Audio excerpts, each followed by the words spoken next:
Hey, Hey, what's up, everybody? everybody. Welcome to Worcestery Council Theater 3000. It's Brought to you that by time again. Kombucha. It is Tuesday. It is time. Bill, how are you? I'm great. I'm just great. I'm strapped in for this. This meeting is going to be fucking punishing, terrible, awful, brutal. There's a lot here, and I'm ready for it. I'm ready for the cops to tell us to go fuck ourselves Oh, when yeah. it comes to drones, unless that Mhm. gets delayed again. That's been Hopefully it will. delayed That's the for best thing we can hope for right now. it's been delayed for three meetings now, I think, or maybe two meetings. Um, and we have Speaking the of, budget. speaking of two Uh, meetings, if two is back, maybe that will determine whether or not this item actually gets heard tonight. yeah, So, that will be heard very late in the night if it's heard at all, as they do the tabled items last. And there are so many tabled items this week. There is the tabled section is 16, and it goes from 16A to 16X. So we have almost the entire alphabet of tabled items for consideration this week. So this is a product of kicking the can down the road, and yeah, we specialize here in Worcester. yeah, bike shedding, and yeah. So we'll see about that. But before that, we got a couple things. We got Attel's opening a new campaign, new front in the campaign, looking at colleges who are buying up land all over the city and not paying any sort of taxes on that. Hell yeah. Try to get a pilot payment in lieu of taxes program. But then we see in 10I that Kate Toomey might have a retaliatory order against Attel, asking for a meeting of the Higher Education Consortium of Worcester, whatever that means, to come in and tell them how much they drive the economy in Worcester or whatever. Now the Uh, that committee, is that made up of police officers or no, I believe this is their only order that doesn't involve stroking the police's ego, and this one is centered around stroking the ego of our colleges. So sick? um, yeah, fine, we'll fucking whatever. No, Um, let's get after it, Kate.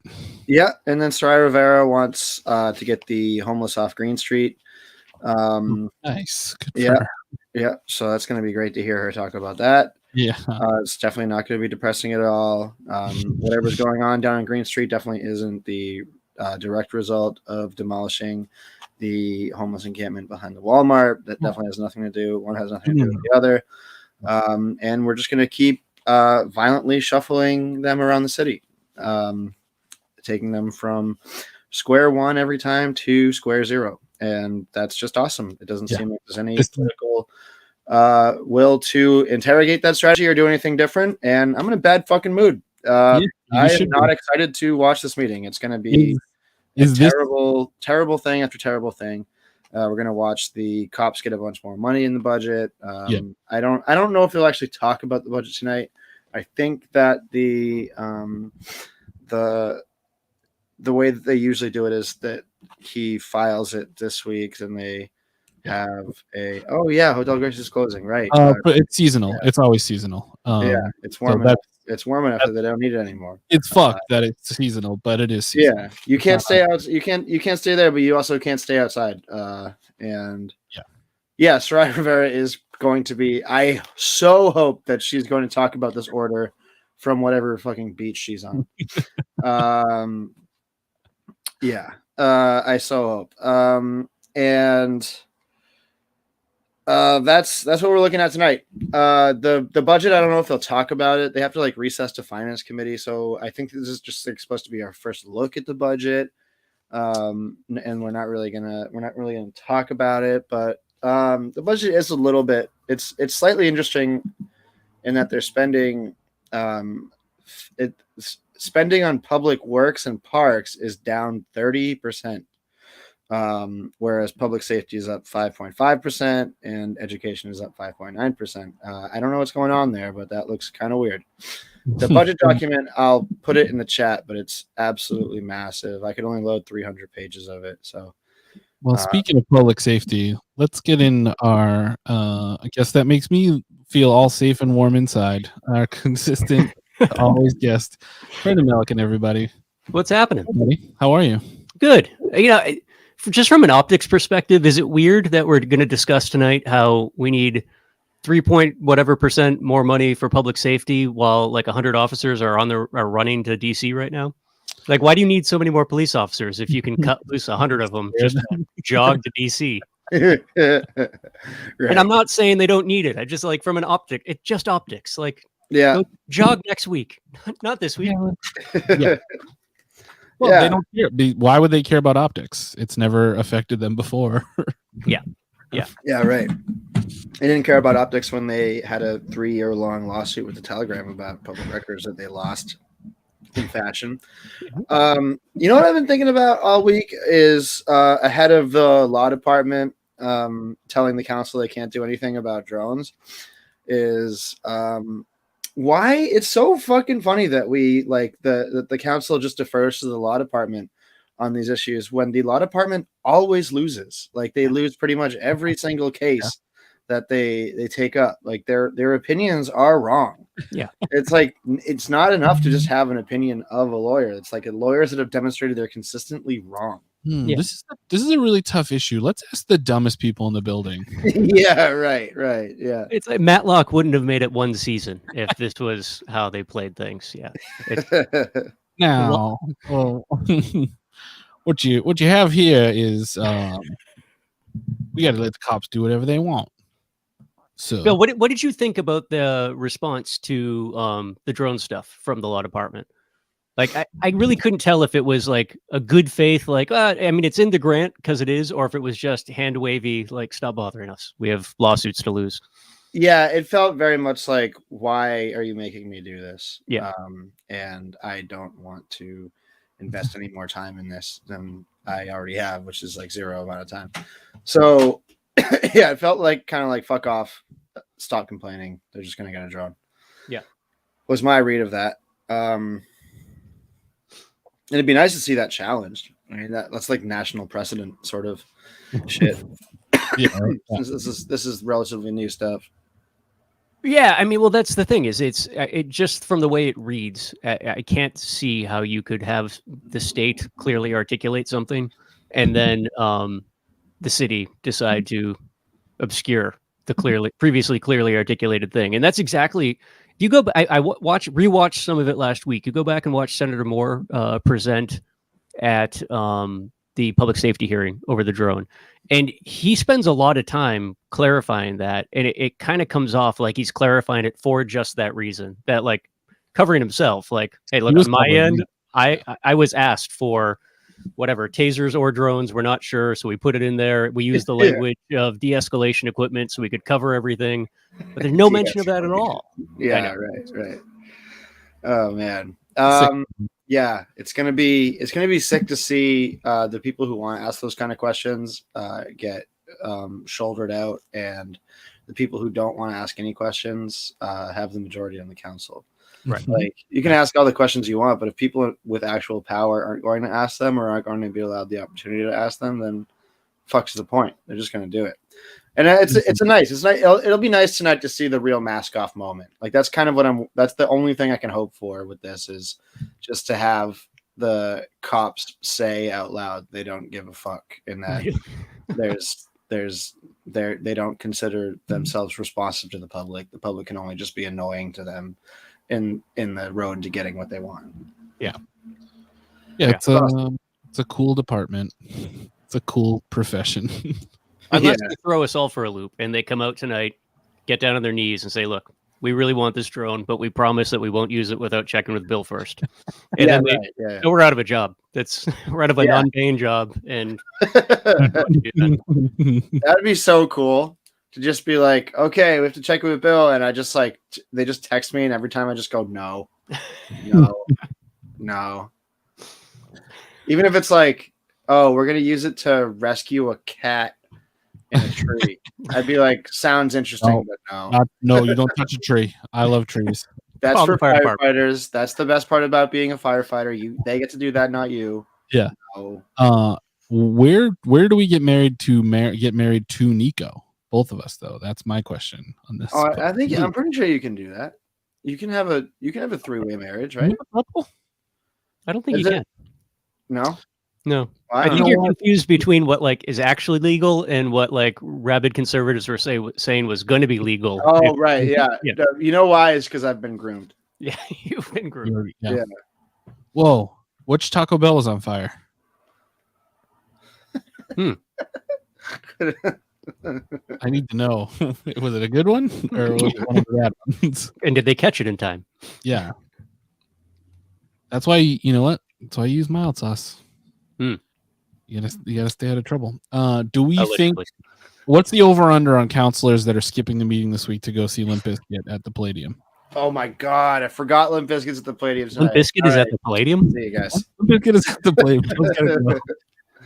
They were scheduled for Lowell and didn't sell enough tickets, so they got down to Worcester for the Palladium, and we're reaping all the benefits.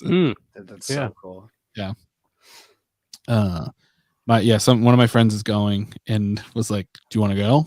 And I was like, "If there's any show that I would risk getting COVID for, it would definitely be Limp Bizkit inside the Palladium." Yeah. They moved it from Lowell, and there were still tickets available, so they weren't even at anywhere close to capacity. See, that's not that feels wrong. I feel like Limp Bizkit should be able to get like that many. Like they should be able to sell at the Palladium. That's an injustice. I think we can. This is probably 20 years ago now. There was a night David Lee Roth came to the Palladium, and they didn't sell a single ticket. Not one ticket was sold. So they just spent the entire day going around to all the bars, and I was slumming around the Lucky Dog at the time. They just came down with like a stack of like 1,000 tickets. So like, we need the place full. So the entire venue was just full of service industry employees who were all just annihilated watching David Lee Roth, who I think is sober at the time, just like pounding a bottle of Jim Beam that was clearly apple juice and putting on the most horrific, like old person show imaginable. Yeah, I've never felt so bad for somebody in my life. Was it pre or post him being a New York City EMT? I think that was before. That was a career change, I think. Yeah, he found his calling after that. I didn't know that. Yeah. That's Palladium, that's where you go to die. Musically, not literally. We got to reopen that bowling alley. Anybody didn't know? There's a bowling alley inside the Palladium. Worcester currently has no bowling alley, even though this is where candlepin bowling was invented. So get another thing. No bowling alley, no movie theater. Nothing good. You know what? Wait, speaking of movies, speaking of your Letterboxd, Bill, have you reviewed Fred Durst's movie The Guest? No. You need to watch this movie. Starring we should go to the Palladium tonight and just heckle him. Be like, hey, I'm gonna watch The Guest and review it on my Letterboxd. There was a singer of one of the hardcore bands in Worcester, Wisdom and War, got up on stage with Fred Durst recently at like a show in like Concord, New Hampshire, or something like that. Wow! And did one of the songs with them. Yeah, Chanel. They're a barber, axe to grind, I think. But yeah, I was like, oh damn, they're Fred Durst. Maybe it'll happen again tonight. Who knows? Maybe they'll guess the whole set. I used to see Fred Durst at the movie theater I worked at every once in a while. And that was pretty incredible. Yeah. I guess I should have asked him if I could get on stage with him. I fucked that up. He fucked it up. You'll never get another chance, especially since you're not going tonight. Yeah, and I don't work in a movie theater anymore. Yeah, I was just working stupid movies. Making stupid movies. Brendan, is there any other stuff on the agenda tonight that really jumps out at you as being either wildly important or sneaky important that we haven't talked about yet? No, I mean, this actually struck me as I thought last week was a terribly boring agenda. This one seems like a doubly terribly boring agenda. Yeah, I mean, the budget stuff is the important part, and I'm just curious to see how, depending on how some of the counselors that have had questions that remain unanswered regarding the drone stuff, I'm curious to see how they maybe play the budget a little bit differently as a result. You know, they're limited in terms of the time that they have to discuss But they do, have the opportunity to ask more questions than they typically do. It doesn't just have to be a rubber stamp sort of arrangement. Interesting. Yeah, I'm pretty sure the budget. Well, I don't even know if they're going to talk about it tonight, but we'll see. Yeah, I'm pretty sure that they give it a couple weeks and then have all the hearings and Right. This is just their warning shot. Like, hey, this is going to dominate the discussion. Everybody. Yeah. Right. Yeah. I need to read through the entire document still. I haven't yet, but it doesn't seem like there's not a whole lot of things that seem remarkably different about this budget than budgets past.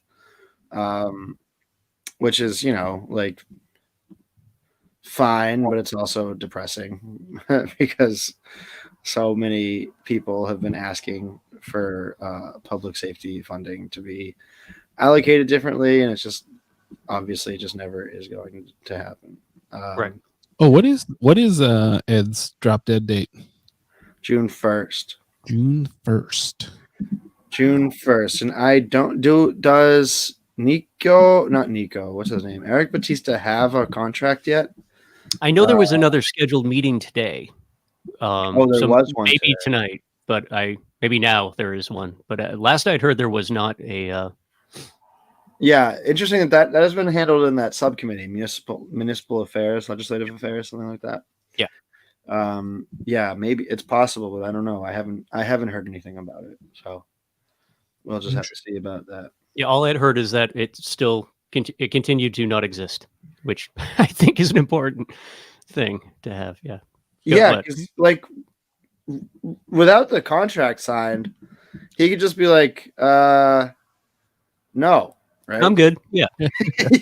and Ed still has airfare for Europe. So, I mean, that's not going to change. So we could be like, we're like 20 days out and we still have an acting city manager that could be like, no, you know what?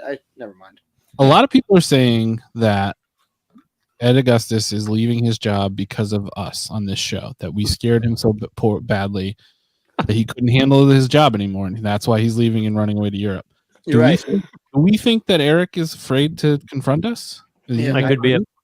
You know what? I think that's exactly it. And Ed Augustus told me that personally, that he's like, it's your fault personally that I am leaving Worcester in the lurch. And he was like shaking and like crying. He was shaking and crying, and he was just like, I just try so hard. Yeah. And it's just like you guys were the first people that ever were around my orbit that didn't worship me like an idol. And I couldn't handle it. I couldn't handle that there was just this big crack in the cult of personality I've built around myself to convince everyone that Worcester is a real city. We should get Eric Batista on the show. Totally. Yeah. Let's bring him on. Let's drill down to the real facts. Can he name dinosaurs? Yeah. What is the state dinosaur?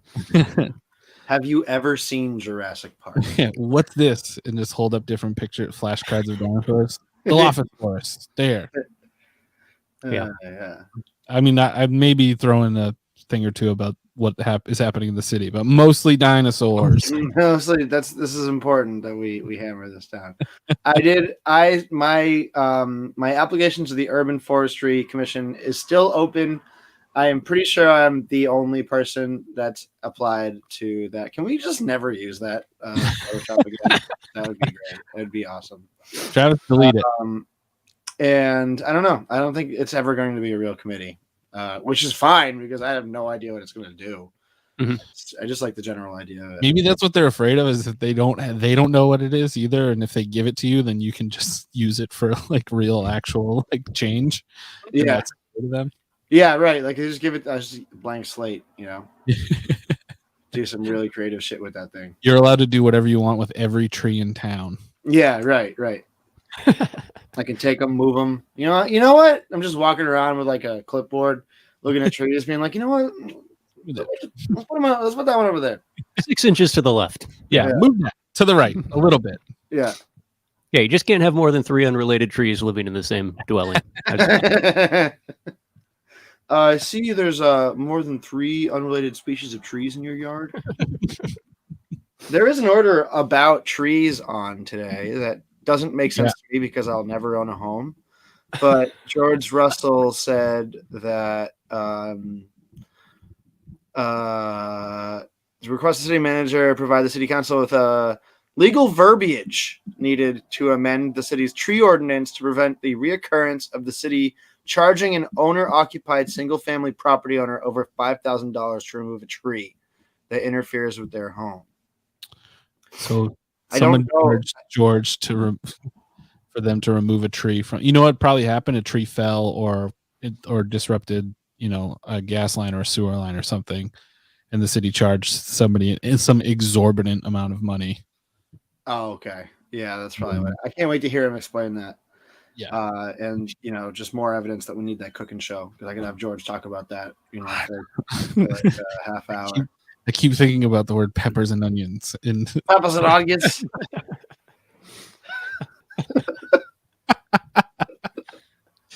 Every time. Did we get to talk about that last week with that George used to drive a yellow Barracuda? No, we didn't. We really yeah. So for anyone paying attention, up on one of the Burncoat neighborhood groups was talking about like drag racing in Worcester, and someone started talking about George Russell's old muscle cars, and apparently he rolled around Worcester in a 70s era bright yellow Barracuda. Which, I mean, you take those sausage, onions, and peppers in a guy's hand hanging out the window of a yellow Barracuda. I mean, you're on. That's chest tattoo material right there. Yeah. God damn. A pussy wagon. That's what you call that. Did you guys notice that our favorite commenter, sings emphatically the entire? Oh yeah, she loves it. Oh, you guys can't hear this. I can hear this. Anyway, K Toomey does too. K Toomey sings it like out loud. She just weeps the whole time. Oh yeah, she's it's just wild. I mean, it's one of the most notoriously difficult songs to sing, and then you get people that have never actually sung in public, like bellowing. It's the worst. There's no way. Dude, George Russell. I'm telling you guys, George Russell's gonna once I convince him to do our cooking show. George Russell is going to have multitudes. He's going to contain multitudes. Like, dang, I didn't know George Russell was actually wicked fucking cool. Oh, they moved the screen. You're right. They did, yeah. They heard Brendan last week. They did. It's so funny. They put it right in front of the flag. I can't tell. We'll see when they sit down. Yeah, they slid it to the opposite side. It's top right. No, they're not there either. That's great. But that means we can get 17 layers of Christian again. GA. Councilor King. It's going to be such good optics for Rivera to talk about how she wants to remove the unhoused population from Green Street while she's on vacation. Yeah, from a beach.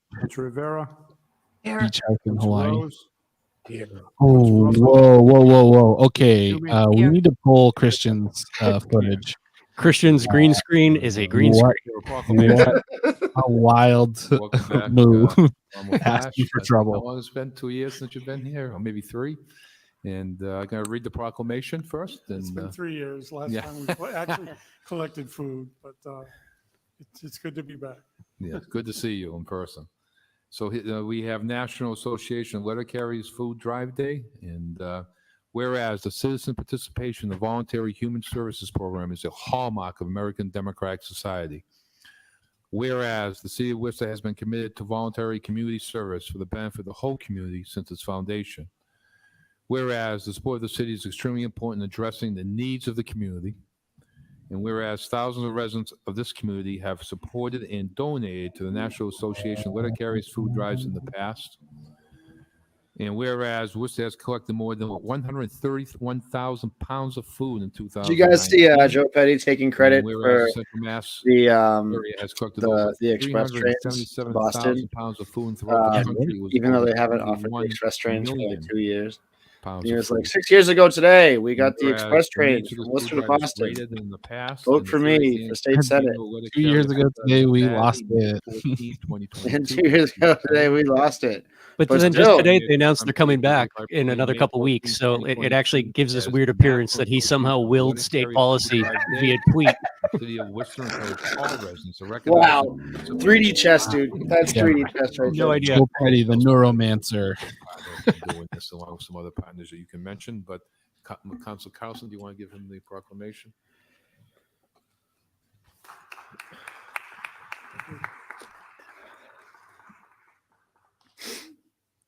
What's guy picked up a bunch of food? I got food in my car all the time.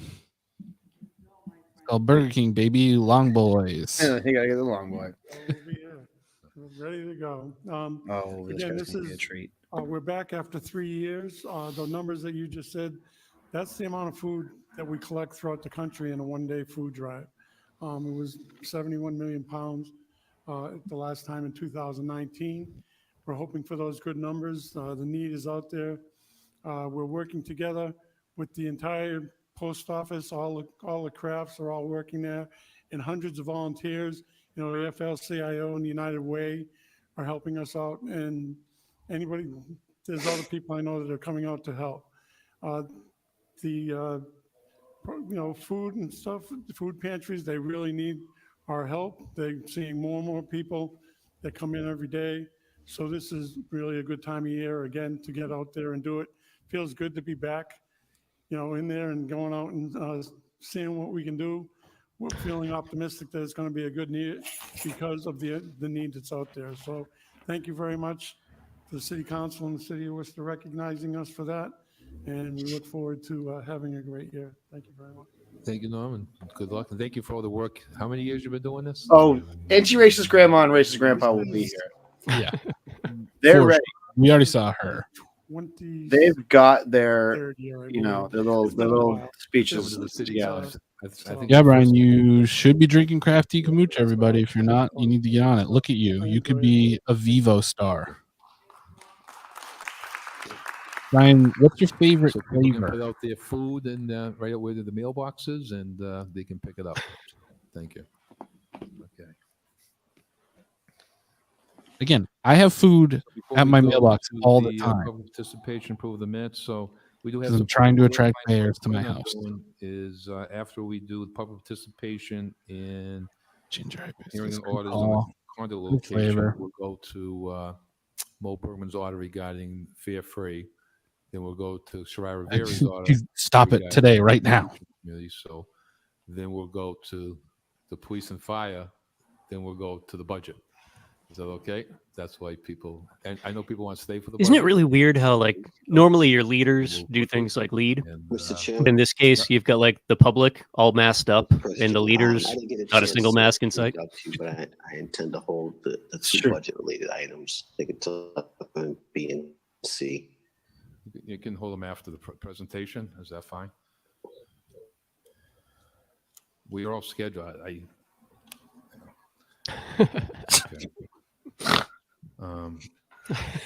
So we will- I guess we just go home now. He just said, well, we're all scheduled. Well,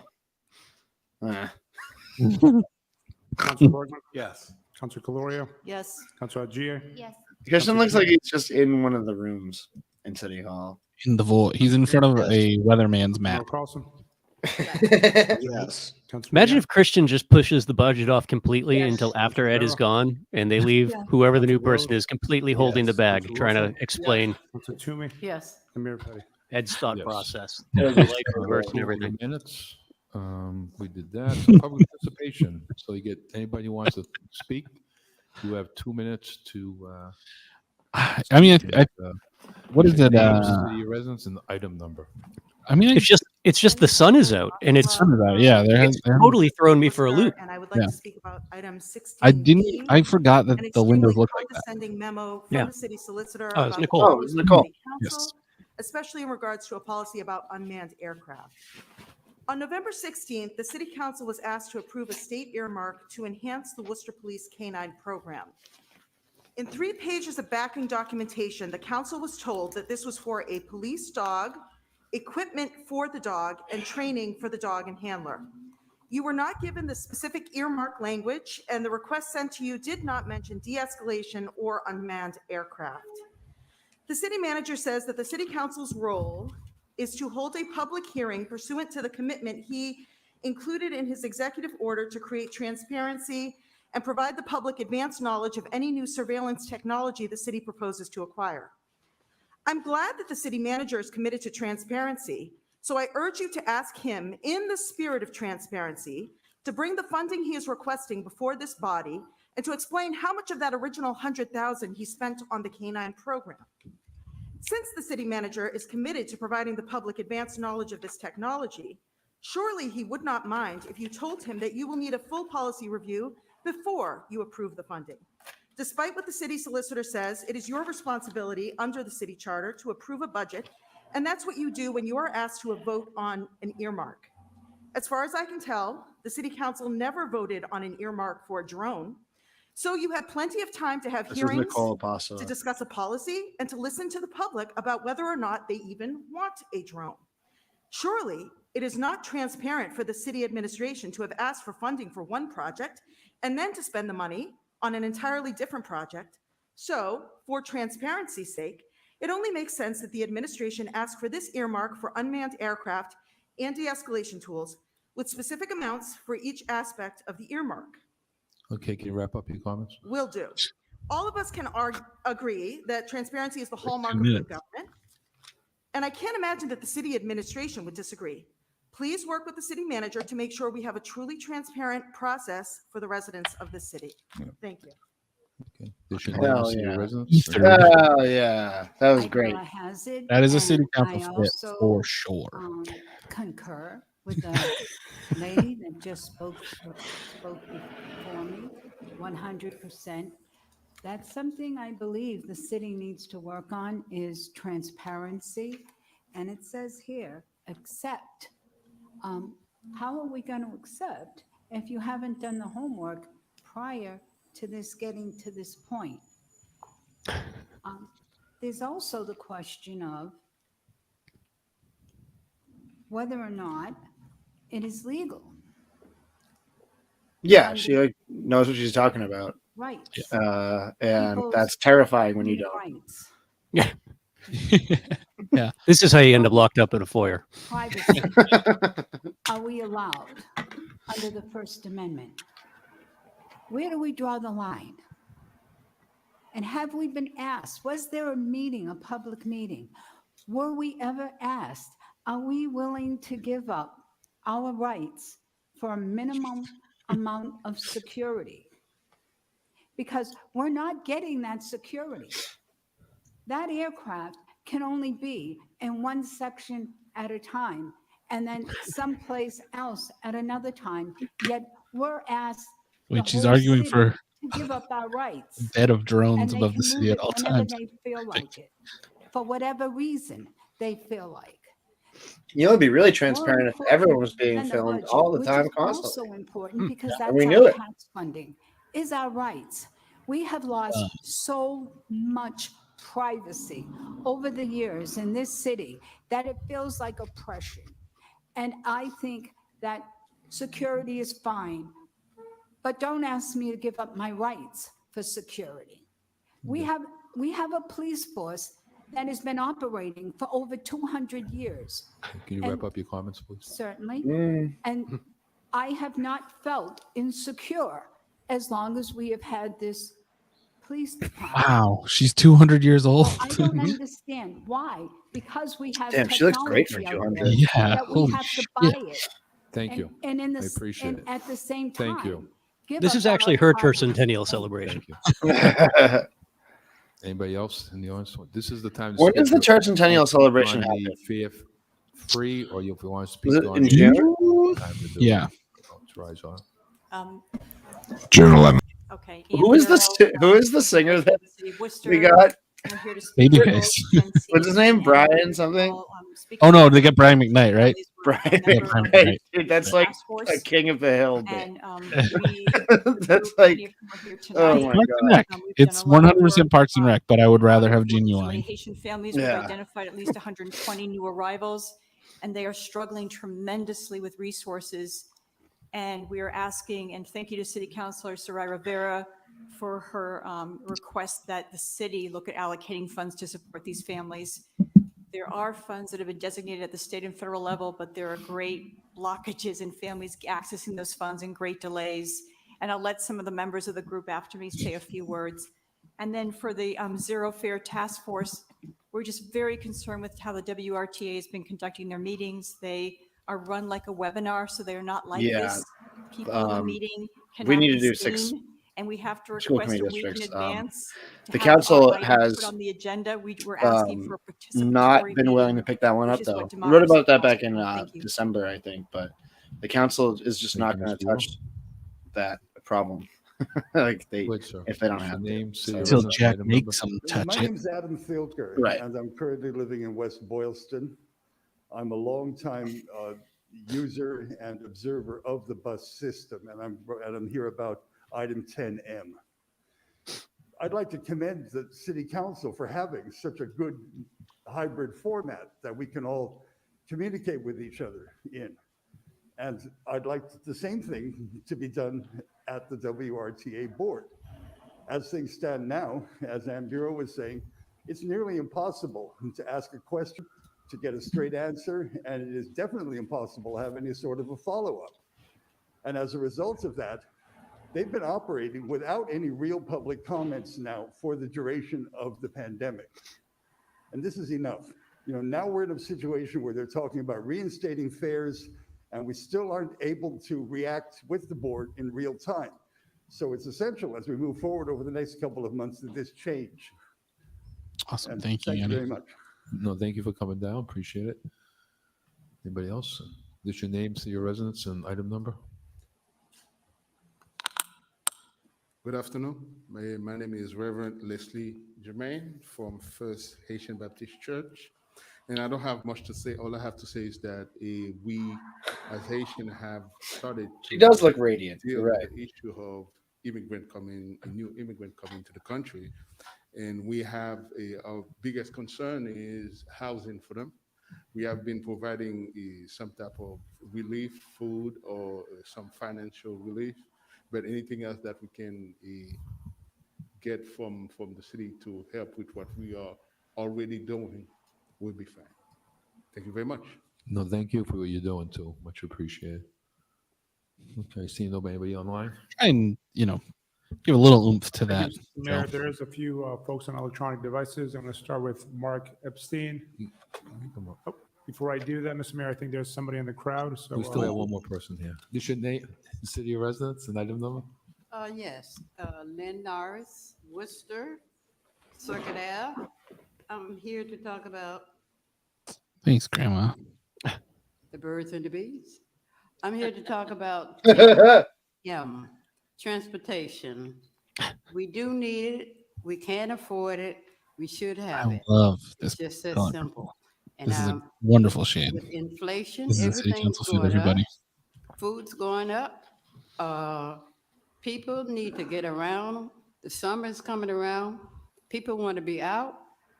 Gas is going up. Parking is, forget it. Let's have a heart. We're asking the city council to please support this initiative. And also, She's we need open amazing. meetings. Just like City Hall, the advisory council, for the Parking, board, forget it. be open to the public. That was incredible. Please support this because we will not stop until we have zero fare. We cannot afford it. Thank you. Have a great day. Good to see you again. You too. Name, city, your residence. Good afternoon. My name is Reverend Lucien Mutil from the First Haitian Baptist Church in Worcester. And parking, I'm here forget to it. support Haitian, the immigrant. Many come from Haiti or Chile. And my church, we have one lady and his son in the church, but we need help for her, for everybody come anywhere to support. As a pastor, I have a responsibility to have some abilities to help people. It's my reason I'm here. You can understand me. Racist grandpa is definitely jogging your decent. He's on his third heart attack. But he's determined. Good evening, Maile Morales, from the city of Worcester. I currently work at Catholic Charities, and we have been helping with item 10C. So we have been helping with the Haitian folks who have come into the area, and they're really suffering. So if there's any way, they have basic needs: clothing, food, assistance with for their rents and their everyday needs. So if there's any way that you can help and consider a pot of money that can assist them, that would be great. That's what I ask of you. Thank you. Yeah, I for one just think it's great that our Worcester cops are jogging all the way down to Comet Pizza. Thank you, Mr. Mayor. I'm going to start with Zoom call-in users. If you're on the Zoom platform, and ask that you raise your hand if you're on. Bill, I missed it in the agenda. What is Sarai's item regarding the Haitian population in the city? Calling user can identify as Mark. It's just literally like it's in the order section, and it's just like I have create a task force to help resettle. Can you hear me? We can go ahead, Mr. Okay. Thank you. I Thanks for the opportunity. Jobs I live in Mount Pleasant, but I case never moved management. away from Worcester, Massachusetts. I can tell you that. Thank you for this opportunity to speak about my lifetime mentor and friend, Jack the Shot Foley. I didn't call in to tell everyone that Jack was by far the greatest basketball player to come out of Worcester. I'm sure most of you know he was a first team high school All-American at Assumption Prep. For repeating my job. And a first team college All-American 4 years later at Holy Cross. 7 times he scored 50 or more points in a game while playing in Worcester during his career. His New England scoring records have stood the test of time. The number of awards here was mind-boggling. What I would like to tell everyone is how he used the court at Holland Rink to become a national phenom, and how he single-handedly put Worcester on the national basketball map. He practiced on that court 10 to 12 hours a day for 10 years. After much research, Holland Rink was never officially named. It was referred to that name when Green Hill was annexed in 1967. And there was still a concrete rink used for swimming on the premises. There was once a clubhouse on Green Hill named Holland Clubhouse, never a park. And His work came after he retired when he inspired thousands of students over 40 years as both a teacher and coach in the Worcester Public Schools. There's never been a native, an athlete more deserving to have a park named after him. By having a park in the north area named Jack the Shot Foley Park, this will bring back a tremendous amount of excitement and entire community pride for the entire city of Worcester. My new book, Jack the Shot Foley, a legend for all time. Okay, this guy's just doing a commercial. Will be released in the fall. No one is deserving of this honor more than Jack the Shot. Thank you. What's he releasing in the fall? He's got a book coming out. Oh, there's a book coming I'm out. going to try to unmute Paul now. Come on, man. Paul, can you hear us? Someone's got an old singular phone.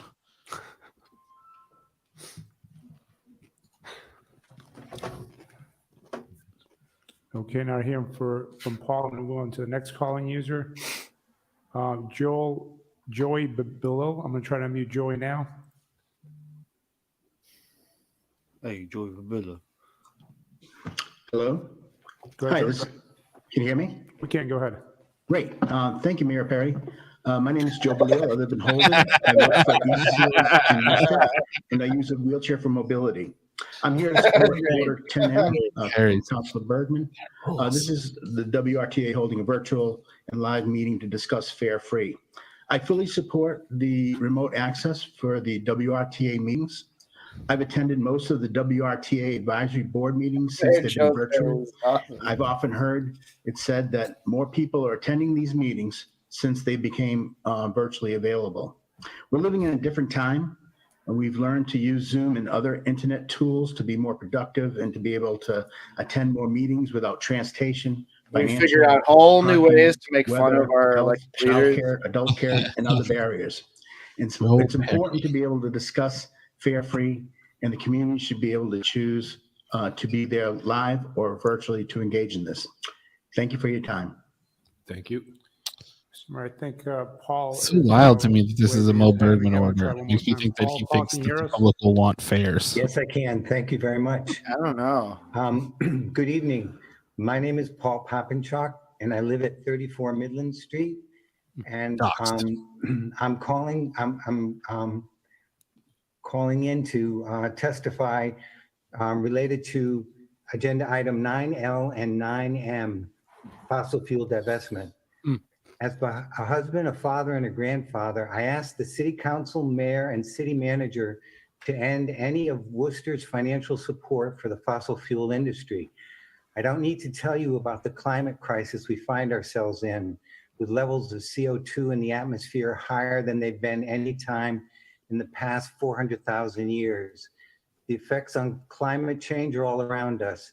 Ocean level rise, melting sea ice, and the deadly effect of heat islands in our urban areas are all examples of the unprecedented That's times where we live Sarai in. is this week. I'm here because I'm keenly interested in creating a more hopeful future for all I of recognize us and this my guy, children and my his grandchildren voice, to but grow the into. name too. We face an When we were getting existential started threat with the caused Doherty by the project, continued he increase called in in a couple global times, fossil fuel emissions really as focused documented on air in exchange. the recently But this was right released like Intergovernmental at the beginning Panel of on COVID. Climate Change. Sure. And he was like Risk summarily Assessment dismissed Report. by everyone, This like report harping provides on an air exchange, assessment as of being the like, no, current really, state folks, of this is the thing that we knowledge should be looking at. on the And scientific, environmental, and economic aspects of of climate change. he wasn't ahead of the measures. curve. He just like It read a book. repeats the urgent Yeah, he message just that we paid need to attention. cut global emissions by 50% by 2030. Proven pathways exist using currently available technologies to make the transition to a clean energy economy. What is lacking is political, institutional, and societal support for these changes. Bill McKibben, founder of environmental group 350.org, recently wrote that money is the oxygen on which the fire of global warming burns. The death and destruction in Ukraine is enabled by the sale of gas and oil by Russia. But Putin isn't the only bad guy. We can point fingers at Goldman Sachs, Bank of America, and all these other institutions who help fund fossil fuels. Worcester is a leader in energy conservation and clean energy generation. The future's in our hands, and it's only consistent with the Worcester Green Plan to divest from fossil fuels. Thank you. Thank you for your time. That guy definitely drinks crafty kombucha. Oh, hell yeah, he does. It's the only ethical consumption under capitalism, baby.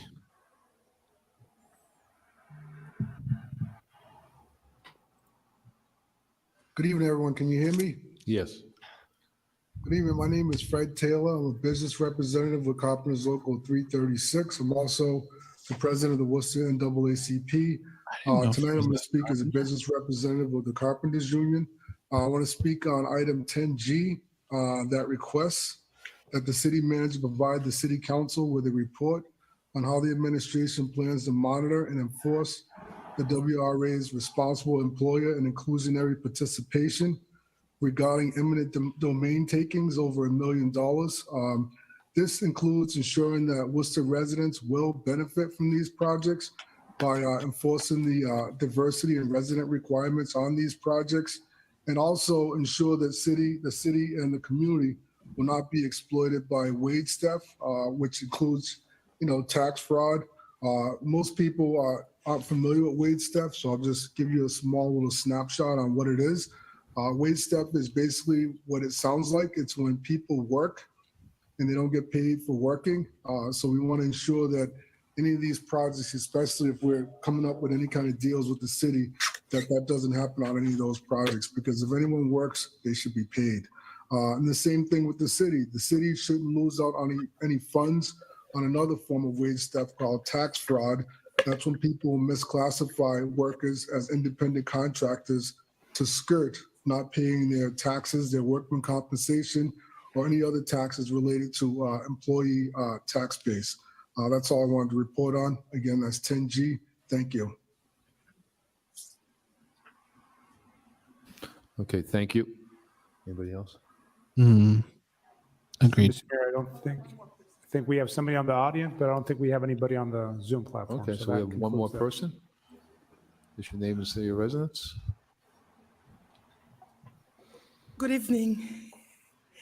My name is Ketli Altena. I am an ongoing social worker for the Department of Social Services for the past 23 years.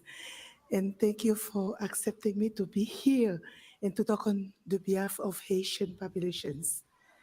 I have a passion to help them, but I cannot do the work by myself. And I want to thank everybody who's here, the community of Worcester, the city council, and the task force, Catholic Charities, all of you without exceptions. I don't want to forget any name. Forgive me if I could not remember because I just arrived. I just want to let you know that we have a young population, Haitian, who arrive in the community of Worcester. And thank you for everything you have done to support them and to welcome them.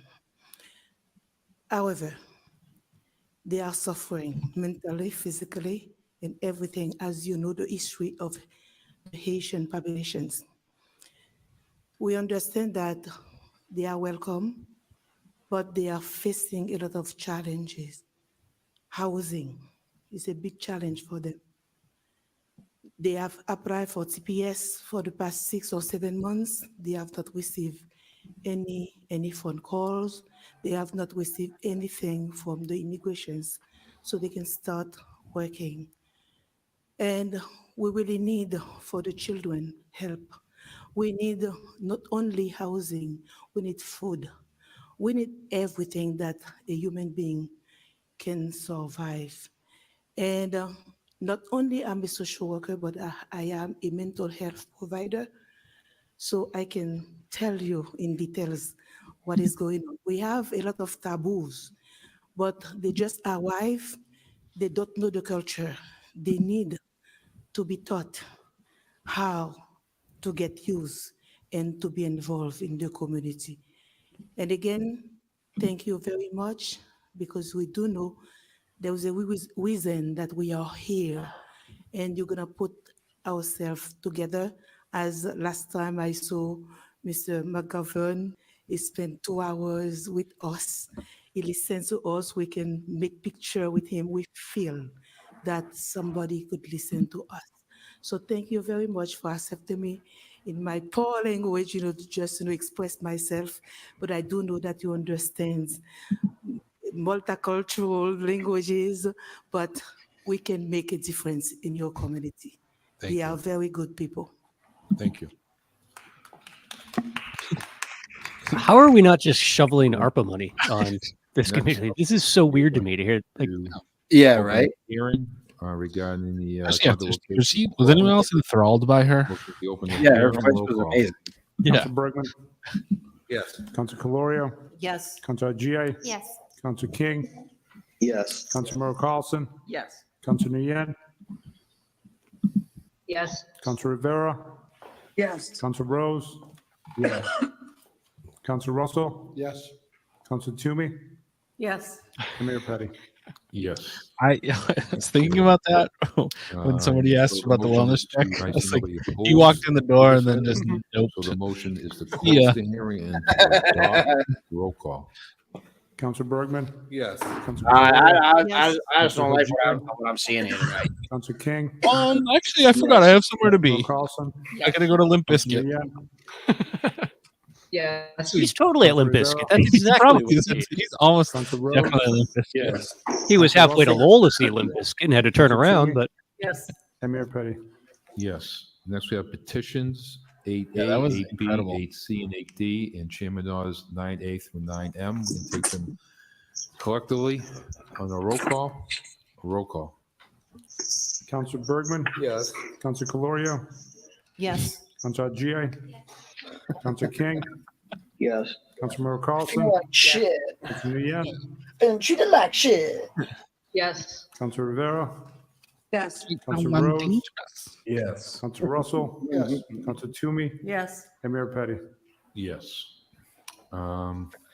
That Kate We Tilly have was in full brick stuff. Tennessee requests the city manager work with the Worcester Haitian Task Force. How much do you think she's providing going to run up to the local desk level tonight? support and funding for the Haitian families arriving in the city to seek refuge. Yeah, he will. Such support needed to these families This include will housing, legal assistance, not go job, well for him. food, future case management support, and mental health services. Council Rivera. Yes, so I apologize. I have a little bit of laryngitis. From the plane that I was But, on from home. so I really appreciate everybody who came out. So Is we've Jack been breaking meeting news for right now? some time now. And like they said, we have about 120 new arrivals. And right now they're really lacking some basic needs. You know, I'm of sure food that and really shelter. bodes well for the trust and confidence. There is some state, I know that there is some state and federal aid, but there really is a lot of limitations and barriers to acquiring these services, and not everyone benefits. And so just to put some things in perspective, why this is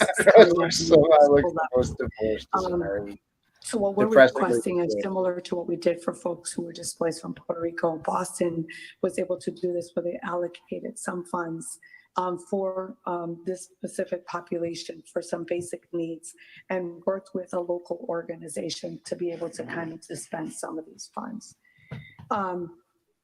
Just to give some understanding of what's going on, in July of 2021, the president of Haiti was assassinated. Till this day, we really haven't had that solved, which is crazy when you think about it almost a year later. This is only this. Smith Martin it is. Already issues and trouble that was happening in Haiti. The economic struggle that was existing in Haiti, it was a huge, huge problem. The earthquake, the pandemic. Right now, after the assassination of the president, there is no form of government right now that is fully active and functioning there. And let me explain how difficult that is. So just as a personal story. Think about some may Worcester, which know that I also has used no to work functioning in Haiti government. for over a decade. And we didn't even need the CIA to come in and fuck it up for us. In the beginning of 2021, my dear friend passed away, the mother of my godchildren. And since then, I've been trying to be able to bring my godchildren here. And so me sponsoring them and doing that, because of there's no form of government, I only was able to do something. Yeah, it's my understanding they run on private donations. So this is someone myself So with resources. we should try and run down to be able to go and maneuver if it's systems to be able to possible maneuver that systems donations would help has them been stay open. closed You know, down. It if has that's the been issue, if it's a funding issue that they close impossible to do anything to provide in the warmer months, so I want people we to should understand probably the try and find out situation about that's that. there. 'Cause, yeah, I There, definitely think that there's also very much areas that are plagued with drought, and so growing and having sustainable food has been an issue. Okay, So interesting. people have had no choice. So at this point, we're going to be we're coming to the point with 100%, almost the climate that 200%. the So warm the months are going to be crime as specific unsafe areas are as wreaking the havoc, cold and months. that's more in any country. So I've seen this outpour of support for Ukraine, and I 100% agree with that and support that. And for the need Oh, that's really? happening there worldwide. But what we see is here, right, in our area, we see a community that has been suffering. The food, medical, even sheltering, they have never fully recovered even from the initial big earthquake that happened many years ago. And so imagine being a parent and having a child and being hungry and you're not being able to supply for food. And so many people have no option but to leave and try to seek refuge in order for them to have their life saved. So many people are here seeking asylum. They're seeking asylum. While they're seeking asylum, there's specific regulations that do not allow them to work here. They do not have a number or ability to work. And so that presents a number of issues because they also cannot receive any outside benefit services, any SNAP or outside services. They cannot receive any services. Now, because of the pandemic, people can receive some medical, but outside of that, they wouldn't have been able to do that. And do not, they do not have Hey, access. remember Two's order about cooling spaces that the entire council enthusiastically adopted because it was not a conflict, but then they went to the administration and it's just never going to come back out. Status. And when you come with refugee status, you do have the ability to work. You do have the ability to receive. Oh yeah, that is a cool thing that the Worcester Public Library is doing. They're turning the stack into a mini golf course and you can drink beers in it. Yeah. Are here in the process of It's like $50 and that just presents a number of fundraiser. challenges. I think I'm gonna go if I can. Appreciate the different number of organizations. Drinking the library, playing mini golf. That sounds pretty fun. Organizations and individuals that have stepped up to really help and support being able to bring Libraries would be so much more popular if they just had bars in them all the time. No, I've been saying that. Like just open it up for like night library on Saturday nights, Friday and Saturday, like 8 to 1, right? Yeah, I mean, you can still card people and have a bouncer. I get it, but like, yeah, you get a lot more foot traffic. Library. Which are right now what we're struggling with a lot is food and shelter. You've heard it tonight, and happy. I saw Serenity's post, but I thought people in the comments were saying that it is seasonal, like that, and which I think I've heard before as well, that it is typically seasonal. Thank you, Councilor King. It always has been seasonal. Yeah, exactly. So I don't know if something has changed or if Serenity just didn't know that. I certainly appreciate Councilor Rivera's leadership on this particular matter. Everybody, please screen record now. You know, when we think about the turmoil in Haiti, we think about what we do as a country as relates to refugees. Father-in-law happens to be a refugee from Laos who sought asylum here. Folks come to our city, they come to our state and our country as a means of towards humanity. When you think about the violence, you think about the impact that we can have, as Councilor Rivera mentioned, regarding services, the mental health challenges, you know, the need for jobs and stability and housing and all of those things. And so, of course, there's always competing interests and groups, but we certainly should do right by our Haitian families that come here. And I think the city manager has a track record. This city has a track record. The mayor has a track record in this council of not just being a welcoming body and a welcoming city administration, but of really Listen, in addition to movie theaters, bowling alleys, Worcester doesn't have a mini golf course, which is relationships to move forward. it's a shame. So I look forward to seeing we used to have Ernie's Putt Putt down on James Street, which is an outdoor and indoor mini golf course. Why can't we have the library? clergy that came out today. I know my friend Ketley was there. She's been a social worker here in the city of Worcester for probably 15, 20 years. You know, and when Crystal Cave still open? Forward, you know, as part of this process, We used to go there and just full swing. Adds an additional layer of beyond which we as elected officials That's pretty sick. Can narrate. So it's crazy how many places in Central Mass I've been kicked out of for being a moron. Thank you, Mr. Chair. First, I'd like to sign on. It's kind of the goal, though. I was wondering if there was a fundraiser.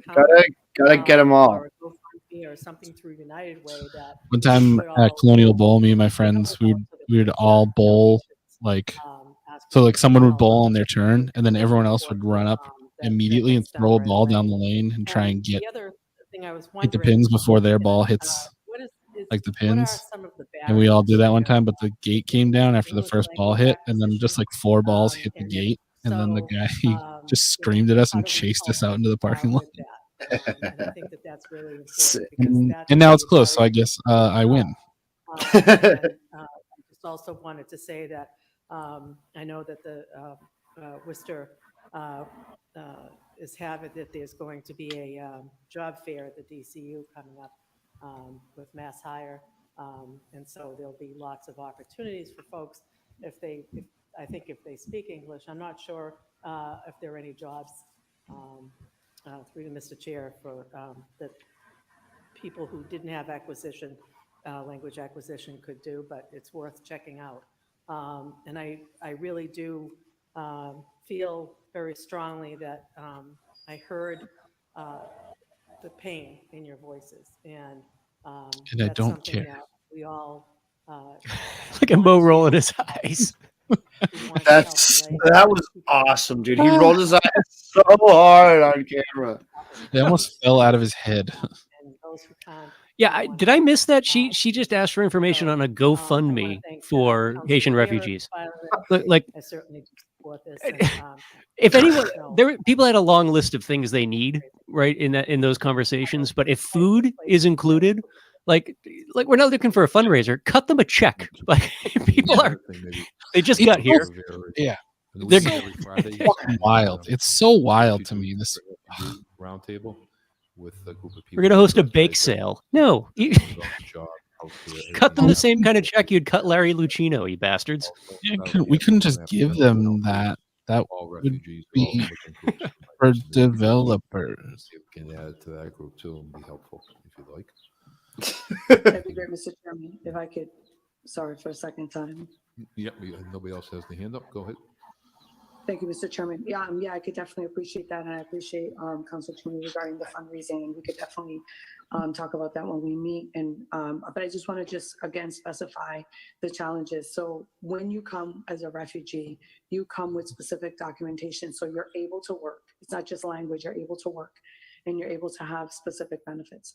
When you come as an asylum seeker, it's because believe me, for some of these folks, the language isn't a barrier to work. They will find a way to work, but they're unable to work. It is against the law for them to work. They also do not have any rights. So the same, like refugees have specific rights to benefits. Folks that are asylum seekers do not have any rights to housing, benefits, SNAPs, none at all. You have none. So that's the challenge. And so I know that there's been some state and federal funds that have been allocated specifically because of that. But because of that, that's also come with specific challenges. So there are specific challenges that this population is having that others, whether it was folks that were displaced from the hurricane in Puerto Rico, from the refugees from Afghanistan to other refugee populations. When you are a refugee or someone who's displaced as an American citizen, it's very different than an asylum seeker. So right now, because of that, because we're facing those challenges and we're in the process of working with these folks with legal issues, with lawyers, getting educated with lawyers and things like that. So they would love to, they actually come and they are seeking jobs when they've come to the fair. But unfortunately, it's not like in their country, like we can't just allow, they can't work without the proper documentation. I mean, it's also illegal to like overdose while playing Jenga with a bunch of strippers, right? But like that happens. Like we make that happen at Worcester. Paid for that. It's been really, really challenging. And so that's why this specific population has challenges that others do not. It's so wild for me to be like, well, they need to get jobs. Yeah, motherfucker. Yeah. Have they thought about getting citizenship? I mean, that would help. It's been a challenge, so I can definitely appreciate that. And I will follow up with you, Mr. Mayor, on that. Thank you. Thank you, Councilor. Councilor Rose. Thank you, Mr. Chairman. I'd like to sign on to this order, and I'd like to also try to do what I can to be a part of the solution here and helping in whichever way possible. Thank you, Mr. Chairman. I think that moving this to the agendas on Friday is a good start. And like I said, I welcome the opportunity to be helpful in any way I can. Thanks. Thank you. So we want to tell Haji wants to sign on too. And I'll sign on. Mo sign on. Does everybody want to sign on? Yeah. Everybody wants to sign on? Yep. So the whole council wants to sign on. So well, Council Toomey's ours. So take those Kathleen. For the manager. Roll call. Councilor Bergman? Yes. Councilor Calorio? Yes. Councilor G.A.? Yes. Councilor King? Yes. Councilor Moore Carlson? Yes. Let's get a vote going. Everybody. Type beard in the chat if you like the beard. Type weird in the chat if you think it's bad. Yes. Councilor Russell? Yes. Councilor Toomey? Yes. And Mayor Petty? Yes. Okay, Ron, thank you very much. You'll be hearing from us. Thank you. So we're on 10M. I was gonna say I don't know. I personally, anecdotally, don't know any Haitian person that doesn't speak WRTA provide four ample and languages. timely parking meetings with virtual live attendance options to Two discuss votes the for issue weird. of fare-free bus service for 2023. Council Bergman. And we got to pull that little eye roll there. Get a little timestamp for that. What is that, like 7:20? Mo Bergman eye roll came to me. Hear us address it. So there was a subcommittee meeting recently, last week, which we focused on a number of these issues. Evenly split right now between weird and beard. WRTA seemed to indicate that fare free is in jeopardy of maybe no longer being fare free in 2023. Now that's a ways off, and there was no commitment one way or the other. But I think I'm pretty good. Most of us here are. It's called Beth's now. Reading between the lines. Okay. I'm just not that confident. They get a cool neon sign. I understand there are financial constraints to having a fare-free system. Sean is just seeing what happens when you capitulate to the cops. They'll just suck you of your life force because that's what they exist to do. Committed to do. Like he should have gone. He should have leaned in full antagonist mode, and his life would have been lost. Oh, they would have killed him. They were basically openly threatening him. Yeah. To be so limited to public participation. I mean, if there isn't an organization that I know of that would demand to know what's really going on with their ridership or their constituency more than the WRTA, I think all of us see the buses go by, and I know I oftentimes am puzzled with gas prices going up and the fact that they're free, that they're just not full more. And I think the people that ride are the best people that can give us some comments and some insight. And the people want to why know. That's the case. So I certainly What you snacking on? in favor of making sure that the meetings going forward that are going to It's take into consideration giant thing of whether animal they're crackers. Hell yeah. Oh Yep. yeah. have Big the fan of animal veterans crackers. on the buses with the most I just walked around and see if there were any snacks in my apartment. Again, No I snacks. don't dude. know what Zero. the barrier, why there's a barrier. Can we get a GoFundMe started to get Bill a long boy? Yeah, I will give. There's a $50 bill in my wallet, Have the and ability, I'll give you it if you bring me $50 worth of food from the grocery store. that's transparent Of and your that's choosing. easy. So I would also mention, Mr. Mayor, that with your assistance, although it didn't get on this week's agenda, I'd like to have the council, and I think we've done something similar in the past, but I think it demands to be reconsidered, that the City Council, City of Worcester hereby reaffirm its desire for the Worcester Regional Transit Authority to remain fare free. I'd like that to have to be on the agenda. I know it can't be on today because we didn't have it marked up, but hopefully we can have it on. We can vote it tonight. We'll be on next week's. That's fine. But again, I hope my colleagues to share with me the concern that there is no real apparent reason why there's this barrier with public participation, especially in the age of technology and what we've learned through COVID. There's no reason why virtual and public participation can't occur, should occur, and there's a time value here too, because there's going to be some decisions made by the WRTA Advisory Board, at least we've been told that, in the upcoming months as to whether or not they're going to continue to recommend fare-free or some sort of hybrid version of that. And I think it's imperative that people have the opportunity to weigh in before that decision is made. Thank you, Mr. Chairman. Also, maybe Yeah, people don't ride the bus because it runs like once every hour and a half. It's unusable. That's unusable.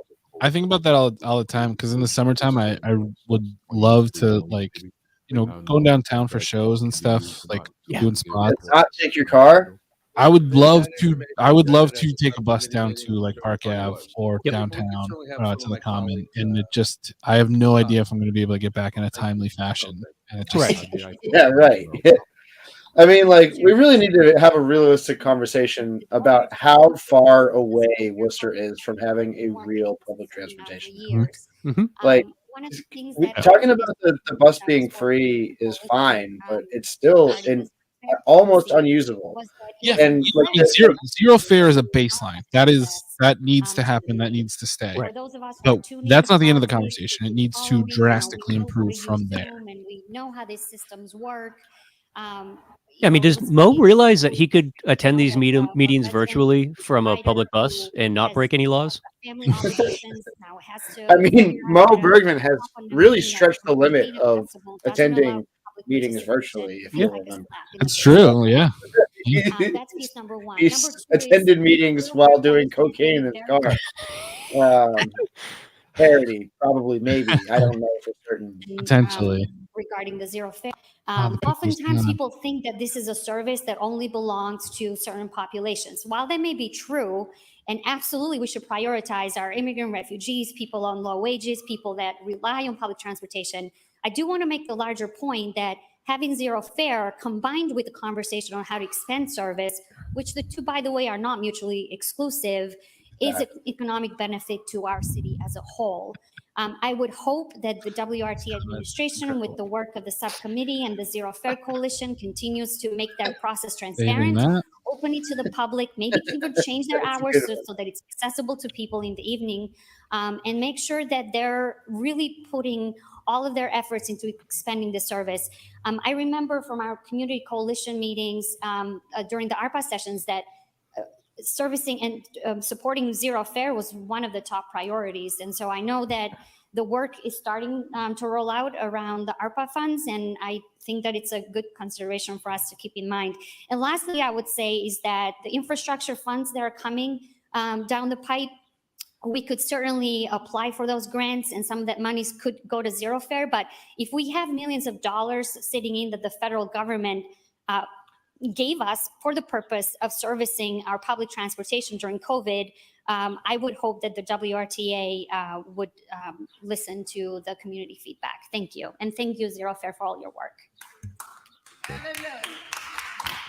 Oh, we're going to do drone show at the very Councilor end. Carlson, followed by Councilor After the Rivera. budget. Yes, thank you, Councilor King. Mr. Chairman. As Councilor Bergman said, Hey, we Eric. had our meeting last week. And after we talk about with Soraya the Rivera's order WRTA. to Some of the remove things, homeless and people as from you Green just Street. pointed out, Mr. Chairman. I Coming in the believe it same is agenda where she wants $1 people from Haiti to be ARPA funds. better taken care Those of. were some of the It's kinda questions wild. that I asked at So wild. this meeting, and quite frankly, I wasn't very satisfied with the answer in terms of what they're doing with this money. Again, our role at this meeting and some of the questions that were asked, I just felt like they've already made a decision that zero fare isn't a place that they'd like to go. And I think that we, and Councilor Bergman certainly said it best, is this council has made a commitment to reaffirm again tonight about zero fare. I think there's an awful lot of unanswered questions for the general public out there, and it's very difficult if you don't have access to ask the questions. And I, for one, can tell you that I asked several questions, of which I was, I guess, to be honest with you, I was dumbfounded that they didn't have the answers to them, because I thought what I was asking was pretty simple. So, you know, one of the concerns, and I did leave there with a real concern that they've already made up their mind, and basically, you know, like, we're coming in after the fact, and I'm totally speaking for myself at this meeting. The problem here is that the city council really does not have much authority at all over the WRTA. Talked about with zero No, but the general fare. public can start shitting on buses. Because all of That those that is one way to wrest authority back from the water of bureaucracy. Just it's going to tap in poop thing and then do the WRTA dirty. That's it. Oh my God, that turns the poop thing into a real V for Vendetta type situation. We are all pooping. I still stand here tonight. We gotta start that campaign. I solemnly swear that if WRTA reverses on the fare free, we're gonna start taking shits on the buses. I do believe that it is our role to make sure we're on top And of that this. is politics. That is truly laying your body on the gears of the machine. You know, if you want to see change, it's nonviolent. You know, that, right? You know, We can all It is. go agree. back to Depending. charging a fare to Right. ride the bus before we even. Yeah, I am become poop thing. It could be answers shirts. to Made questions shirts. Become that poop we ask. thing. Again, this is a service in the city. I'm that the you avatar are, of poop thing. You know, I like "We Are All Poop" thing. that's That was really my important favorite from that little. to many folks, and I think working together, But we can yeah, really I go mean, back like, to it'd be doing great great if things. We just need to get there. you know, the city So council I know that thought we, the city, try to put have together like somebody maybe like on a the holistic board, plan to make it and I guess easier to walk and bike clarification, Mr. and Chairman, have there be better is that public person in transportation. that board seat But that we we're just gonna take it currently piecemeal have, like are this, one they, little issue at a time. who We do get our they counselors answer? like complaining about Mhm. the WRTA, but like not really doing anything substantive to So I guess then knowing that pooping on the buses. That you know, manager, Direct action, I would baby. ask that there's the something there. manager That is direct have action. Yeah. conversation with I mean, it our is actually time person though for a on that bigger board, transportation and conversation in the city. It's So out in Boston, Lyft was, and that was part of their design. Lyft was supposed to be like the I just think it the would go be great between like to existing know public that we're transportation and a being lot of like the nervous holes that were about existing and whatnot. It's what their whole business model was built on, and they're part of a partner of the Boston RTA as a result. They're about to go to business. I mean, like their stock value is nearing zero, right? Like, and that was what the future of Yes, that Mr. Chairman. that corner of public transportation was predicated So on. now we have Councilor Rivera. Yeah, that was never a Yeah, I'm not a gonna real repeat this. I solution. think And yeah, I would say that number hovers Councilman, around 0%. made some really, really great points. I just want to thank Council Bergman for bringing this order forward. It is, we need to continue to improve our communication with our community and our community participation, and not continue to close doors and create barriers for our community. And it's sad that this council would even have to that's true. continue to ask for this. Decisions are being made without answers. Some of that and is I due really, to them appreciate Councilmember giving up Carlson mentioning that that if you go, authority. if people go There to PC, there are and I want mechanisms for them to really wield commend the more committee for authority. really asking questions. People could They actually see they the just videos choose on not. archive of the committee. They were not They able to choose not to. participate, and I They would really encourage defer to the people city to do so. manager on a lot more I would than they appreciate the should. committee for really asking questions. And if you think about it, you have a committee people that are in power structure asking questions and not being able to get a response. Honestly, I'm not seeing a lot of better ideas here. For the regular You know, person, like the city council is talking about just making it easier for RTA riders having to day in and participate day out in and meetings. not being able to have And that's the ability good and the structure if that in happens. order But to I be able think to that, participate. if we get our riders When the taking mayor of the second largest city in New England shows up in a bus and takes a big dump on it, like we're getting somewhere at that point. Things are going to change. That's My name's Joe Petty, and I'm about to Joe Pooty. If Joe really wants the state senate seat, we have he'll a show functional us. transportation. He will show us on the floor of a WRTA bus. Haji I mentioned, and so I think a lot has been said already, but I really feel like we continue to circle back around and around, and I think I really can potty. appreciate Nice. what Councilmember Council Good job, just asked, guys. being able to say who are folks answering to. We because continue to circle this is a back around and major around challenge, and the fact that around, they- and that we don't have this public transportation, Rivera why are are we not creating contributing more to that at all. barriers? And then we say, oh, we want people to show up, we want people, guess what? It's not just about showing up. Sometimes you show up and the door is closed right in your face. And this is what it seems like this. So I would encourage, I appreciate this council.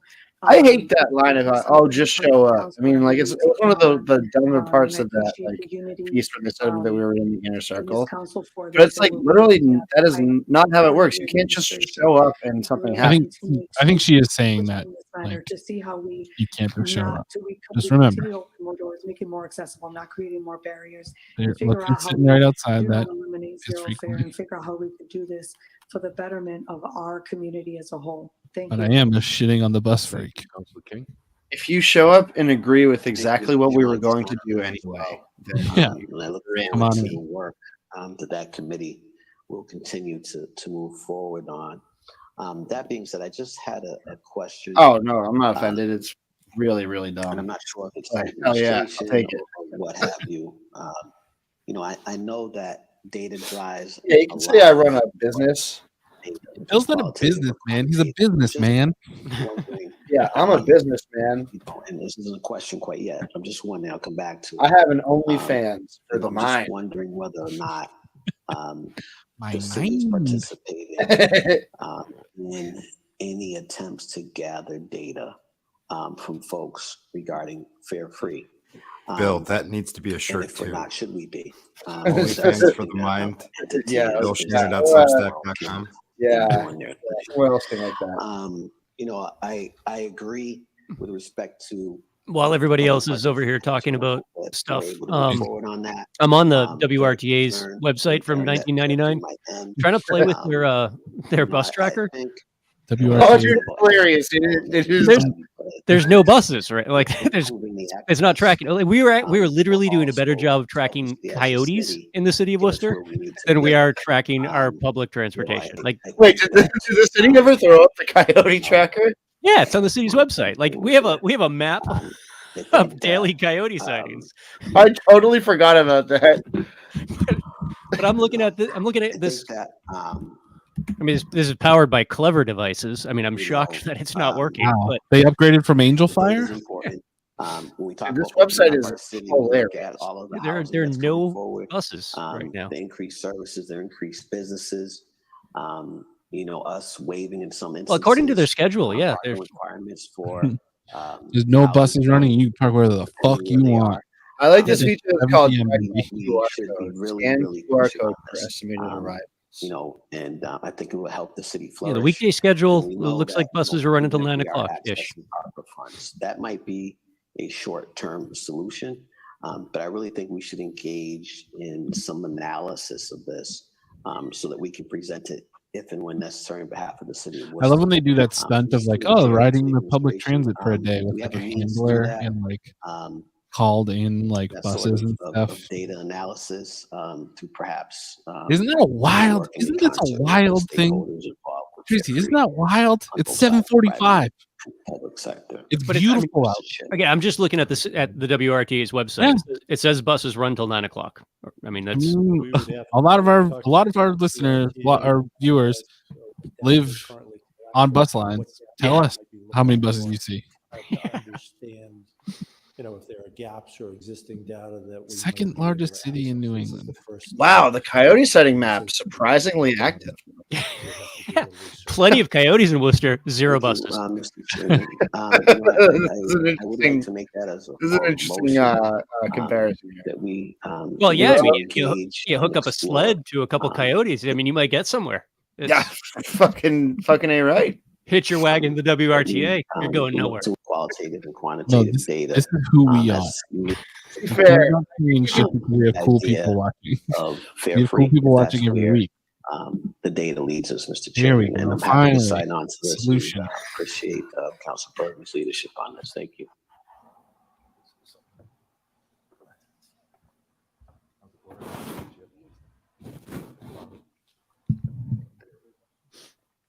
Oh, that's neat. Yes, I believe Attell was the only candidate that did show up to that. Mayor Petty. Thank you, Madam Mayor Chair, Potty. and I just want to thank Council Bergman for his leadership on this, and not here, but also in Public Service and Transportation Committee. It's an important issue. The point that we get it right. Can you imagine? I can't wait.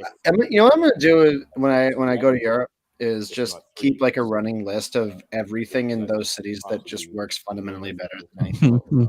Yeah. At least 1 year, because I thought there was an agreement, like somewhere. We talked about waiting to the end of the year to get data on the ridership, and we haven't got that data yet. So I know we talked about that in this room and maybe other places. So, Yeah, how awesome was it when that guy called Joe Perry earlier? Thank you, Mayor Perry. And because I think there's something. I think two did it. It just wasn't in time for the story. Actually, I think you're right, Yanni. I think Carlson said some of the towns of Bergman. You know, how do you include those towns into this process too? And this could work. I know it's what comes first, the ridership or the expanded service. What's a rumor about that? That's what's Support for the happening. community, and if They're we meeting get a vision around this at over the next Champs-Élysées. and see if it does work, and we can have that discussion. If it Yeah, we doesn't, already we'll have discussed that. discussion. Bill's It's a tour discussion clearly coincides and, with Ed's to trip. understand all the Yeah. pros and cons. of I'm this. going to, You can't do it by yourself. There's no question about it. I'm gonna hunt 'em We have to down. get the state involved, and we have to get Bill, is this High Command's tour? Yeah. So I mean, we already know that Ed Augustus It's definitely is worth a huge High Command discussion, fan. and it's definitely worth. It's true. one Yeah. discussion. He's really tuned into the local culture. Yeah. Exciting things that are going on in the city. At that So time, we'd have a good he would definitely know understanding that of there's a band, thrash metal what band in is, Worcester that's on Southern Mode Records and blowing up. He would totally know that and support that. Thank And yeah. I think you know what it is. He got into conversation with McCardle at the Boynton, and they started talking about like, well, what do you do in your off time? And then he's like, oh, I'm in this band. And then Ed's like, oh, I'd love to hear that. And then McCardle gave him his headphones. Yeah. Played He it said, for him. wow, my life has changed. I'm going to quit my job and follow you guys around Europe. Also, though, I am quitting because I'm afraid of this stream, but also because of this music. So right, yeah. What was on the I brought up was on the data. I think it was data 2. Yeah. And also Ed has a lot in common with black metal. In that he destroyed a historic church. Yeah, Barg and um, Ed both very interested in history. That They are both is very Counselor interested in history. King brought up about the data and data driven. Those were the questions that I asked at the committee meeting. So I Doing think a that little it bit of is a great idea for us to be able American to get football the data changed from Ed's life. them. He loves Hawthorne Heights. But I think it's Let's just forget much bigger than being the the city folks manager. who ride the bus. The data that we would really need is I not would- only for the people who ride How the much money bus, would you pay but the to see Ed other Augustus question, karaoke which is the a words real "Because my concern heart for is this in community Ohio"? is, do they have enough I would pay doing karaoke with a completely unwound Ed Augustus would be so good. paratransit? Probably and just also something like the use Canadian the national yellow anthem. cab they shared with us the other night.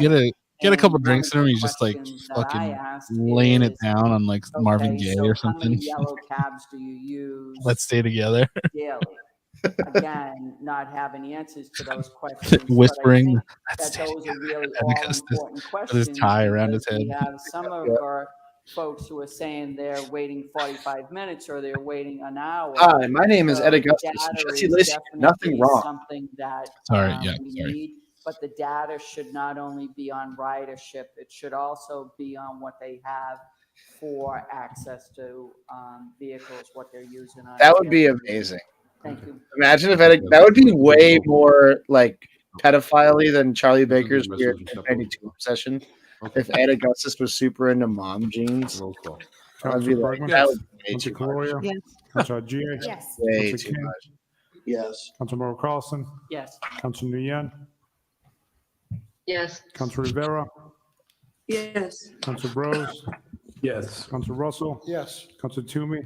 Yes. And Mayor Petty. Yeah, but that would involve tracking them, and I don't think we can even do that. Gotta figure out a way to get the coyotes to ride the buses, and then we'll track We know exactly where they are all the time. We're at the age to remain fare free. Roll call. Councilor Bergman? Yes. Councilor Caloria? Yes. Councilor Gia? Yes. Councilor King? Saw Councilor Ed at a Carlson? Built to Spill concert one Nguyen? time at the Brighton Music Hall. It's unbelievable. Yes. Councilor Rivera? They did this cover of How Soon Is Now, and he was just fucking Yes. like vibing out. It was Mayor insane. Yes, we go to the table on the privilege items. We have 4 items, maybe 4 or 5 items regarding the 4 items regarding the drone. And so the first one, the communication, city managers from information communication. We're doing the drone now. Great. Okay. So Here we go. reasonable search in the Let's see if they Fourth address Amendment the to the close, 14 of the Massachusetts Declaration of Rights. And city managers from information communication right of the city council's role relative to the creation of departmental policies, in particular the role. I'm told there is a presence in the hallway. Acquisition of the What, of cops? aircraft system.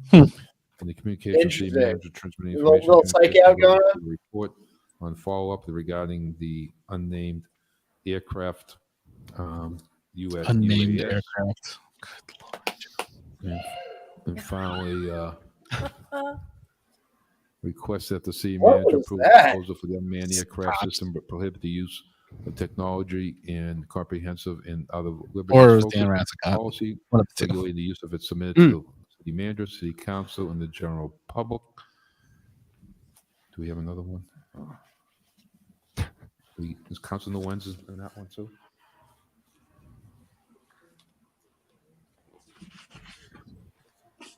Was that the one terms? That was, I mean, that was It's 16D. 16D. Okay, so we got 4 orders there. So Just gonna take them all at once. Just gonna let everyone just generally talk about drones. Just burn this bitch down. They're gonna drone on. okay, hang on 1 second. 16B, from my communication regarding city council the creation of the final policy. Joe, you really should have had a plan for this one Counselor, going in. Hi, John. Mr. Chairman, and most likely you're going to have to time me on this one. I've been thinking a lot about Is there the a memo Boogaloo that boy the out there? solicitor put in front of us last week, and so I've added some more thoughts to what I want to say in relation to the conversations that we've been having here in regards to policy making. And one of the things that I know I hold dear to my heart is a commitment to inclusion and community engagement in informing policies. That's something that I know we're all committed to as a city. In my view, the best of public policies are created when they include all diverse perspectives. And so both the drone and the body cameras, all I have heard my colleagues ask is to have the public, our constituents, be a part of shaping these policies. We still don't have a body cam policy, and the drone policy still doesn't reflect some of the concerns expressed by multiple experts and residents, including some of our local folks who do work. To be clear, in my view, using a drone to find a missing person who happens to be experiencing homelessness is drastically different than using it in conjunction with regular activities of the quality of life team task force. I know they do good work. Once again, in my opinion, and those that have shared with me their thoughts, this sets a precedent that isn't based on best practices or the opinion of local experts, and we seem to be stuck on this point. Mr. Solicitor is right. In our form of governments, it is up to one person to have the final say. I submit I struggle with that. That said, we were elected to shape sound public policy and facilitate the convening of multiple perspectives to help us do that. And so I believe a public hearing is as good as it can analyze, sit with, incorporate as much as possible various recommendations, suggestions, and best practices. That is the work of inclusion. It is the work of using our elected seats to bring as many perspectives as possible to inform our policies, especially when there are areas of public concern. That is the back and forth that happens in a democracy, even under our Plan E form of government. On the drone news, for example, we held a hearing. We did the work of bringing a respected group of experts to the table, national and local. Post-hearing, the Commissioner of Health and Human Services convened a group of local providers. I appreciate the Worcester PD for being in that meeting to hear their feedback on the use of drones to support the Quality of Life Task Force work. What I heard in that meeting is providers who do not feel comfortable with carving out a use for the drone in connection to the Quality of Life Task Force. Unless it is to respond to missing persons reports, which should be not any different than any residence that goes missing. I also sense discomfort where an open-ended use could lead down the road and the unintended impact it can have on the folks living in encampments. If this rich feedback from professionals, including from city councilors, cannot shape a policy that governs the use of a tool that a diverse set of experts are telling us we should be careful with, then we are left with using this seat to advocate that these concerns are taken seriously. As of today, I do not see any feedback from the Health and Human Services Commissioner, Dr. Castile, the experienced workers on the ground, respected national policy organizations reflected or enveloped in the drone policy. So what is the point of having an elected body, public hearings, meeting with experts, if my voice and other people's voices cannot influence these policy decisions? As an elected official, I want to support the public, ask questions for clarity, make recommendations, do the work of analyzing a policy that may have implications without all of this being seen or framed as being anti-something. making too much ado about nothing, or worst case scenario, none of it leading to inclusive policy making. Honestly, it feels dismissive. I don't feel comfortable, even in the limited power that we seem to have as a council, to support policies that run the risk of having negative implications for people who have the least voice, the least representation, and more to lose than any of us in this room. And I know the city manager agrees with me on this. I will continue to impress on us the importance of being inclusive of diverse perspectives in any policy we create. We do better when all of our policies are grounded in values of inclusion and a fierce commitment to public dialogue, whether it's about drone use, tip policy, which That was interesting what Adele just slid in there. Honestly, I understand that these last few weeks have been Saying that very she knows that the manager My agrees with her on that. their 'Cause Yeah, we know that they These spoke privately. They all had their end up with private the meetings strongest, pre-budget. clearest, most inclusive policy we can shape. I'm confident that the voters that have contacted Which, me and my colleagues, which then calls into have question, spoken like, out in so if Ed public agrees, hearings, but he's believe making their this decision, voices, who's actually making opinions, decisions? and professional expertise Yeah. matter. I feel it's my job as an elected official to bring these voices to this table and help ensure that this collective wisdom, all the concerns that have been expressed and hopes are reflected in all the policies we create. I think we need to treat everything that comes before this council similarly. It's not absurd to expect that policies are discussed, debated, and put in place before we launch any new initiatives or programs. Thank you. Dan, that was great. Programs. Thank you. Thank you. Right, who's going to have a second public safety meeting on this. So my intention was to put that back into committee so we can have the public come in and talk about these. Great. But we'll see where this goes tonight. Mr. Manager, do you want to say a few words? Thank you, Mr. Chairman. I just want to say, I think the councilor just spoke. We probably agree on more than people might suspect. We did put a draft policy before the council with the idea that it would go to the committee to be discussed and to have input. And there would be the ability to make tweaks to that policy based on that input, but it got held. So the public didn't get a chance to discuss the policy. The council didn't get a chance to discuss the policy. It was held. Okay. But we put the policy out because we promised to put the policy out in my executive order. And we look forward to the feedback, the give and take, the dialogue, the improving the policy so that it does reflect the feedback from this elected body. as well as from you. And as soon as we get a chance to get it into the committee and have a discussion and not have it held, we will be able to do that. And I do agree. I think we'll come out with an even better policy that does reflect a lot of the thinking. But let's have the conversation. Let's follow the process. Get it to the committee, have a hearing. That's why we provided a draft policy so that we could have that discussion. Helen, when he keeps his hand in his back pocket, it means he's lying. Followed by Council Rivera, followed by Council King. You want Council Toomey, I missed you. So after you were second. I'm sorry. Council Nguyen, followed by Council Toomey. Sorry about that. Sorry, Kathleen. We can't tell if you're raising your hand or you're shaking violently. Yep. Council Nguyen. Okay, perfect. I'm sorry. I'm a little bit sick, so I might take a little bit. And since there's all the items together, I guess I'll just read my statements together. So first I want to address the legal report back. I want to acknowledge that there is a physical difference between helicopters and drones. Helicopters, I imagine, are fairly visible, whereas we're talking about drone technology, which, in the future could also get perfected to a point where you can't even see it with the, detected with the average person's sight. And so I wanted to put that out there when we think about this legal opinion. The second part is that in the draft policy submitted, the report also used the language and the notion of reasonable expectation of privacy. And in this legal report, it also states that the US Supreme Court has permitted observation from an elevation of 400 feet, but it remains to be determined if there is an elevation that is not unreasonable. And so I think we're dealing with grays here.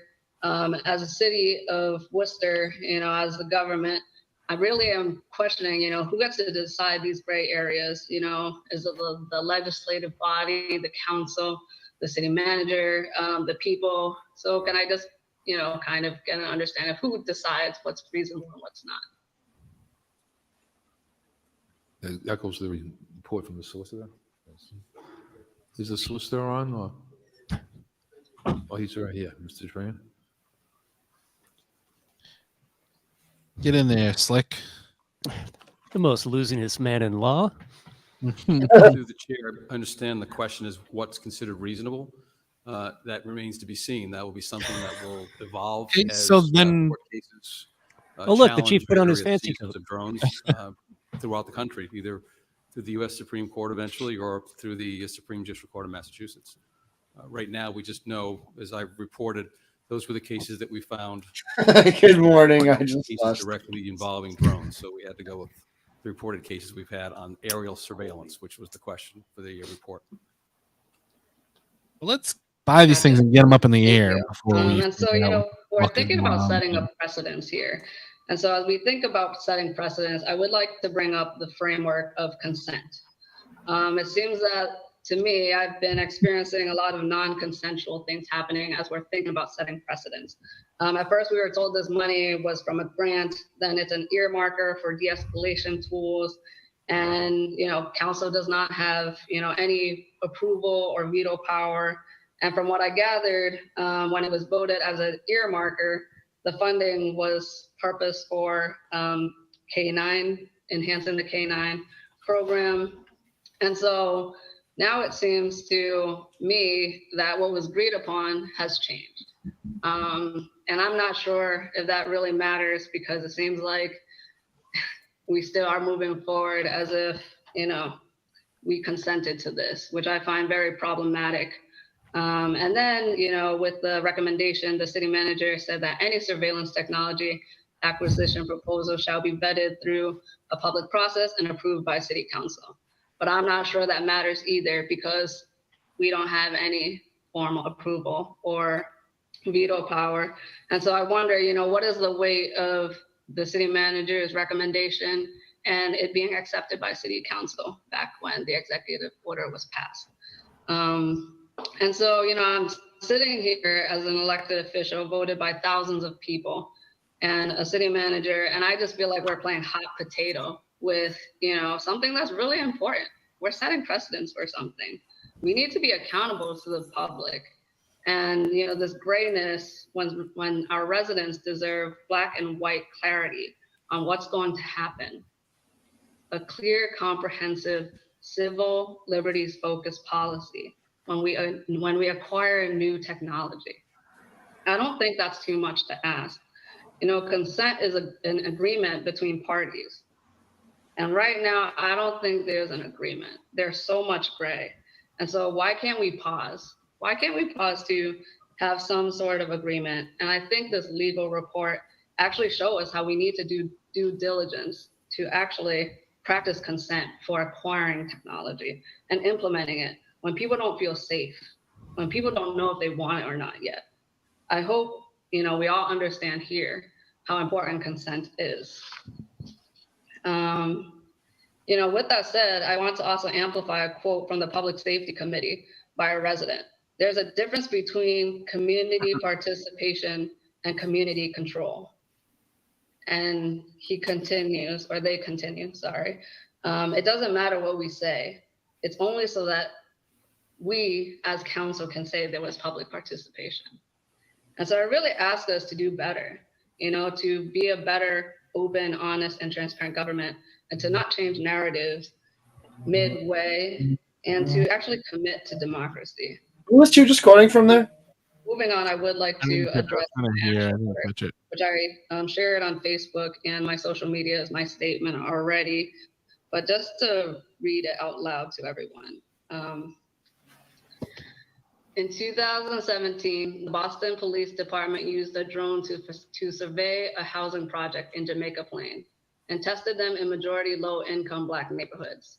In 2018, Northampton Police Department surveyed the March for Our Lives, a protest against gun violence.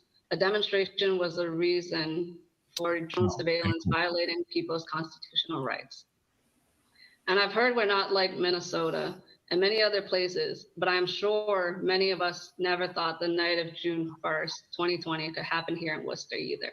After a peaceful protest rally led by Councillor King after the murder of George Floyd would actually lead young folks walking home from downtown to Main South would be cat and mouse and arrested by officers in riot gear.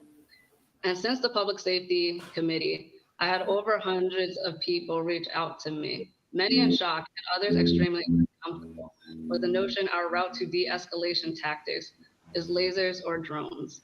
Many recommended a deeper commitment to mental Are health lasers on the table? Because I'm actually Come on. kind of fine with that. Yeah. I did not know we had lasers. and anti-bias I hope they're mandatory coyote lasers. and non-threatening body language training. And a lot of people, of course, Better not wanted be bus lasers. Firing blind. and other people mentioned that we know structural holistic commitment and investment in affordable housing, collective care like community fridges, livable wages, etc., are all long-term de-escalation tactics to prevent crime. There. When it comes to That's fun. policing and surveillance strategies, we need to have community buy-in. What I have gathered is that we are still not convinced of drones. And once again, it comes to my attention that the City Council has no formal approval or veto power of this matter, and it's within the purview of the City Manager. And just a month ago, the City Manager stated his commitment to racial justice, and that it's a journey for us to take on together. In his recommendation on his recommended ordinance to ban all facial recognition technology, he also recommended any surveillance technology acquired shall be vetted by the public process and approved by City Council. So why is it now that we don't have any formal approval or veto power? Just gonna throw that out there as a question. I urge our city manager, really though, to follow his own recommendation. We're still vetting the use of drones and its acquisition. I urge us to do the homework.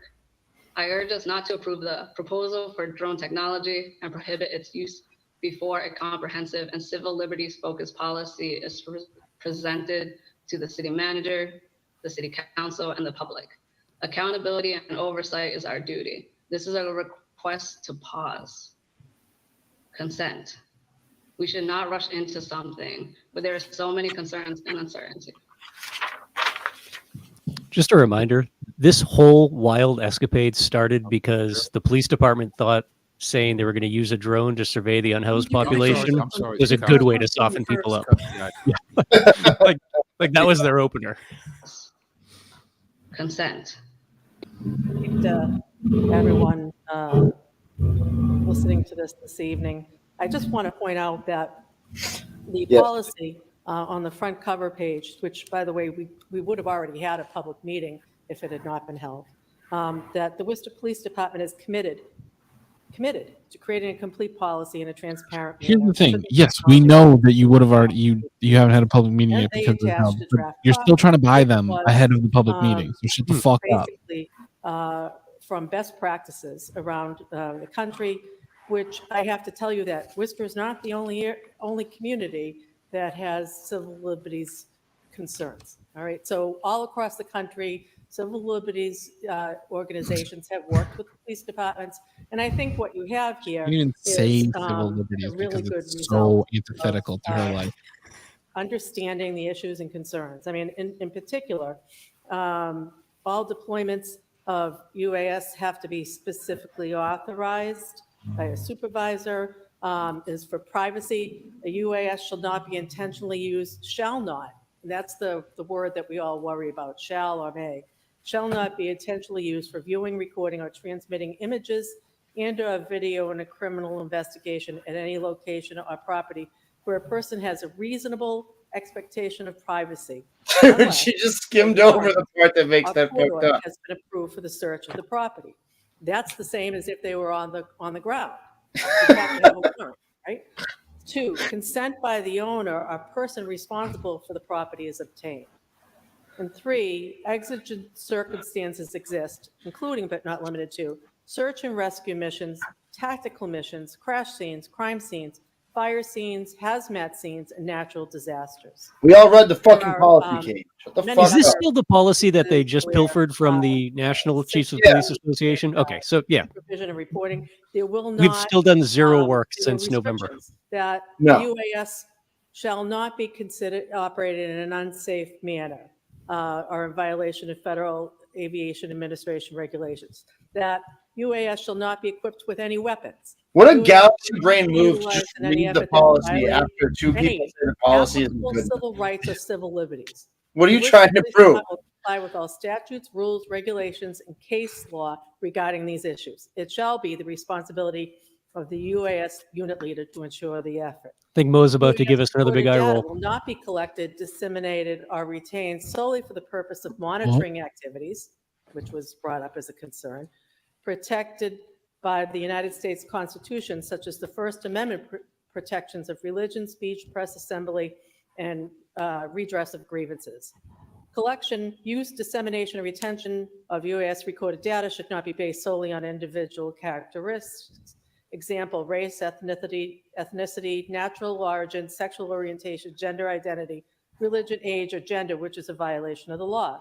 The Worcester Police Department does not own or possess, and I want to repeat that, the Worcester Police Department does not own or possess any facial recognition surveillance My technology. God. or My equipment. fucking God. The UAS would not include facial surveillance technology. That, by the way, is software, not hardware. There's a big difference. And the city council has consistently said that we do not support it because it is not effective. There are, these are just some of the things that were in the policy that people have come up with as concerns. And I think that the police department is doing a very good job at trying to be inclusive and understanding sensitive issues We need to for get her people the fuck that people out have of this expressed here tonight. So swear to God. I just hope It doesn't make that any we can sense. understand that this is a tool for good. Well, it doesn't, Tracy, but Not a it, tool to you go know, it's a out and distinction hunt that Kathleen feels people or, comfortable making issues with a or loud whatever. voice. It's not that. It's a tool to Exactly. help. Yenny, this For is instance, again. if there were If Very, very suspect that she made that distinction. hazmat issue, and Okay, what have the cops been telling you that you have laughing at understood? that, before we send firefighters in, we could go and survey the scene. If there were a major accident and we needed to Wow, see she is the doing such accident a from an bad aerial job view, standing up for what she we could believes do in right that. now. If we had a report, which we have many times, of a missing person, somebody lost with Alzheimer's. Cops or literally dementia or said whatever, in the their woods or a first child, article they're going to we use the could infrared immediately technology address that issue. of these drones to hunt homeless people. These are all things that, you know, Cannot everyone cross talks about, over "Oh, that. I've heard That from is hundreds stated of people. So have I. To From be fair, we didn't know you guys as would have hate many that of when my we said it. colleagues. People today, even today, when I went to go get my lunch, I had 3 people say to me, "What is wrong? This is a tool to benefit all of us, to help us be safe." So many people that are watching right now have reached out to you saying the opposite It's going to thing. be used. No as a sane person is tool talking to you on during specific lunch. occasions. Yeah, You're in your those second. I those don't do 3 that people you very cherry often, picked are a so thank perfect you. example I of the way you're appreciate cherry that. picking facts right now. But the point Everybody, is send her that, an email right now. Let her know.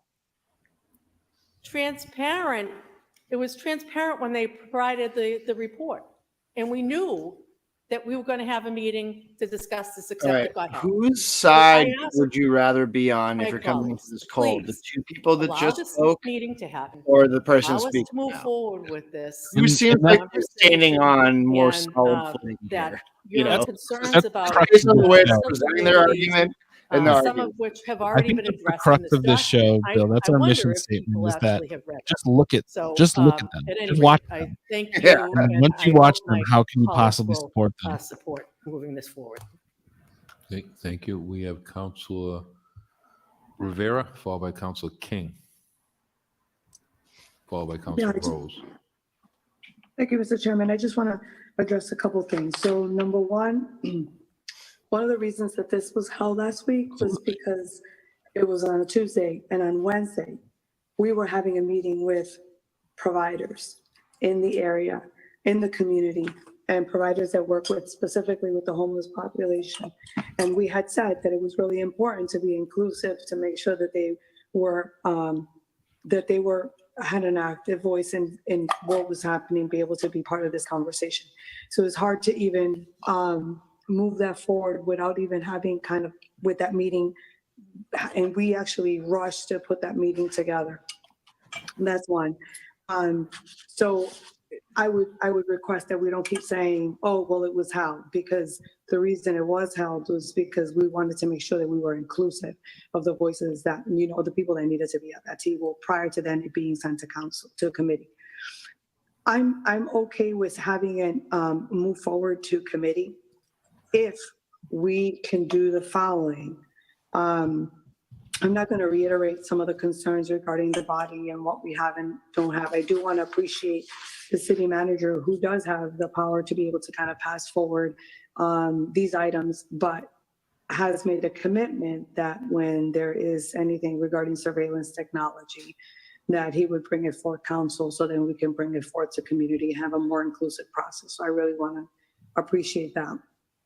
Now, if it's sent to committee, I want us to, one, be purposeful in reaching out to community, to our networks, to be able to have a full, real discussion. What we don't want to see is a committee meeting that is held in the same way that council is held, because there's a limitation on what could be said and discussed in council with the public. Public can make comments, but they really can't make questions. And so I think that we need to be able to have a full conversation, that we have folks with expertise on the matter coming forward and having a discussion, along with obviously the administration, the police department, but having people in community, those that have the concern. Maybe we need to be able to highlight, most people are not accessing maybe the draft report. When we had the meeting on Wednesday, many of them did not know that there was a draft report that was out or had not been able to access that draft report. So we want to make sure that maybe we can have some highlights regarding the draft report. So in committee meeting, it just sucks to watch somebody are able to have an opportunity where there's dialogue like this. back and forth.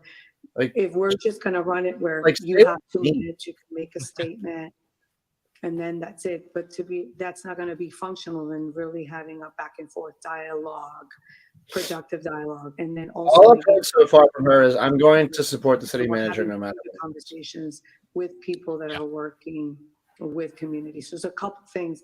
The ACLU is one. And then when we want to talk specifically in regards to the homeless population, one of the things that we talked about in the last meeting when we met on Wednesday with police and providers, and I want to thank Dr. Castiel for pulling them together, and I want to thank the Worcester PD for being present and hearing them, and the providers specifically that took of their time, and they took significant of their time in the afternoon and the evening to do this meeting.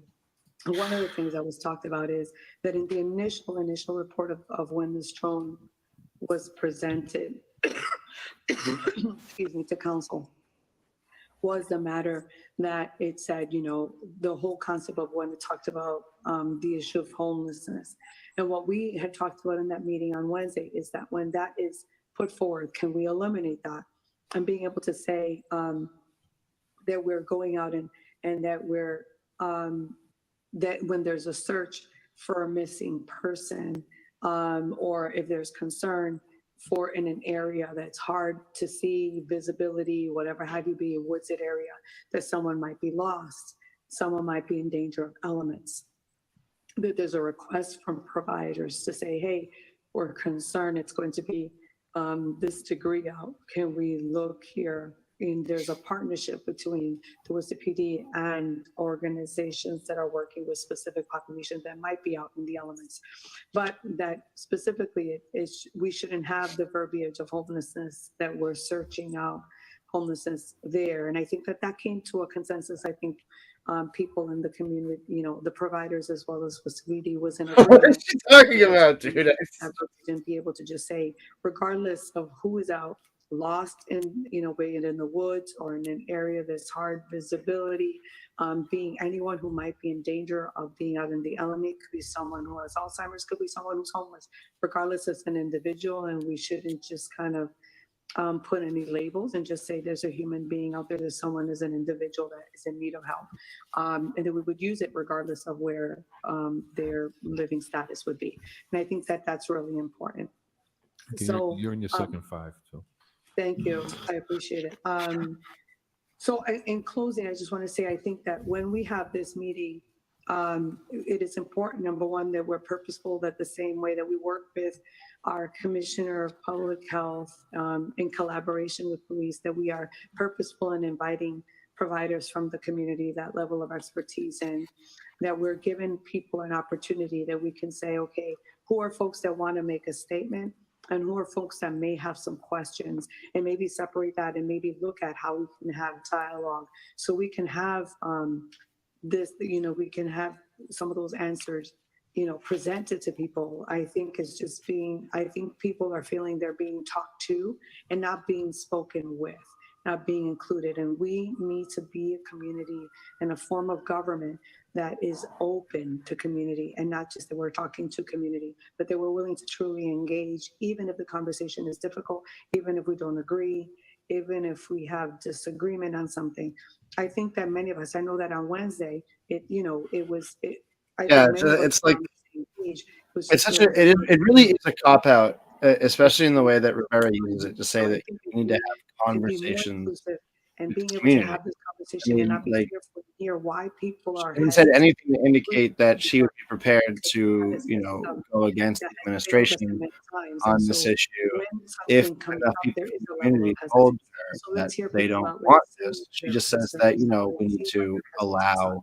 Let's try to work through, but nothing is going to happen if we don't really have true At the end open of the day, dialogue. that's just giving the illusion Are brought to the table, heard, and we city actually government, say into creating this policy, and not saying, okay, let's just entertain it, let's just bring it forward for the sake of having community forum, but then come and create a policy regardless of what's been said or the concerns. And that's what we Tuesday's comments tonight really laid out like a very well thought out critique of the city council more than the drone itself, which I thought was nice. Committee, but we have to make sure that when we have a committee, the purpose of committee is so we could actually have a more open dialogue, even if we have to extend it into more than one discussion, and figure out that if it's not just there, maybe even taking it out to community. I know with COVID still happening, still is an issue, but I think it's important that we figure out how we're going to really have. Yes, this has to go to committee, but we also need to make sure they're not going to buy the drone before there's a policy that we've agreed on. That's what they're going to keep being like, well, you held the item, so we couldn't have the meeting, but that's just a fucking dodge. We held the item, and we expect that the drone will not be purchased until there's a policy that we're satisfied with. Yeah, but that's as laid out, and you just fucking signed last year about surveillance technology. Yeah, this is infuriating. We can hear you. Go ahead.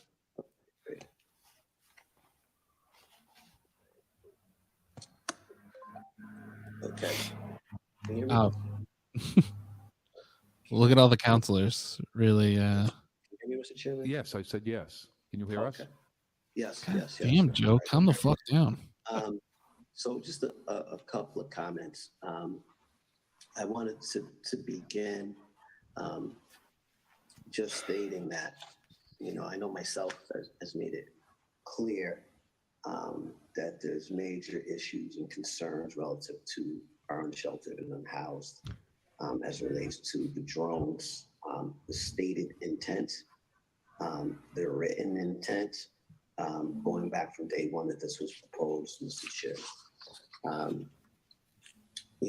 And as I looked at, and I did read it, I absolutely read the information that was provided, and after those concerns, I really feel that there's sort of a double gap with respect to assisting work practitioners as it reads, in making in-person contact with individuals where encampments are located, providing information to extend services, assessing the size of encampments, and again, working with practitioners to obtain a proper count of encampments individuals may be hidden from view and can be used to access state and federal funding.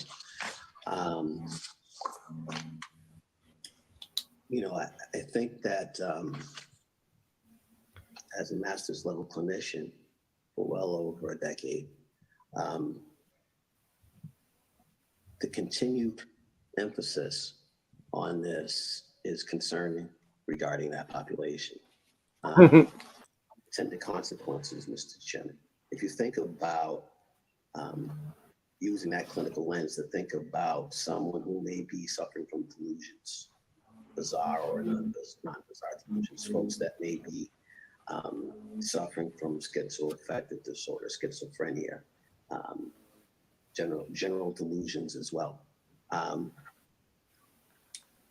Those folks, if we're using drones in this manner that are following them, and what have you, can really exacerbate their mental health conditions significantly, the results of which could end up being fatal, Mr. Chairman. The results of which could impact the public safety of folks who are perhaps in an encampment, and not actively engaged in any sort of way with folks in public settings. Jack, you're gonna have to destroy the drone like you said you would on the last stream. When I think about this, we understand that there's a lot of cameras out there. We have them in our public places, our public spaces. Private folks have them in the private business and home sectors. But those cameras don't follow you, Mr. Chairman. These cameras follow you. Many aspects of this seem almost anti what we are as a country. I think about unintended consequences with regards to automation. My understanding has been that we as a city have been doing the work of identifying homeless encampments and engaging with them, and there's room for improvement there. We received from the administration mapping of where these homeless encampments are. And I understand we talked about going out in winter. We know we have resources. We could get people out to go out in a way that wasn't harmful to them if we were in Antarctica, if necessary, for public health and public safety reasons. Maybe those monies need to go towards that sort of thing. I think we've been doing good work in regards to that. I also know Coyote trackers on the fireworks. When we talk about automation, talk about the reduction of workers. We could get to a place where we drive into the fireworks. Less officers, less social workers, because the drones are doing our bidding. The argument could be, we could focus on, really letting the outreach workers do other things, I guess, other than engaging with folks and learning about them in totality. But I think once you open up the Pandora's box, we know that these things will be used liberally, just based solely on the presentation, DPW, illegal dumping. You talk about, when I say it's anti of what our values are as a community and as a country and as a state, you think about the infringements on privacy and free speech. And I think these things were held and they should have been held, quite frankly. Any notion otherwise, I disagree with unequivocally. There's no need to rush for this. We're talking about $25,000. The process matters, Mr. Chairman. We certainly should be continuing a process, perhaps, but the process needed to be stalled in order to get the information, as Councilor Rivera mentioned. We had community groups that had no idea. I don't Is that what you said? In writing with respect to engaging with folks with expertise in mental health and the exacerbation of symptomology related to these target population groups. And I was happy to hear today that Worcester PD is committed to creating a policy. But once again, I'll go back to data. I asked questions some time ago about how often we use and accessed the state police drones under what circumstances. There was a comment from law enforcement that, well, we want to be as quick as possible in our responses. I asked, well, what were the delays, if any? What were the concerns regarding that response time? At the time, we had no information. I don't have any information You're in the since. second 5 minutes. Thank you, Mr. Chairman. I really think that we need to have data. I don't think that there's any rush in moving forward on this. That drone will be there a year from now, 6 months from now, 8 or 9 months from now. The $25,000, when I did hear a couple of snippets from Public Safety Committee where, there were statements made by elected officials that it was purposely vague in some of the wording. Purposely vague doesn't go over well when you have an elected body that's accountable to the community. And I wanted to be clear about that. I think that some of the things that I think that was the original memo from the chief. Wrap our head around is, I really agree that we need a policy. He's committed to a policy. I cannot, particularly given what I feel is a lack of understanding for our sheltered unhoused population, that I could not support moving forward in any fashion. Items 16, A, B, and C.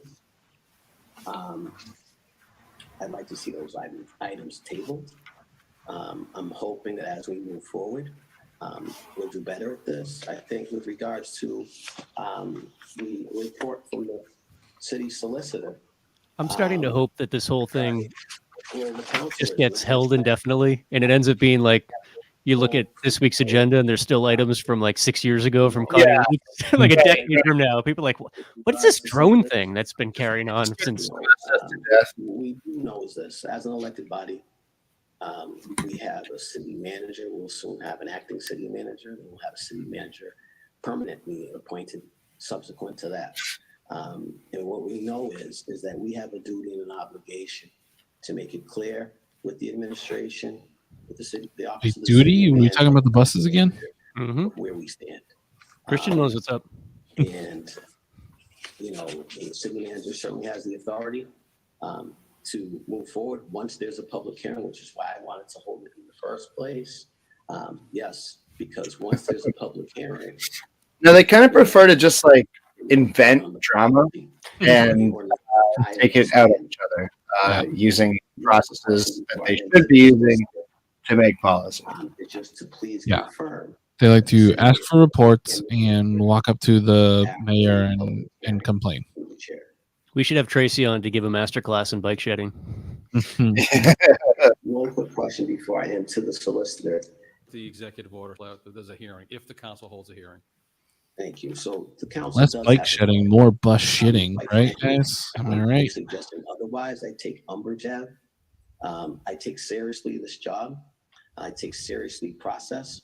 And I'm hoping that moving forward, we have policies and we have details moving forward, regardless of what department it is. I can tell you that when Commissioner from Economic Development came before us about a week or two ago to give us a briefing, it was a briefing.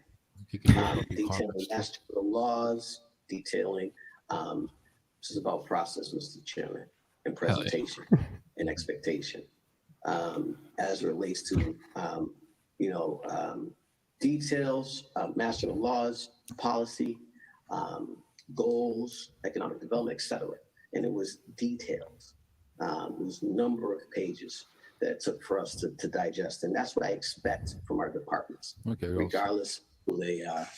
My motion, Mr. Chairman, would be that we take 16A, B, and C and put them on the table. We can discuss them at a later time. I don't think that we should be moving forward in that, and I would have no problem supporting.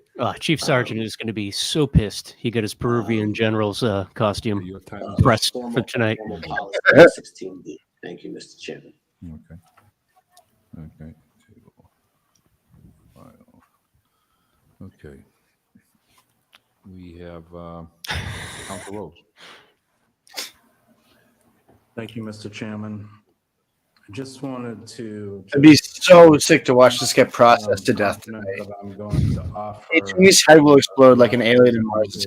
Or, certainly revise a policy or create a policy, but I just wanted to if I may, just speak to just process and intent here for a minute. I won't speak for, my colleagues, but I think it's safe to say that, we all got into this position as elected officials to improve the quality of life of others, our constituents. I'd like to think that the folks who got into careers in public safety were to keep people safe and improve the quality of life of others, whether that's Health and Human Services, DPW, or police, fire, emergency services, and so on. I think that we need to really move in a more proactive and productive manner as it relates to things that are coming up that people have questions about. So when we're talking about drones and we're talking about public safety and this use of technology, I have, one side on my shoulder of people who are saying, we have legal concerns here. There are civil liberties that need to be addressed. We have fusion centers, we have FBI, we have no policy. This is new technology to us. First time someone has said fusion center. You can't dispute that any of those concerns from individuals are concerning or appalling or egregious in any way. Then on the other side of your shoulder, you have people who are your friends in police and fire who are saying, this is why would you resist this? This is a tool that could be afforded to us that could save a life. It can help us in a first-person shooter situation. It can help us in a chemical waste situation. It can help us shooter someone being lost. Civil liberties. It can help. What does that even mean? How did Call of Duty get involved? And so, you get both sides of it, and you're really kind of thinking and conflicted. Call of Duty. That's it. That's what our mission is going to be with the WRTA. Several months have gotten a place where if you choose one of those sides, for whatever reason, you're not able to, be accountable to both sides, or to take pieces of each and try to formulate some good policy or practice and initiatives moving forward. To say to the folks who are like, we could save a life, and the chemicals and toxic waste, whatever it may be, then it's like you're anti-public safety. And then if you decide on the other side where you're like, we really need a legal perspective here, like you're anti this or you're anti that. I just want to implore all of us. I want to implore all It's almost like there's a runaway. Our jobs are to ask questions. Our jobs are to offer browbeating in the culture of law enforcement, where if you will, against. And I think that we need to stop looking at each other being on sides or putting up walls as it relates to these matters, and instead try to find common ground. So how can we create a policy that protects the privacy of others while also protecting the safety of everyone at the same time?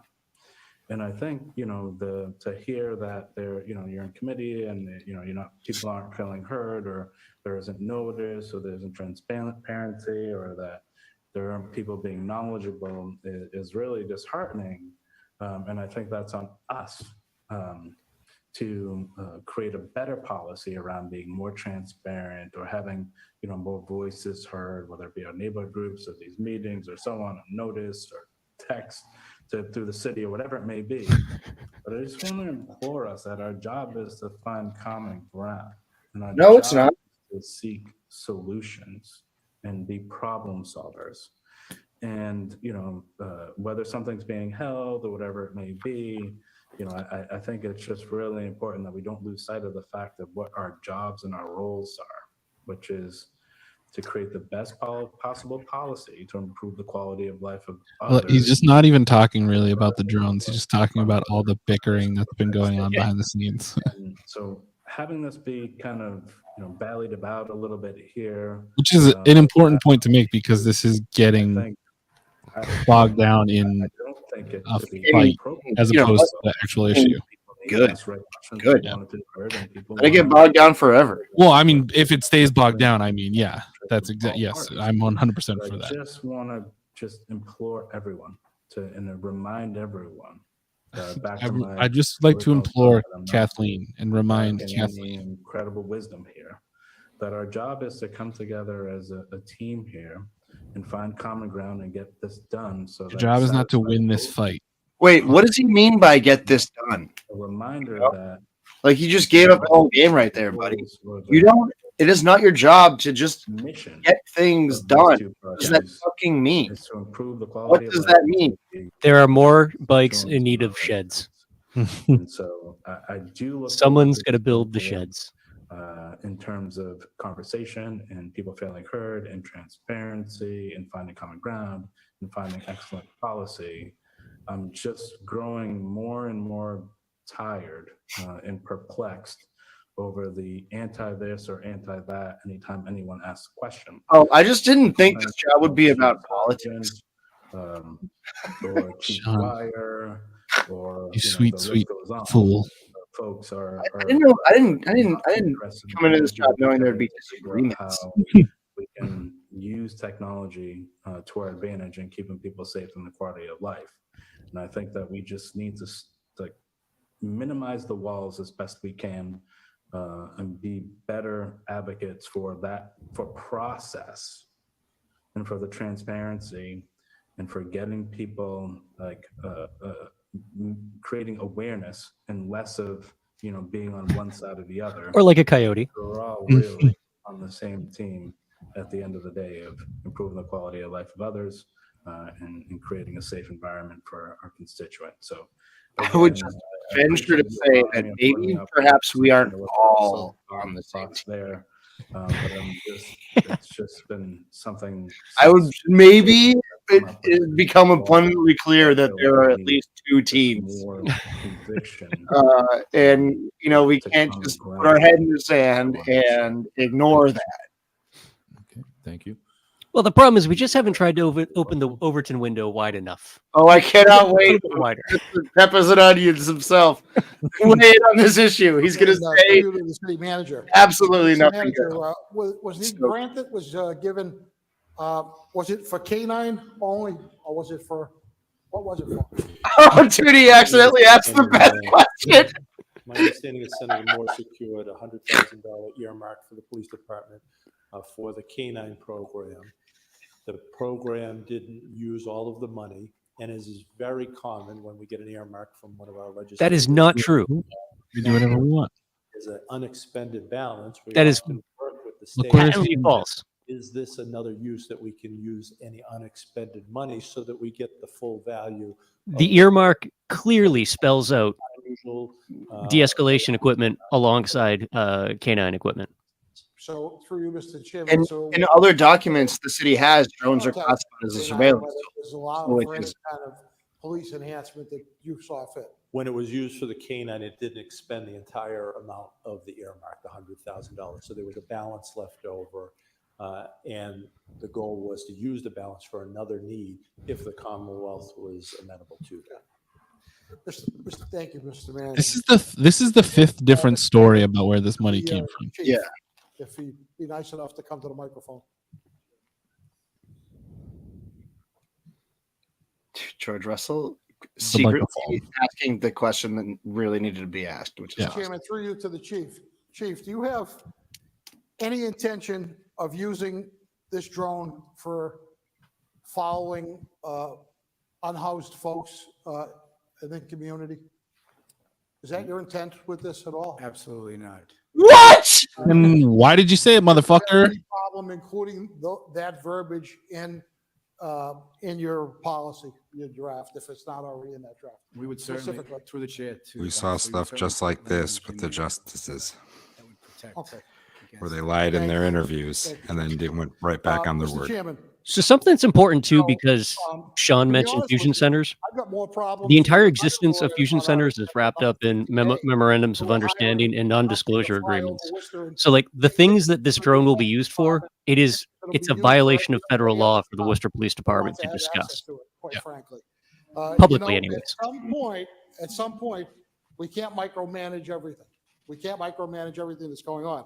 And if you've got an administration, whether it be this city manager or our future city manager, that are willing to put their name on the line, you've got a chief and a department that is willing to put a policy in writing to say that they're not doing the things that folks are concerned about when it comes to unhoused individuals that may be in a life-saving situation that they're using this equipment for just that, for life-saving of all residents of the city of Worcester, all occupants of the city of Worcester, including people that might be just visiting here or traveling through.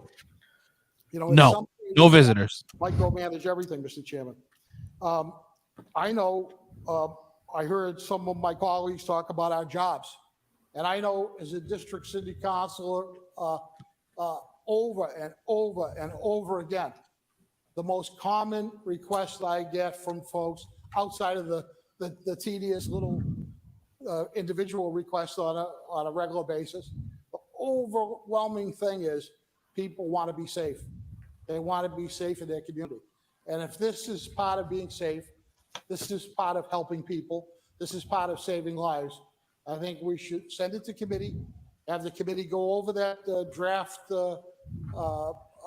policy with a fine-tooth comb, put in it the things that other councilors are concerned about protecting the rights of the unhoused folks, and get this thing done. It's the fusion center stuff that they can't really discuss. Yeah, I mean, it could be a stretch, but it's just I take issue with the idea that facial recognition isn't used in the city of Worcester when our policy on facial recognition spells out clearly that we can use facial recognition as long as it originates with a partner law enforcement agency or outside agency. And just the nature of the existence of the fusion centers means that in our relationship with the fusion center means that we're constantly sharing data between other local, state, and federal entities. So yeah, it just everything that's being said is kind of an obfuscated lie, really. It just, our policy means nothing because we're constantly sharing evidence bidirectionally with agencies that don't have the same policy. Whether the city manager, whoever, in my And we can't really get an answer. I mean, if you go to Muckrock and start looking up facial recognition FOIA requests, because I've been they go on forever and nobody gets anything because of the MOUs and NDAs that agencies have to sign with the Department of Homeland Security as a member partner of a fusion center. That is in fact a policy. It is a draft. John is policy. being exceptionally obtuse right now. Your feedback and consideration as well as the community at large. Okay, through the chair, the date on this is 4/22/2022. So this policy was drafted over 2.5 weeks ago. I believe it was attached to our backup. This has been the second meeting that we've had. This is a backup attachment, or is this the first meeting? This is the first. I think it's the second meeting. It was Second. presented on the last calendar held until this calendar. Okay, so if anybody wanted to look at the policy that was proposed, that was This is the frustrating thing that the right wing of the council is doing right here. Is that correct? It's like the complaint isn't that they didn't propose a policy. It's that the policy proposed was entirely lacking in Okay, lib so we have a policy, we have a draft And that they want to policy. buy the drones It's been without discussing the policy. accessible. It has been, we have transparent, it is available, and it's ready for people to read and discuss. So I just want to make sure that we're all understanding that there is a policy. And the policy is here in front of us. It is drafted. It's 8 pages long. It's not that long. And it's available for all of the constituents, residents, anybody that wants to read this policy. And will be going as an attachment to the committee to be discussed, but it is here.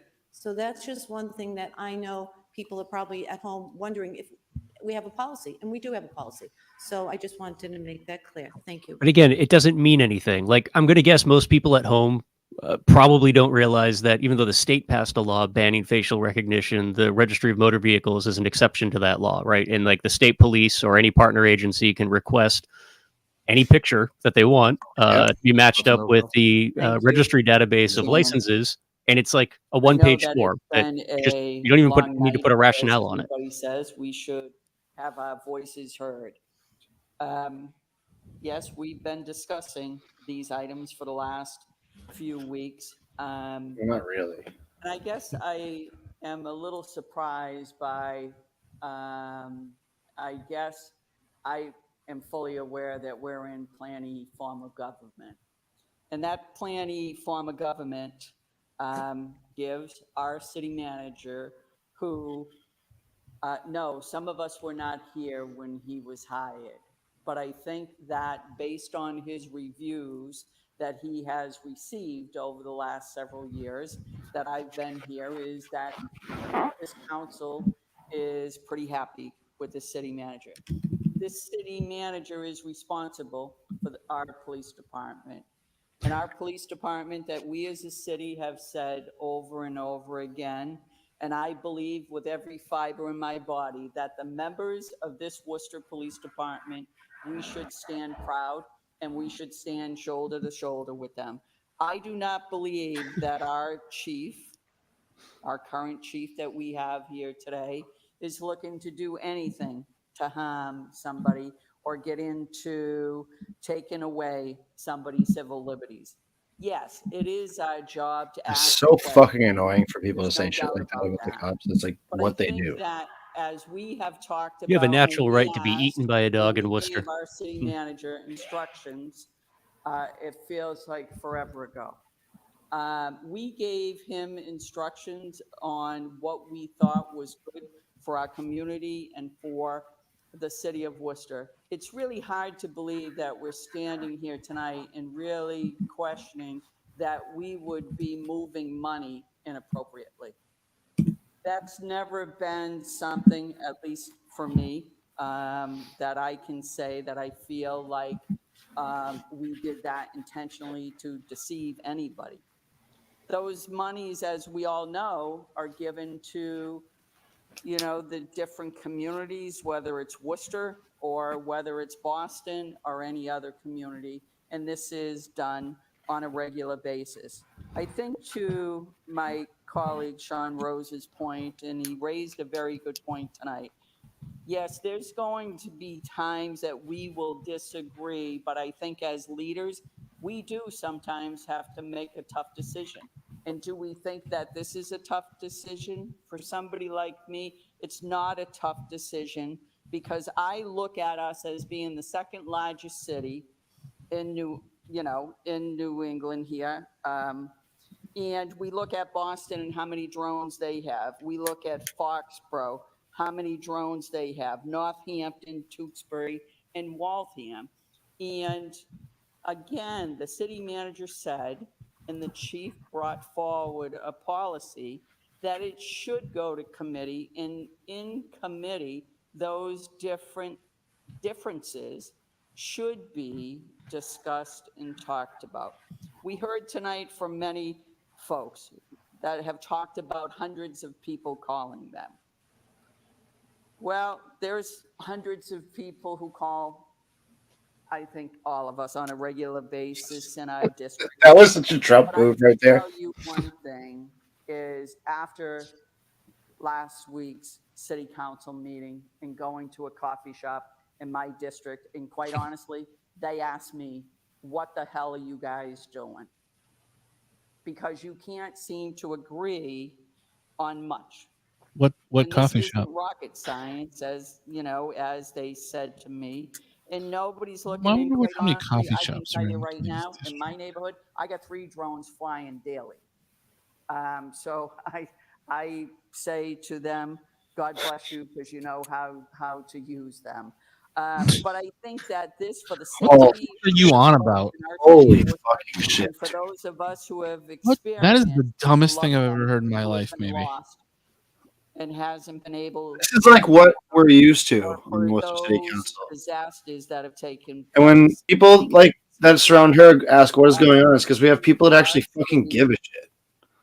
For like the first time in Men years. and women safe and to keep our constituents safe. Candy, And again, I trust you will not be on this that council our Worcester after the Police next election. Department Why are here you in the acting city like of this? Worcester will do the right thing. And again, as the chief just said The to Councilor Worcester Police Department has a Rowland, patented his history of intention, not and doing he's the right willing thing. to put it into policy. Over and That's over what and over. committee meetings are about, and people should go to those committee meetings. We all know, we all serve on those committees, and we allow people to, certainly, we allow people to talk and make suggestions. I don't know if she's But even going to again, bother, I to just, be completely honest. want to say, this is planning form of government, and I quite think that honestly, at the end of the day, really manager does get to make people like Candy and Kate Toomey have such thin egos that we really could accomplish with this show is bullying them off of the council because they can't take it. Mr. Chairman. So Katie Merrill Carlson, fuck off. Yeah. That was the dumbest thing I've ever heard. I don't give a shit what Boomer at the coffee shop was telling you about how the council can't agree on bullshit. Fucking Call shut her office. Call her office and tell her how you feel. Leave her a voicemail. Leave her an email. I just sent them all an email right now.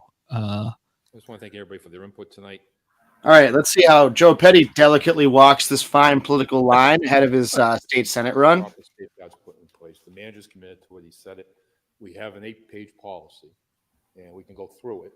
And the chief can go through it. The community can go through it. Councilor Toomey had a good public safety meeting on this, the previous meeting, which was, I thought, a good meeting.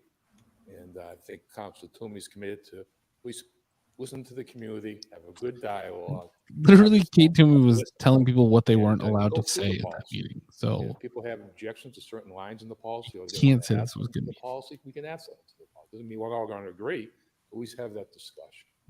You know, I know the police use the drones now. They use it now. You know, with the state police coming in, they only use it maybe twice. I think it was twice in 6 months. I think it was said, and for a specific person, it's almost, maybe this is the wrong term, reactive versus proactive, meaning that if there's a call of need, they use the drone, and versus being proactive and just flying around the city to try to find something. So my understanding, that's how it works. I could be wrong too, but I think it's more of a, you want to say anything, make sure we're on the same page. yeah, I think just spamming them with this message. We don't want a drone. We won't vote for you if we have a drone. Or there's some You would other know ahead incident, of time. so we know ahead of time. But sometimes it can be reactive if there is a Oh lost my child, God, if there's that's someone in the woods where we need. It should always be reactive. We still have to contact the FAA and go through all the procedures. They're going to fly drones over the parades, he just said. Community. Yeah. See what's in that Dunkin' Donuts It's cup. about transparency. Bring it to committee. Listen to what people have to say. Make the edits to the policy that people. It's an 8-page policy. You know, it's probably pretty complex, and to study it, to understand, and put somebody. If it's not adequate in some areas, we can change. People can make a suggestion and change. And I'm committed to send all 4 of these items to the committee, and to have that discussion and bring it back to the city council. So, and It's going to be hilarious when they crash this thing in the first week they have it. Yeah. I mean, just like we all drive around the city and you see like cruisers like parked at random auto body shops all over the place where they have contracts for repair work. Money Like was all used for the K9. There's money left. equipment breaks. It just there's probably a reason why Northampton has dozens of them because they've already lost half of them in a pond. So the drone has some good positives here. The issue I'm hearing is about the policy. We can address people's concerns with the policy and bring it back to the council. So, and that's my suggestion. Anyway. So I'll be voting to send all 4 of these to the committee, and we'll have that discussion. Council Toomey is committed to it, and to move on. Mr. Manager, do you want to say anything? City Manager, would you like to say anything? Thank you, Madam Chair. I really appreciate the last couple of comments because I do think it's so important. There's a few fundamental things that I think have gotten lost in this debate and people staking out positions. Yes, the city manager, not Ed Augustus, but the position of city manager through the city charter gives the city manager certain authorities. It doesn't mean you have to use all of those authorities. And this is an example of where, through the executive order I issued over a year ago, I said I wouldn't use the authority that I have to authorize a drone or other surveillance technology without a transparent process. So the arguments that we're not being transparent, what is this? This is what transparency looks like. It's messy, it's sloppy, it's debating. Yeah, we're transparently telling you we're going to do whatever we want. The Fuck you. council, at committee meetings, this is transparency. And it wasn't required, but we voluntarily offered this because we thought we would end up having a better process and a better result if we were transparent. So this is what we are doing, not because we have to, but because we believe in transparency. Well, that's exactly what's going to happen, Jack. They're going to test this thing on the Common and the Peregrine Falcons that live up in the clock tower at City Hall. They're going to see that thing and they're going to murder it within 15 seconds of it being airborne. There'll be a bunch of little old ladies having coffee on the Common, and they're all going to die when this drone comes crashing down with a Peregrine Falcon attached to it. Possibilities. We gave a draft that was based on the research the police. Last week I saw a hawk pick a pigeon out of midair about 5 feet from my face, and I was like, yes, the drones. I asked the chief, we This is what will received from the happen. ACLU some policy recommendations. I asked the chief to look at that and crosswalk it against our policy and see if there are other areas from the ACLU draft policy that we would be comfortable adopting, because we were open to that, because we share the interest of protecting civil liberties and civil rights. I don't believe you. But is it possible? I know there's a lot of people who work in various forms of therapy and mental health in the comments. Can I just get some confirmation that this is like a classic example of gaslighting going on right now? Like, Yeah. the city manager is in fact gaslighting the entire state of Worcester. You've done very little to demonstrate you mean what you say there, Ed. Can we have enhanced public safety? This by is using only these so tools difficult because without you held the compromising item. civil liberties? You made me do And this. I think if we are people of goodwill and willing to put the hours in, and I believe we are, then we can compromise. Ed, We just can find leave now, common man. ground. It's literally just establishing a fictional situation in his head right now where everything is copacetic. He's just choosing to live it. Come back. And he's just trying to impose that vision, that reality onto the council. Sufficient, and I think we've struck a good compromise, and we will vote for it. Like, Even though, again, once again, just I the may have sheer amount of times that the authority story after has the hearing to do it, changed I've and not that they'll said say I would do anything that. to get I this think that's a done betrayal of the process. I'm is willing to listen. I'm willing to put in a policy and ask for feedback and try to strike that right balance, because I think we can be both safe and protected from any potential abuses of this policy. And I'd like to get into a conversation about we have to agree line on two of the policy. I'm suggesting this. That's what we're anxious to do before we stake out positions. We're for or against it. Let's have a conversation. That's what. but you're transparency looks like. attempting to move forward with the purchase before you do this. You're like Case just prisoner hat. being just fucking lying. Just Madam fucking Chair, lying. I rise for a second time to, as chair of the Public Safety Committee, that I want to make it very clear that we have had meetings. We've had 4 meetings on these issues. And the last meeting that we had on this, we actually had a question and answer process. It wasn't, you have 2 minutes to say something and then that's it. Deputy Chief Saucier did a wonderful job communicating with people, explaining things. We were able to have kind of a conversation. So I'm committed to doing that. And as chair, I will set a meeting as soon as I possibly can. and we will move forward with that. I would like to ask the mayor if we could just take 16A, B, and C together, because they're all connected that way. The other one, I've heard that there are some concerns from some of my colleagues. So if we could take A, B, and C collectively, I'd appreciate it. Okay. Does anybody else want to speak before the procedural Chairman. issues? I have a procedural question. Well, we'll Mr. get to the Chairman. procedure. Your time is not now. There's people have their hands up. So procedural issues we'll get to in a So second. fucking rude to Christian King. It's crazy. It's Yeah, crazy. just really quick, Mr. I want to say that I just want to reiterate that in this process, I want to say that yeah, this, just like the city manager mentioned, although he has the authority, he's brought it to council so we can actually bring forth to community, right? That's important. Number two, in the conversation we had Wednesday, the police did agree to remove the verbiage regarding homelessness out. And so that was good. You know, we are moving somewhere. And again, it goes back to conversation.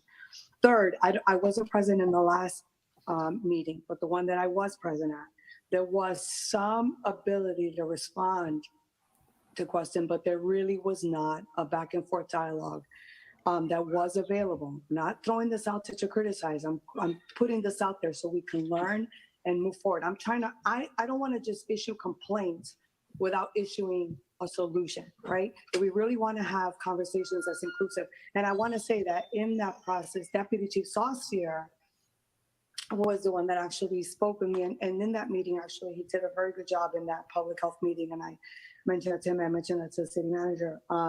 He was actually the one that had mentioned that he wanted to have a kind of a more inclusive like dialogue, you know, to be able to respond and answer questions and not just kind of like having his back, but having it somewhat open that people can kind of ask questions that we can have clarity. So I just wanted to clarify that out because I think that that's really important. So voting this forward to take it to public safety is so we could actually have this full open type of conversation that we could have maybe, you know, have a section where people can make comments, but then having some level where there could be questions that could be answered. Maybe highlighting the concerns that have been brought up so far. We have great technology, maybe highlighting it. So you could say this is not facial recognition, this is not this, you know, so those answers. And I just want you to know that part of the reasons why people are concerned is because there was verbiage regarding homelessness. Okay. People have mentioned up just really quick. I'm just going to mention this really for 30 seconds. What is she? That would be. Was it an earmark? Was it a grant? So that I know that people make mistakes, but then people just get leery on, was this a mistake or was this purposeful in trying to lead us in a wrong direction? And third is the hesitance of that. People have brought up and said, well, why were their officers already trained? And it just seemed like this was just something that was just brought to council so it could just rubber stamp. I'm not saying that these are correct. I'm saying that this is that's pretty correct. And why there's hesitance. So let's have this open dialogue so we can actually answer these questions and bring it back to council and then see, you know, make sure that we're including everyone. Okay. Thank you. Anybody else who has? At which point we'll do what we intended to do in the first place, which is tell y'all to go fuck yourself. A procedural question, Council King. You have a procedural question? Thank you, Mr. On the Chairman. fossils. I do have a question. I had an order that I put forward. I know that on the table. You know, I had a second question related to that. I know that we are gatekeepers here on the council, and my first question just is, I guess it's the solicitor. Do we have the ability, I guess the authority, as a council, to send things back to the manager if it does not meet our standard? And the second question is, where does my motion lie in regards to when we take the votes? So basically, I'll answer that question. It's the motion to table, which is what you asked for, would take precedent. That would be the first vote. The second vote on the committee to go, say if that if that passes, it would be tabled. If that failed, this next vote would be sent to the committee. And we can also ask for a recommit. I'm not sure where that is. Right, that was my other thing, the difference between the recommit and the Mr. Chairman, table. so, sorry, just for clarification, Mr. Chairman, recommit is number 7. So lay on the table is number 4. So that takes precedent. Lay on the, recommit is number 7, and then to refer it to a committee. I'm sorry, place on the file is number 6, and refer it to committee was number 7. What? Recommit was 7, I thought he said. What was recommit? Recommit is number 7. What's the committee? You can basically, it's the same thing. You can recommit it or to a council committee or send it back to the manager. Thank you. That was important. Okay. Thank you, Mr. Chairman. That was important. That's why I made the motion because I thought that the table came before recommitting, because the intent really is to recommit. It doesn't meet the standard for me as pertains to the homeless population, among other things, but particularly that I can't support anything moving forward. Okay. So I'm laid on the table. Thank you. Okay, so the first motion, so people understand, is to weigh on the table. That means it'll be tabled. So you need 6 votes to put it on the table. So a yes vote would table it, a no vote would not table it. If that fails, the next thing is to send to committee. And how many votes to take it off the table, Mr. Chairman? Just 6, procedural. 6 votes. So we could put it on the table, could come back with some adjustments that we could move forward if we had 6 Well, if it's votes. on the table, if you're on, it's best if it's on the table. The manager's not come back with anything. So, well, he could. He could. It's on the table. Right, but my question is just in terms of the rules. Yeah. He could. You have to put Right. a separate motion. Yeah. So the Nothing motion right prevents it. now is to put it on. I don't understand why we recommit, because nobody's really said what's wrong with the policy. And I did say what's wrong. No one said what's wrong with the policy. Are you fucking kidding me? Are you fucking kidding me, Joe Betty? Did you not listen to anybody over the last fucking month talk about this? make their adjustments. What's wrong with the policy is that they're going to use it to hunt homeless people. It's very fucking simple. God damn it. It's so fucking annoying. Right, but that everybody has an opinion. Correct. I'm not saying anything's wrong with the hold. We had a council who was sick. Okay, thank you. Yeah, people have their right to hold. I have no problem with that. Okay. Mr. Chairman, question. Sure. Order. So once it comes back from committee, it could be held if necessary, if it doesn't, if there's enough kind of comfortable. That's what I want to make sure. So it's not like it's going to get stamped of approval in committee and then pass the council and it's all set. It could be potentially held. Yeah, right. When it comes back from the committee to the council, you can amend, you can hold, and make suggestions.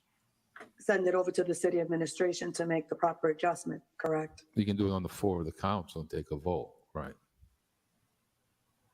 Or you could recommit it too. So I have a question. Yeah. Councilman Wentz? So I have a question because we have no, through the chair, because we don't have any formal veto or approval power, right? So even if it came back to us, I mean, I know the city manager mentioned not, using his authority, but technically he has the authority to just move it forward anyways. Well, we did have one, correct, but he didn't move it forward after the first public meeting. So, right? So we had one. I mean, I don't doubt. I don't doubt the city manager's commitment to this process. Sure. I'm just wondering, he could technically, if it came back from committee, it could be held, but technically, once again, with his authority, he could just move forward. So our holding it later wouldn't matter either. Correct? I'm just trying to double check. Well, I think we're trying to. I think we're all trying to get to the same place. So, and the policy, which is the point. We have the public meeting. There's 3 people on the committee, and we can bring it forward. Mr. Mayor. Mr. Chair. Mr. Chair. Okay, Councilor Haji, there was somebody else. Me. Oh, Thank you, Mr. Mayor, Mr. Chair. Not to belabor the point, but we did have a committee hearing. At that committee hearing, we had multiple people who testified, both on the concerns around the homelessness piece and other civil liberties, including ACLU. The ACLU submitted a written testimony with recommendations and made themselves available. We then held another meeting with the providers to get feedback. Why does this need to go back to committee when we've already had multiple perspectives, feedback? I'm just asking a question. Because I think the community wants to be heard, and I think we promised them to be heard. I mean, that's what I heard, Mr. Manager. Through you, Mr. Chair, because also we presented the draft policy, which is before the council. So the committee didn't have the draft policy to react to. They gave feedback, but not knowing what was already in the draft policy, where maybe the draft policy should be tweaked. So that feedback opportunity has not happened yet. So the draft policy was out before the subcommittee meeting, wasn't it? Are we being gaslit again? Line 4, I think it was, right? Filed like a long time ago. The meeting, the policy that they were circulating was that boilerplate. Oh, that's right. National Chiefs Association policy, which I don't think is that much different from what we have now. No, it's the same thing. It's barely changed. Yeah. It could go to the committee for a more kind of thorough and detailed conversation about ways a policy could be crafted to try to strike the balance that I mentioned earlier. Oh, man. Okay, and not everybody was at the other meeting. What other meeting? Observation, since we've been talking a lot about transparency, working together or anything, I would highly suggest, outside of Council Hajia, because she was there at the last meeting, that my colleagues attend this meeting. What meeting? And show up. The next public safety hearing. The subcommittee meeting, and then we can really get a lot of work done if we're all together doing that. And then we can eliminate, if we come to some agreements at that meeting, then we submit a revised draft policy. And then we've done a lot of work, because then we have more time to do it than we do here on the floor, and we can do a little bit more informal. So that was just my observation. Thank you. Okay, so the motion is the table. The first motion is the table 16. We'll do them separately. So the 16B and C, 16A, B, and C is the table. And so a yes vote would be the table, a no vote would not be the table. All right. No. Roll call. Council Bergman? No. Council Calorio? No. Council Hajia? Yes. Council King? Yes. Council Member Carlson? Council Nguyen? Yes. Council Rivera? I was going to say that, Yanni. Then we can use the drone to watch them violate open meeting law and fire them. Toomey? No. And Mayor Petty? No. Next motion is to send it to the Public Safety Committee for a hearing. Roll call. So, Mr. Mayor, for clarification, 16A, 16B, and 16C. Collectively, yeah. Collectively to public safety? Yep. Council Bergman? Yes. She said no. Calorio? Yes. Council Hajia? No. Council King? No. Council Member Carlson? Yes. Council Nguyen? No. Council Rivera? Yes. Council Rose? Yes. Council Russell? Yes. Council Toomey? Yes. And Mayor Petty? Yes. Motion for reconsideration. Motion for reconsideration. Roll call. What about, 16D is about involving the community. No. Council Hajia? No. Council King? No. Council Member Carlson? No. Council Nguyen? No. Council Rivera? No. Council Rose? No. Council Russell? No. Council Toomey? No. And Mayor Petty? No. Next motion is 16D. Motion is sent to committee. Roll call. Mr. Chairman, 16D, the motion is sent to committee. Roll call. Council Bergman? No. Hey, Council Calorio? No. Council One second. Hajia? I'm sorry, I'll but I address thought we this. already did that. No, it was A, B. It was A, B, and C. 1 second. I'm Mo. sorry, yeah, can you clarify that again? Can you I hear thought the this vote? same thing. Okay, so we were 16D four is items. Was asked to take A, B, and C separately from 16D. So 16D is the city manager not approve the proposal for an unmanned aircraft system and prohibit usage of this technology until a comprehensive civil liberties focused policy regulating the use of it is submitted by the manager, the city council, and the general public. So the motion is to send to committee. I thought this was for the city manager, this order. Yeah, I was gonna say it's to the city manager. For its consideration or for, well, I'm just saying, my motion is to send it to committee first, then we can, if that fails, then, so what's the other motion then? Counselor Bergman? No. Counselor Calorio? No. Counselor King?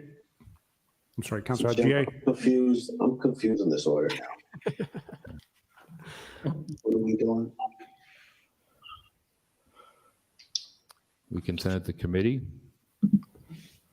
That's the motion on the floor right now. This is fucked up. Even Nico's keeping his mouth shut because the mayor is fucking this up. Up or down. We have to vote for it to go to a committee. You can, if it, okay, nobody's put a motion forward. If you want to vote it up or down, if the motion of the committee fails, then we can take a motion. I think that is. Holy shit, dude. So, yeah, we can send it after that. We can have a motion up and down if you want. Mr. Mayor? Yep. Can I just make an Chairman. observation through you, Mr. Chair? That actually the city manager had already said that they've been working with the chief with Don't the do this, list Kate. of recommendations from the ACLU. So they've actually been working on it. So this is really, it's moot because they're actually already Holy doing shit.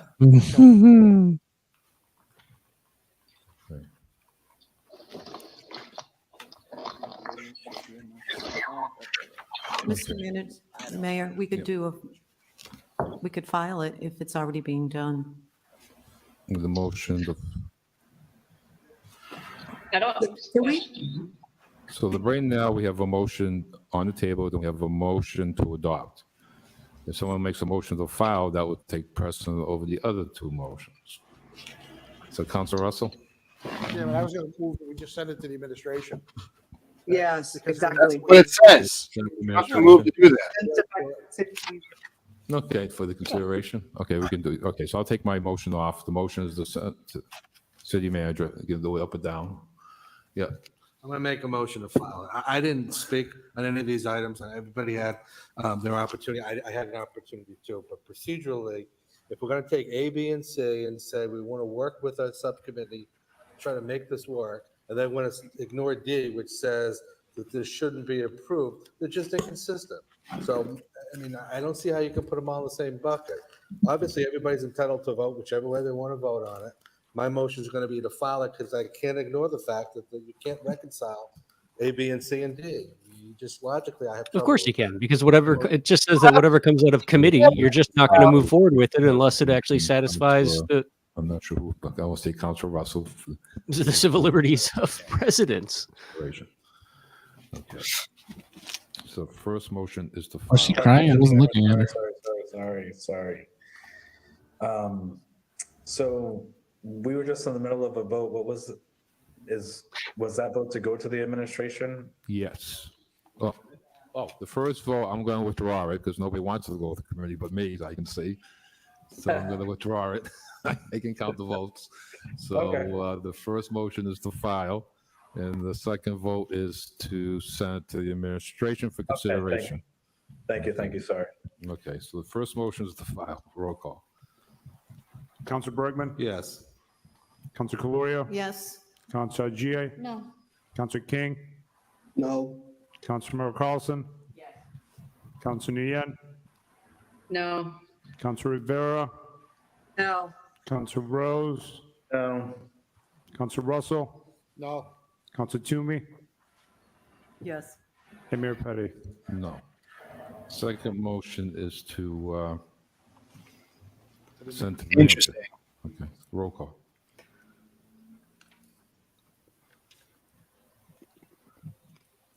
Counselor Bergman? No. Counselor Calorio? No. Counselor Adjei? Yes. Counselor King? Yes. Counselor Merrill Carlson? No. Counselor Nguyen? Yes. Councilor Rivera, Yes. Councilor Rose, Yes. Councilor Russell, Yes. Councilor Toomey, No. and Mayor Petty. Yes. Okay. Mr. Mayor, the vote is 7-4. So that will go to the manager. Okay, we are.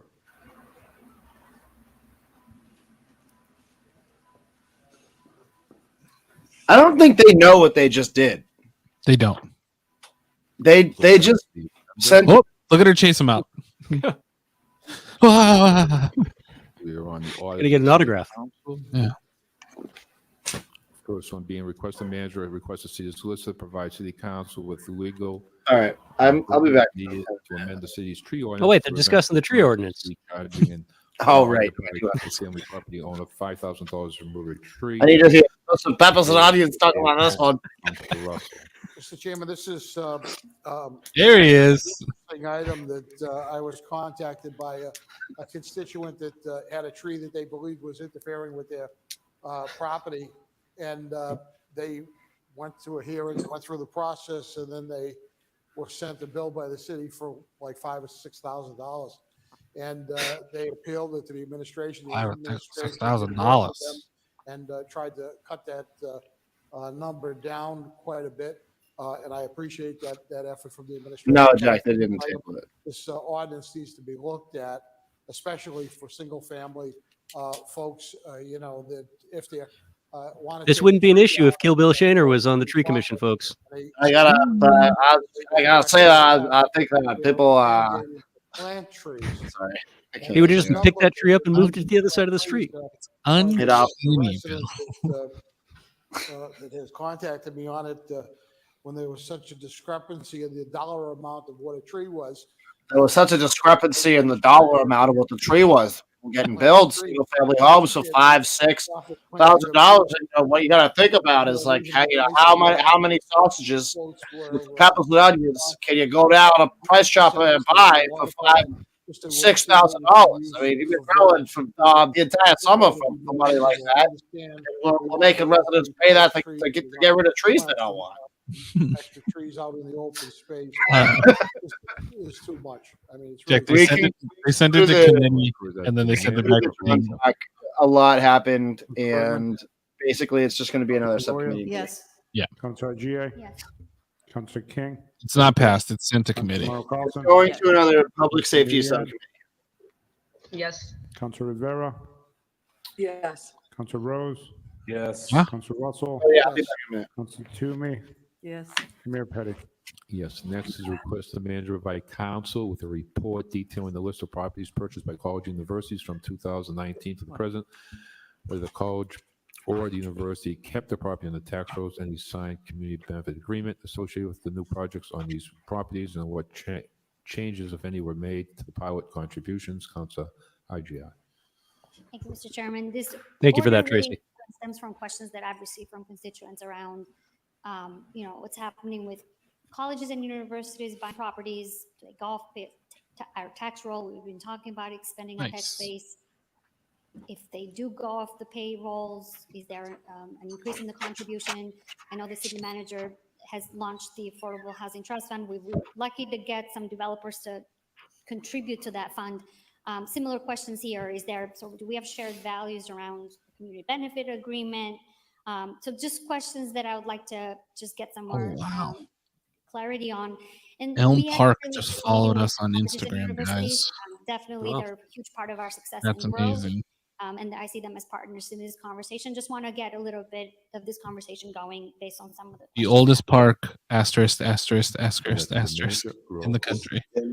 Council. Can I just sign on to that? Yeah. Councilor King. Thank you.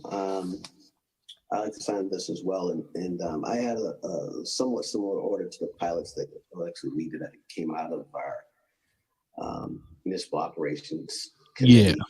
Get used to it, pal. Getting back on which pilot agreements are active, which are inactive, et cetera. So I hopefully that will come back along with this report. Thank you. I'm happy to support it. Okay, Councilor Rivera wants to sign on too.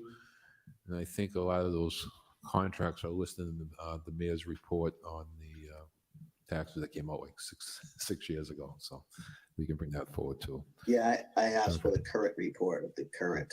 But this is when agreement. they all expired and stuff in that report. They fucking hate each other. It's Manager, amazing. roll call. Councilor Bergman? Yes. Councilor Calorio? Yes. Councilor GA? Yes. Councilor King? Yeah. Yes. Yeah. Councilor Member Carlson? Yes. Councilor Nguyen? Yes. Councilor Rivera? Yes. Councilor Rose? Yes. Councilor Russell? Yes. Councilor Toomey? Yes. Mayor Petty? Yes. Request the manager meet with representatives from Executive Office, Economic Development, Quality of Life, and the homeless outreach teams, local businesses. The How Worcester funny is it Housing going to be Authority, when Joe and they loses the state senate race and then loses to Christian King in the next mayoral race? Plan to address issues relative to the homeless population in the Green Island and Millbury Street area neighborhoods. Councilor Rivera. Thank you, Mr. Chairman. I just wanted to mention really quick, there has just been, there's really been an increase. I've met with residents. I've also met with business owners, and there's just been, they seem very concerned with some of the, so there's two different things. I just didn't want to put them together because I don't want the issue of unhoused to be criminalized. But there is a concern of homelessness. And so one of the concerns is, if we, who to call, because they don't just want to just be calling police. Police are not social workers, right? It's not like, so it seems like we're just shifting people from one side to another. We're just shifting from one, because the reality is like, what are we looking at regarding shelter capacity, which isn't necessarily the answer. Are we looking at, are we able to, we don't really have housing first. Our affordable housing situation is problematic. The fact that we have limited detox beds, the fact that If we she have ran, she'd have to run at large. with It'd be amazing, though. Staffing like residentials or dual diagnosis or rehabilitation homes. The fact that we have some of the lowest psychiatric beds historically, those are all contributing factors to what we're seeing. And so it just seems like it's really frustrating to It's very have aggressive. these conversations that is affecting quality of life for community, but also for these individuals that are out. There is not the proper quality of care. So we send out quality of life. We have our team that goes out. We have even Worcester PD, who there's this whole collaboration. But then where are they going, right? Like what's happening? And then you have people that prey on these individuals that are then coming in to kind of deal drugs in the area, because of course there are some people who are struggling from substance use disorder. And so there's just, I really feel like we need to kind of really put our heads together to really have a meeting with residents and organizations and businesses in the area, so they feel like they're being heard, because they feel like they feel really overwhelmed with what's happening with them where they live, as well as where they're doing business. And they could see that we're trying to proactively, actively, not just reacting to what's happening, but then we also have to have this conversation. And I know that the city manager had this homelessness task force, and we had a commitment regarding having a certain amount of beds that were going to go up. And then obviously the pandemic hit, and that has, the whole thing with COVID really has affected getting those projects up, which is concerning. And then, one of the seasonal shelters is closing now in May. That's another issue. So this is really affecting that immediate area. We seem to have done a really good job, I'm going to put into quotation marks, kind of cleaning up the underpass. And again, I say that in quotation marks, the underpass, the Green Island. But what we did was essentially I get an auto bounce back from Attell, but I haven't ever gotten one from Kate. Administration to be able to have a more open meeting that's inclusive to the organizations, businesses, and residents in the area, and then we can have an internal interdisciplinary meeting prior to, so we can. I think she's just trying to muddy the waters on the text of her order. Afterwards, to think what solutions we can work. And then on a longer conversation, we really need to think about what we're doing with these other factors, because unless we address these issues, we're going to be constantly challenged with just shifting folks. The from issue one for to another, right? my Shifting emails funding to Kitumi is that I do send it to her Worcester with Police the Department conversation of email having address, so outdoor spaces for that may them, you be know, Definitely goes to spam. facilities, whether it's porta potties or restrooms, wash facilities. my Those all email is contribute to banned that. from People are sending saying that emails to that defecation in department. yards, and where are they going to go? So Semi-serious question. there needs to be a conversation If about we what took the majority of the unhoused population of the Green Island area and just outfitted them with tons of Woo Socks, t-shirts, and hats, the neighborhood. would business owners and the general public then just think they were awesome fans and encourage them to be loitering and hanging around the area and whatnot? How do we get to a more It's not a bad idea. because now we're just going to be shifting about. Hey. It's frustrating not just for Well, community, but it's I think frustrating that for more than providers who anything, feel very, we got you know, the we feel total frustrated not being incompetence able to of our old provide guardian the council necessary services. on display I'm sure tonight, it's frustrating. like sort of more clear than I've ever seen Oh, it. you're Like not they had no idea what they just did, but what just happened managers, is social workers, they sent to the manager the council voting to commit him to having a policy that everyone agrees on before they buy the drone. So now if they buy the drone without agreeing on the policy, so we need to, then he's not doing his job. Like it's kind of sick. But I don't think they even know that that's what they did. I don't think they know that that's what they did. Council Bergman? Yes. Council Florio? Hell yeah. And we got the chief on record lying. Yes. Yep. Council King? Yes. Councilmember Carlson? Council Nguyen? Yes. Council Rivera? yes. Council Rose? Yes. Council Russell? Yes. Council Toomey? Yes. And Mayor Petty. Yes, request the manager conduct a public meeting concerning the plan I, updates. and- one of the things that drives me crazy is that they don't just say whether or not the order passed or We like whether the vote dedicated, passed. resources. At the end, so it's like from, you have to fiscal and constantly be planning keeping and tally. so on. And I think that we've had been in the public quite a bit about the improvements to Foley Stadium. I think that there are some residents who are looking. I guess it's a long way to say, did that did that order pass? Change over there in the short and long term. Which what? Sarai's unhoused population order. We were able to have a public meeting to share kind of where we're at and where we're going in upcoming thinking, planning in the short and long term. I think it'll be beneficial and very exciting for residents to get a sense of what's happening in the near future. Thank you, Mr. Chairman. Sure, I know. I talked to Mr. Antonelli during the design phase now, which should be finished in the next month or two. So hopefully we get the design phase for that meeting. Good order, Council Rose. So I'd like to sign on to that, Mr. Chairman. sure, that's okay. Okay, as amended to the manager. Stand for IGI, Council IGI, sign on too.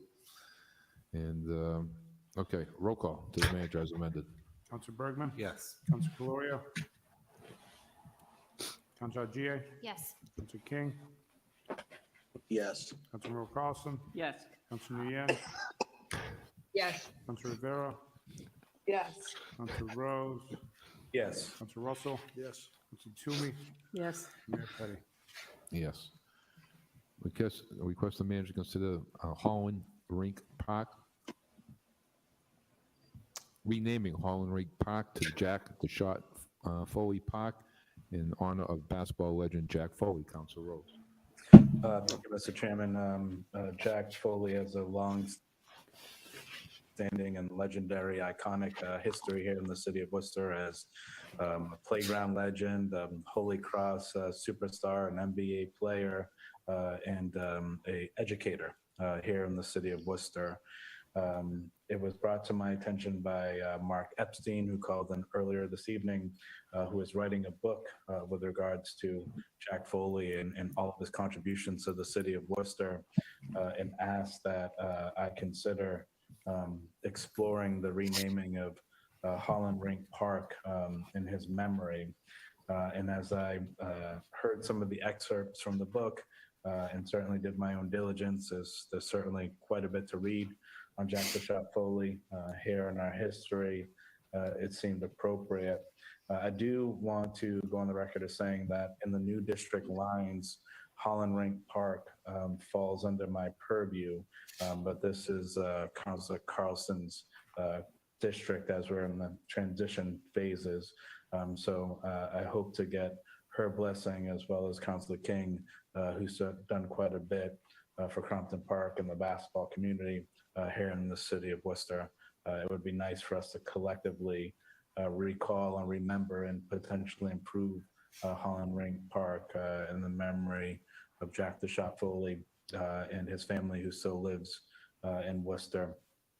It'd be a nice addition to our parks, and certainly will re-energize a park that is slowly but surely over the years decompensated, not due to anyone's fault, but I think renaming and this good energy and the book coming out and many people throughout the city sharing their experiences and their memories of Jack the Shot Foley will go a long way in increasing our young people and others to get out there and play, and something that we as a council strive for. I think this has the potential to be a really excellent plan should it move forward.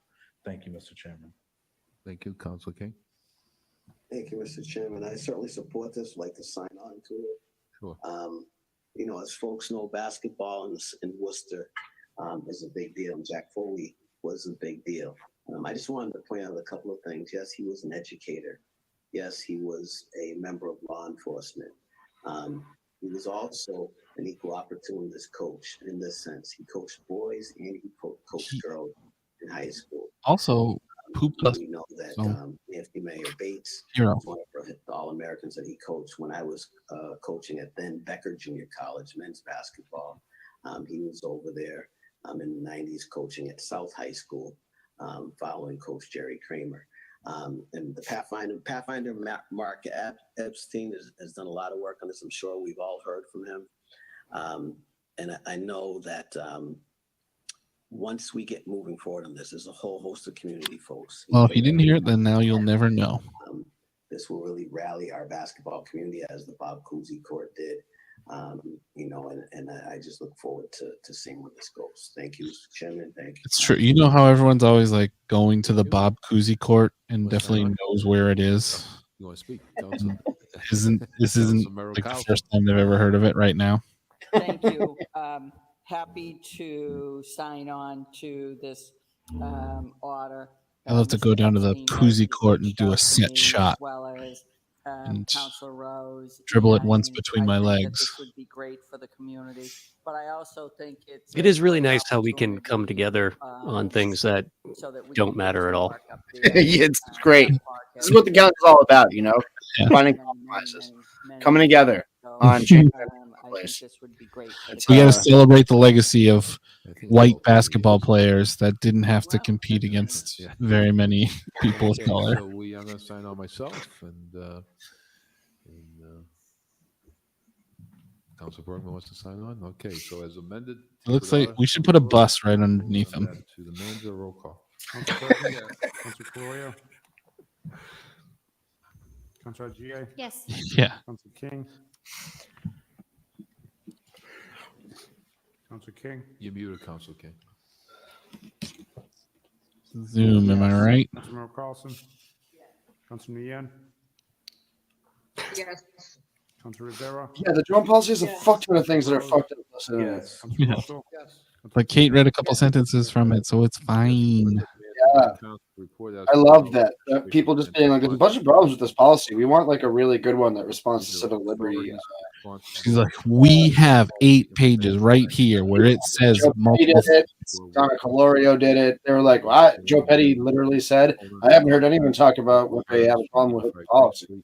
So it's like, dude, what? Are you fucking? Where have you been for the past month? I hope everybody that is watching tonight has, at the very least, emailed the mayor, the rest of the city council to tell them definitively that you think the policy is bad. You think we shouldn't have drones. Eminent domain takings, particularly at 85 Green and also at 484 Main Street. Councilor King. Thank you, Mr. Chairman. I just wanted to clarify, that this is referencing eminent domain takings over the amount of $1 million as it is in the policy. This responsible employee and inclusionary participation policy is in place, and it kind of goes along the lines of some of the conversations we were having earlier about authority, who has what, can the council influence, can the manager influence. We know that the Worcester Redevelopment Authority is a separate source of entity. That being said, they also could have just been being random. to continue to make sure. You ever think of that? Yeah. Ever think that some of these state legislatures are super rando? That adhere to the expectations of the city and, of course, the Worcester Redevelopment Authority. The question, the report is around. Or they just gave to me. I'm just so random. Oh, random. It's been estimated as cost us here in the state $700 million that has been stolen from or around there from workers. We're talking because I have an issue. All right. I wish I talked about not giving folks their Mamaru, John put up his menu for this week in a post, and there's one of the dishes on it that I think sounds really good, but it turns out that it's food for dogs. But what if I still want to eat the dog food? Wait, really? Yeah. This is very explicitly, it's for dogs, but to also try to have Hotel for Dogs was for dogs too, and I still wanted to stay there. So where am I at with this? enforce that policy and what assistance the WRA has. Coming out, can humans eat the dog food? As we make sure I asked. He said if I get down on all fours, it's free. Now you're throwing coupons at me. If you had a close relationship with your dog, like you might share some of your people food with your dog. Like maybe if your dog, thinks the same way about you, they'll share a little bit with you. Yeah. And I would try at the very least, like actual like dog food, like grade D dog food. So if it's a food truck making it, then is everybody going to get on my case if I get down on the ground and eat it for free? Yeah, I mean, in chicken livers rule. Yeah. Bell peppers rule. Yep. Celery is good. Pledged for, we've created. Although I gotta say, if I'm on pooch, I might be turning my nose up with that celery. Celery, it's a caloric negative. It takes more calories to digest it than it does than exist in the food. Yeah, the dog. I want calories. You know what I mean? Yeah. I'm not thinking about my figure if I'm a dog. Yeah. Yes. Councilor Russell? Yes. Councilor Toomey? Yes. Mayor Petty? Yes. Next time is request. Hey, remember when George Russell asked the police chief if the police should use the drones on homeless people? And he said absolutely not, despite all evidence to the contrary. That was pretty cool. That was pretty cool. Oh, who's feeding back? Through you, Mr. Chair, I also attended the meeting. That's just Donna's hair. Representatives from colleges, and I actually had asked them when I recall when I was chair of the education committee, and also in years past that that the oh God, she's such a frustrating person. Provide information regarding the economic impact. Frustrating is such a kind way to put that, Bill. How magnanimous of you. And they said they would make a presentation to the council. So She's that's such a part of terrible person. Oh, I just know she's rocking the leather jacket. Oh yeah, she's gonna ride her hog down Sister Rose. Jump on, Talk motherfucker. about how mean these fucking liberals were to the cops. Won't give them their little toys. Putting up some big stink.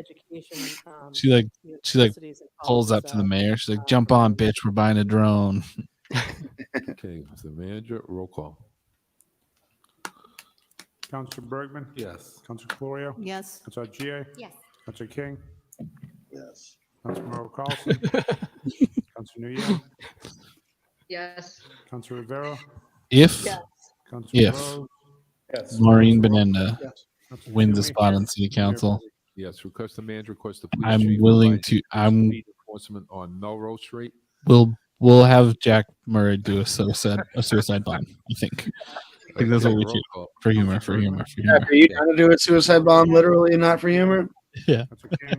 If you want to cop to that, you want to. Bill, what was in the Yes. policy for the drones regarding retention of footage? Russell? 30 days.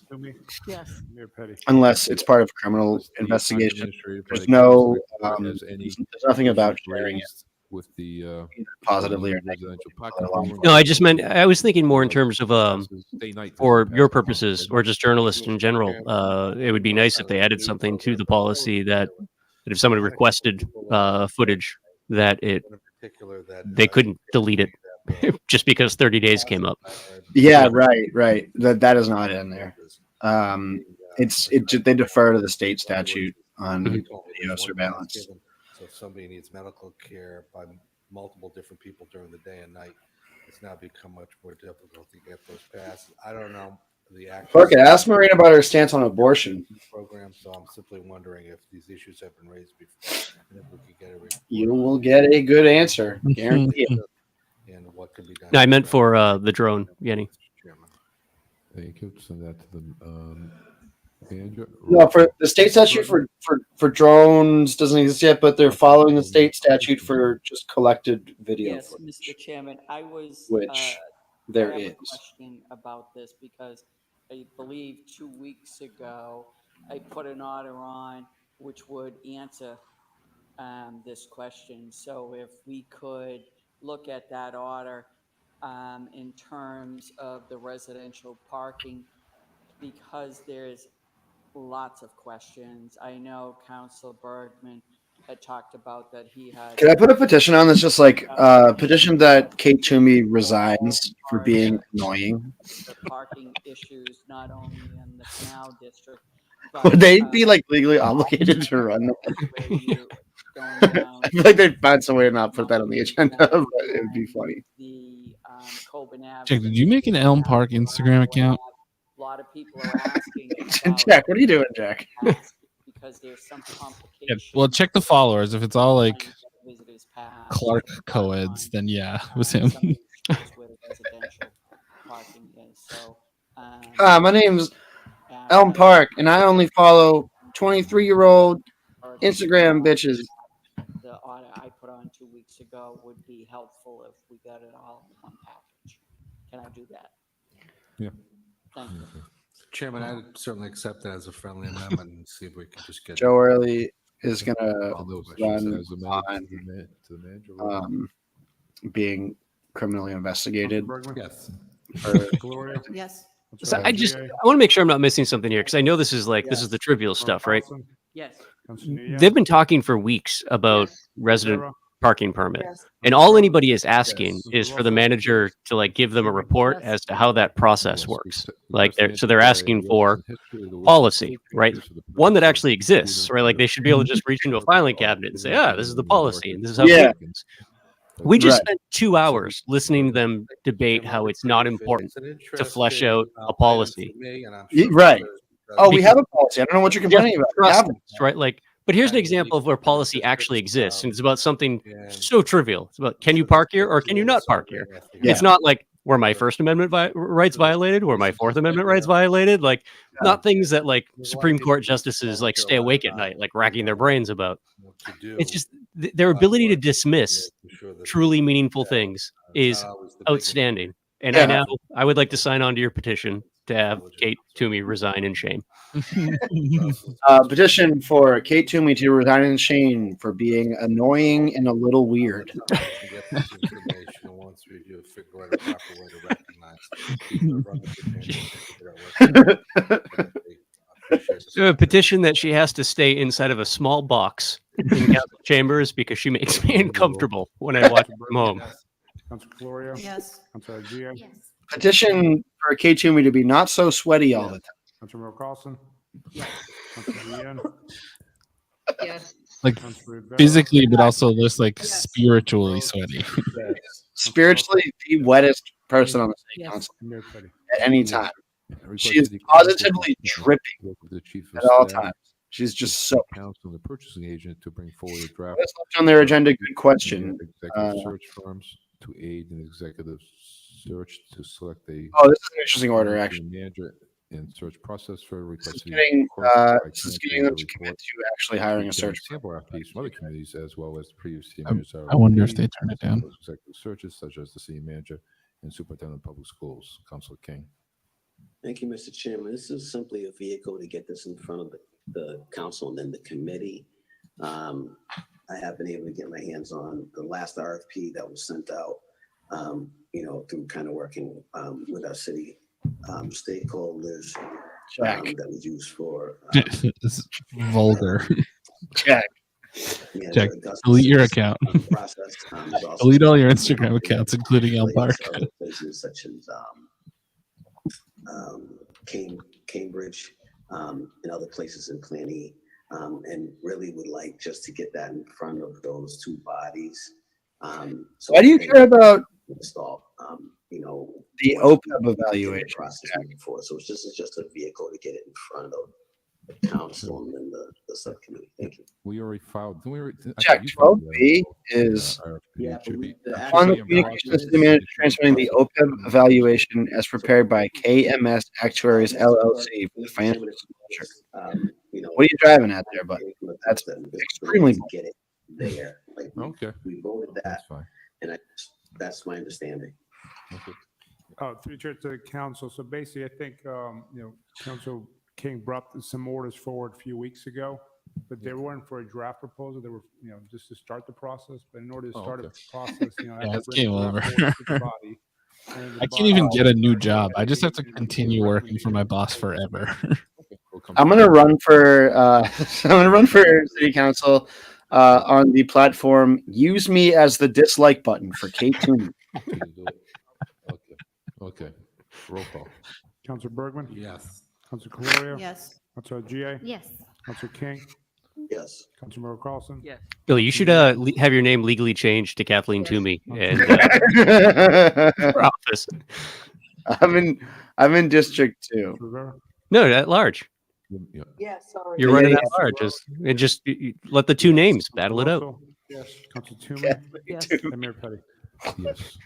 Next is That's Paul so Matthews, Director of the Research Bureau, transmitting boosting. I make my whole life so fucking hard just for the possibility of knocking Kate Toomey off the city council, then having her serve on the city council as another Kate Toomey. Yes. But not that Kate Toomey. Kate Toomey, TWO. I don't have a functional passport anymore. I gotta spend literally weeks at the RMV. But god damn it, I got Kate Toomey off the city council. 12A to 12D motions to accept.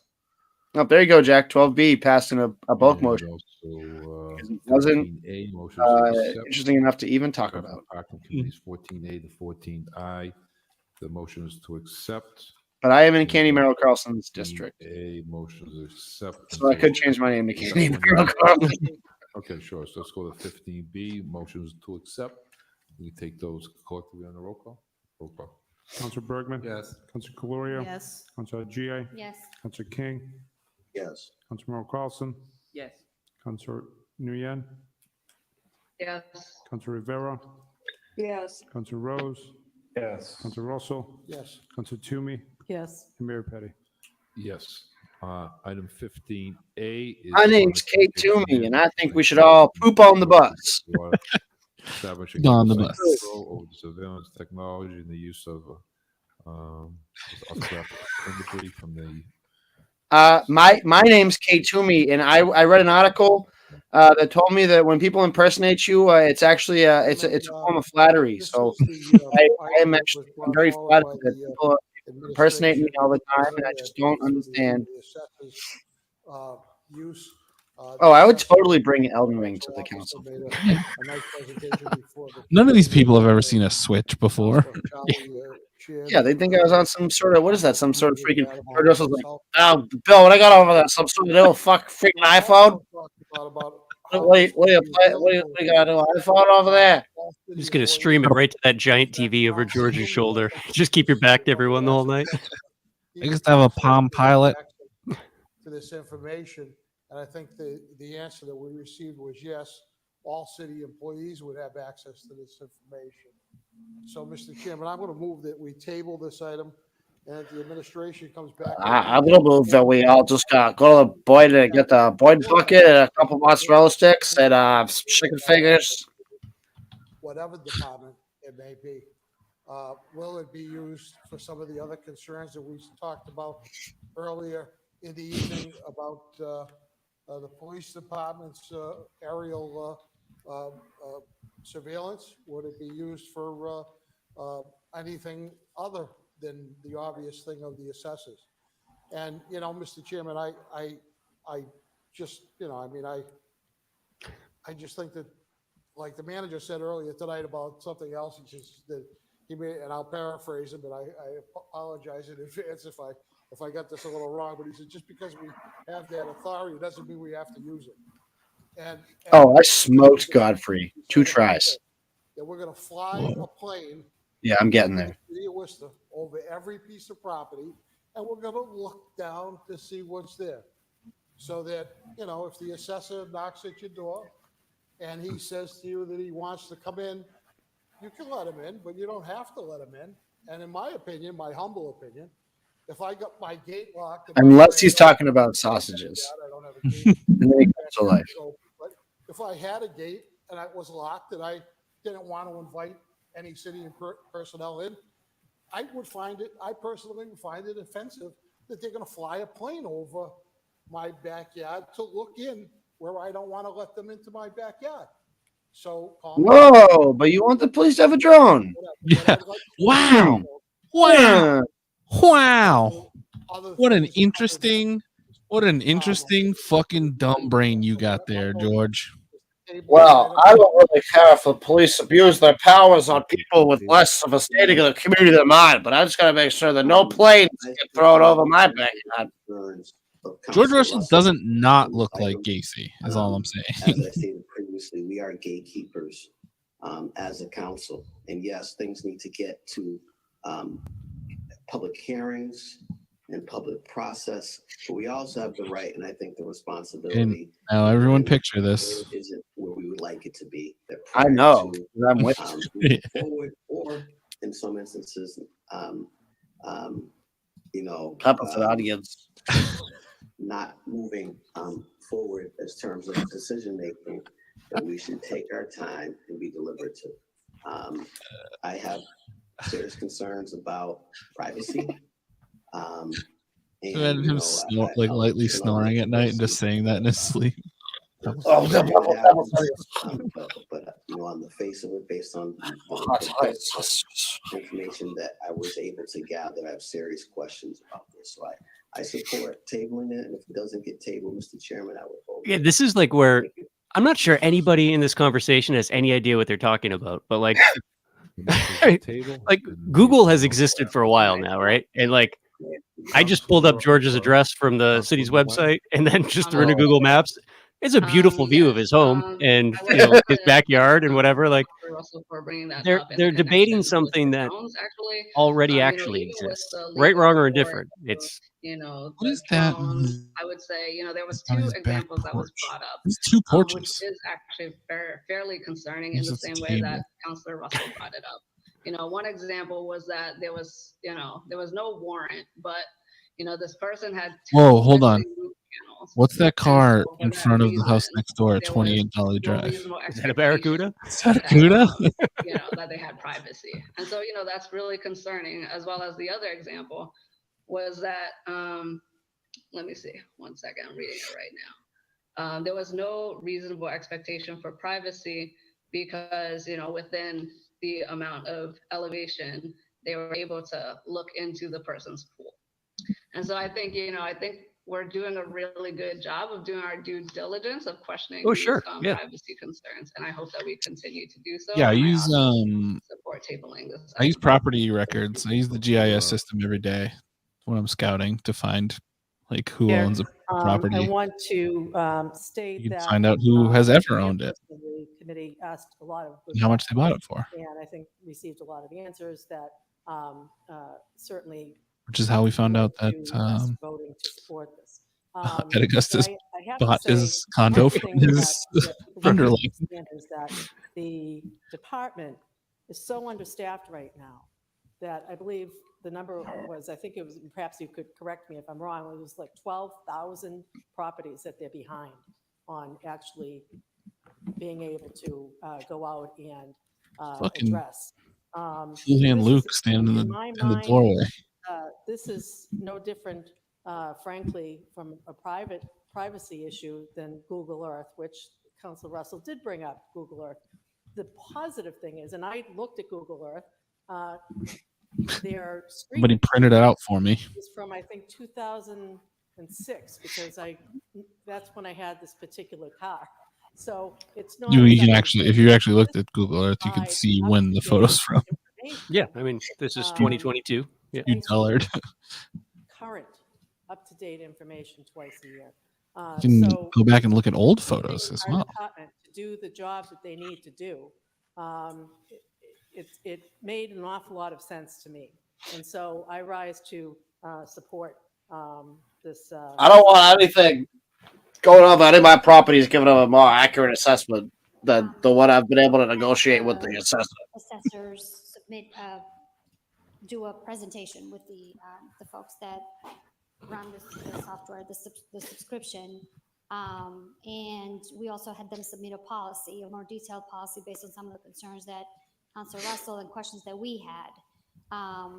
It's kind of wild. You don't see more like bribing the city assessor scam. Further, I do want to make the point that It's they true. explained, as they did in their, It's like there's real image there for the word, there's real room there for some graft. Yeah, isn't that how like Trump that sold? you cannot see any Yeah, it's like faces. They that's actually what did Trump did. an Like actual low verification assessments of and seeing a license plate or a person. And then high valuations.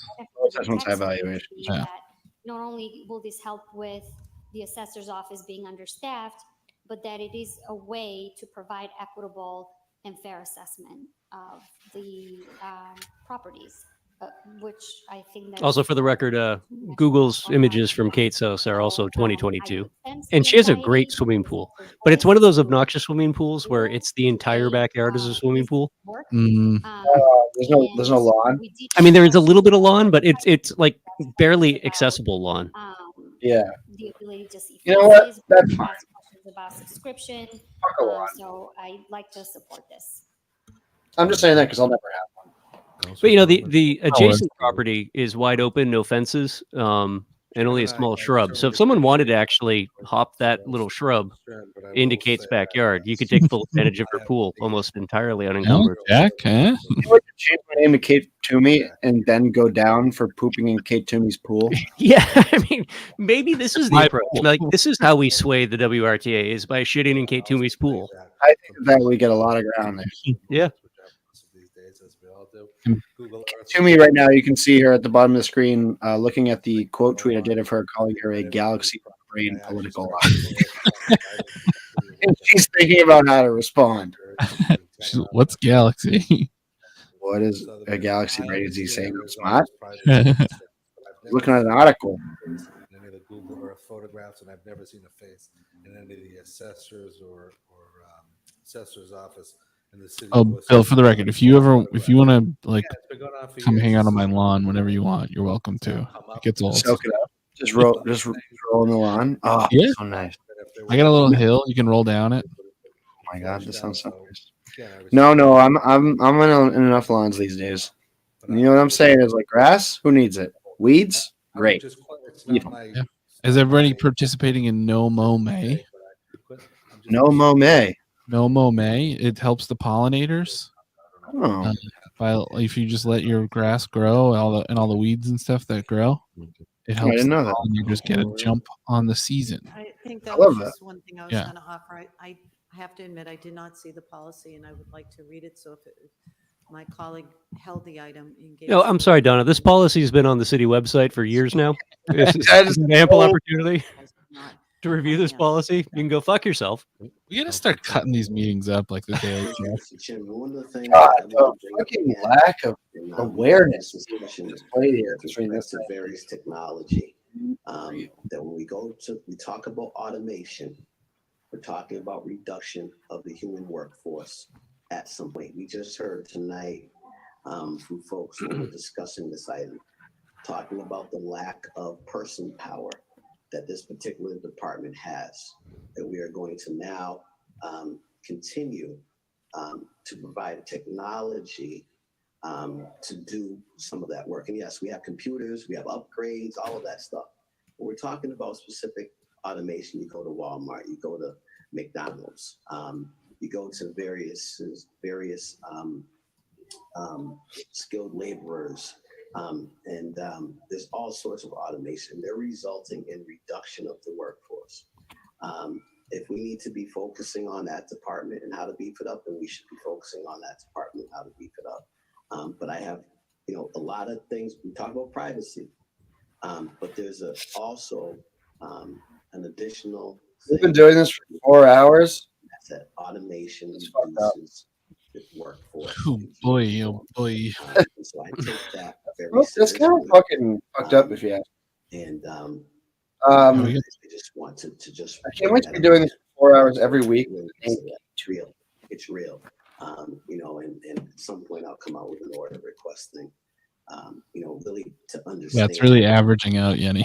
Automation on our city, on Central Mass, on the Commonwealth, over the last few years, because it's an important discussion point that we should be considering with respect to all this. I mean, it just this hypocrisy just goes to show you how they think about stuff like this, is because they can't fathom a world in which the drone is used against them.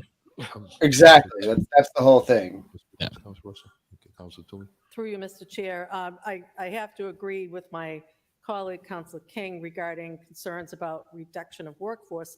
Part of the problem is we can't get a workforce, and that's really why they need this. Because you pay shit, Kate. Yeah, exactly. Having a hard time getting them, but taking a step back and talking. But don't worry, the issues that have been like 98 of the top 100 earners in the Worcester Police Department roles are cops. I can't tell you how many times I'll go. Why can't we pay for any assessors? Who is the highest on my phone? paid person that's not a cop or the city manager? Superintendent. Right, it was Maureen, right? And you have the robot that's there. And they were the only two in the top 50. Knows more about And then like than the anybody. Mike So, Trainer was there's broke more the top 100. technology in advanced. Does he get paid per loss? AI out there, Yeah. and we're talking about it all. So Yeah, I mean, the important thing to return to here is that, if not consciously, then subconsciously, local elected officials are just fucking terrified of the cops. Who really has the power here? And it is not. that happened to you? It's not the city manager. Nobody else is laughing, just you. That's so good. Through you, Mr. Chairman. The good news is the budget that's presented to you when we get a chance to discuss it has 65 new positions in it. So we're not getting rid of any positions. We're adding positions all over the place because nothing is going to replace the human element of delivering services, making judgments. We can often do our job more efficiently and often more fairly with some of the modern technologies, the tools that make us more effective and allow us to use data. She saw a small animal in pain. Other decisions and make sure that we're. So, a serious question here, though. Like, why is the assessor's office not just using Google to look at, like, the data that we need to hire a plane to collect? It already exists. Like, yeah. Collect and manipulate data. Oh my God. It isn't working. I think that's another element of technology that can really help us. Oh dear Lord, there's no way they get to the budget. They held the budget. someone should figure out. Look at this. You know what? I'll do it myself. I got to look at the city's assessor's website and see if they've notated the existence of Kate's pool. Maybe that's why she's upset right now.